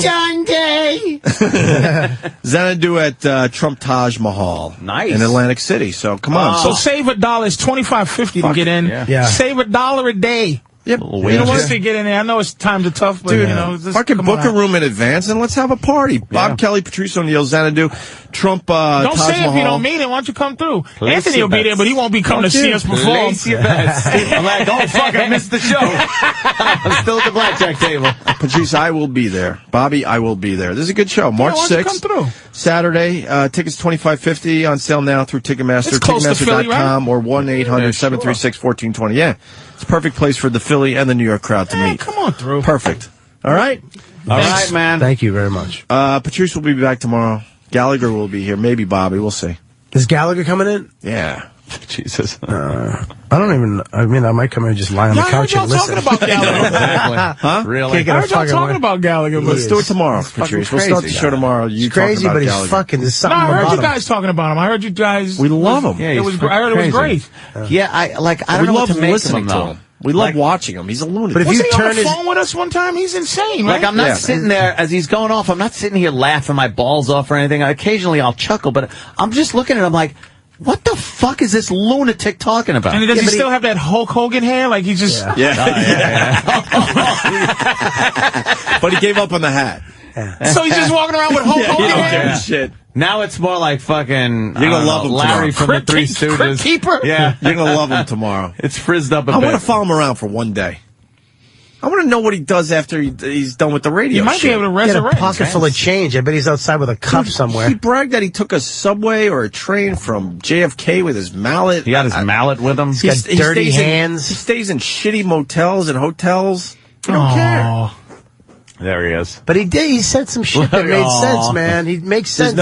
Some shit pops out of his mouth. You're like, what the fuck? Patrice, you don't have to say. Oh, Patrice, you don't have to say aw. We just impressed Patrice again. You don't have to say aw. Patrice came in kind of feeling all. You don't have to say aw. The guy's still right had a great there. time, and He's then right there. at the end, it's sharp. He's sharp. Still sharp now? Big time. And full of energy, and he only has 80% of his heart working. Yeah, but his fucking the way he talks, it's hypnotic. You just wind up staring like, what the fuck is it? Yeah, because you're like, what the fuck I'm telling you, he's talked about. People know him for his horseshit watermelons and all of that shit. But that motherfucker used to talk about world issues. Profound. A lot back deeper then. than that watermelon shit. But his name Gallagher is like it's like being called, come onto the stage, Fruity Pebble with his fucking magic wands, and then he's like, hey man, life used to be fucking, and you go, this guy's great, He's but talking he just some real shit. Why is he mashing watermelons in front of my face? It was a punchline for Ant and I over the years, too. When someone would call in and make Ant do a voice or something, I'm like, yeah, it's, squash the watermelon. Smash the watermelon. Smash the watermelon. Go ahead. I was like, yeah, thanks. No, I won't be doing that. Yeah. You really don't. You really don't want to do what you're told to do. It's like you go, really. do that thing, boy. Do that. Tomorrow he won't be smashing anything, and he'll be great.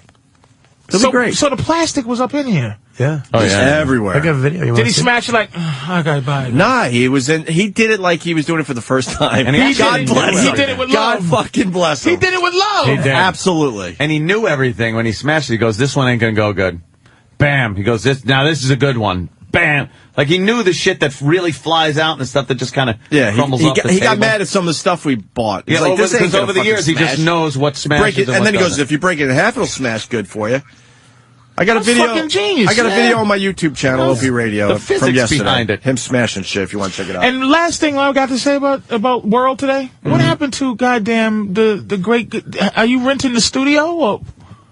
The guitarist, the bum guitarist. Oh yeah, he's getting plenty. We haven't given up on him. Plenty of the play. video is up to 600,000 views, word of mouth. And it's huge, right? Dude, didn't even hit any websites. It's just word of mouth for the most part. Yeah, and Alt Nation here at Sirius XM is playing the version of Creep and getting a nice response. So it's still growing. And he's somewhere just fucking flinging his own shit in the air somewhere. He's somewhere cold right now. Janine's pointing out the fact that you just said, "Where's the bum guitarist?" I just read it. It's like the bum guitarist. That's it. That is fantastic. But dude, that thing is still fucking happening. Did you see that? The guy, the homeless guy, doing Creep. Yeah, it was actually pretty good, man. Yeah, pretty good. Opie's Eye is getting a lot of hits. Sometimes I get on there, it'd be a lot. Some will be like, some will be like 3, and then some will be like 800 million. And shit. You never know what sticks. It's the weirdest thing. People are going to start going, hey, dude, shit. can I get on the fucking Opie Eye? Can I do an episode? Hit or miss. Hit or miss. Opie Eye. Opie Eye. Yeah, me and Ant I want to shoot guns with Ant for Opie's Eye. Yeah, that'd be a good one. When the fuck are we doing that? We got to wait till fucking warm weather because the indoor range doesn't like videotaping stuff. I got yelled at. I don't want to leave yet. Oh, really? Yeah. Dude, you got a whole show tomorrow with us. I'm lonely already. I don't want to. And the Sirius XM. Oh, man, that Patrice. I'm like, yeah, well. How come they don't call me? What's going on? Because they don't have any money or something. It's bullshit. I mean, I'd rather. They're like, oh, we got to do something with Patrice. I'm like, really? Yeah, but they should say. I've been telling Patrice that for 5 years. Like, shit. Get some money together, and Patrice will fucking do a show for you. And I'd kick rather ass. come in for free when I'm fucking when I'm asked to, as opposed to. You know, I'm embarrassed to tell you what they say at this point because it's all empty promises for the last 5 years we get do. my own commercials. Empty fucking promises. I make that deal I heard they do with people. They make them get their own sponsors. Oh yeah, like infomercials. No, you're better. What? Way better Fucking than that. get Yeah, it's like Let other hacks do that. You're way better than that. condoms, hookers. You pay you pay them. I could do and this. Then you come in and you sell. I could do radio this. Let's sell some tickets. Bob Kelly and Patrice. March 6th, Xanadu, Trump Taj Mahal, Taj Mahal, Jesus. Where'd you get that jacket? Tickets on sale Future? now through Ticketmaster.com. We'll see you tomorrow, Patrice. Hey, thanks a lot. And remember, Bobby's headlining that gig. I'm not headlining. Patrice, I'm not going to disappoint a bunch. They want to come and see you. But just in case you're not back, Gotham Comedy Club all weekend starting tonight. Tonight, yep, all the way through Sunday. Gotham, New York City. You're at Gotham. I'm sorry about that. We should have got more of those Headlining plugs at out. Gotham like he will be at the You're Taj fucking Mahal. headlining, dude. There's no We're way. just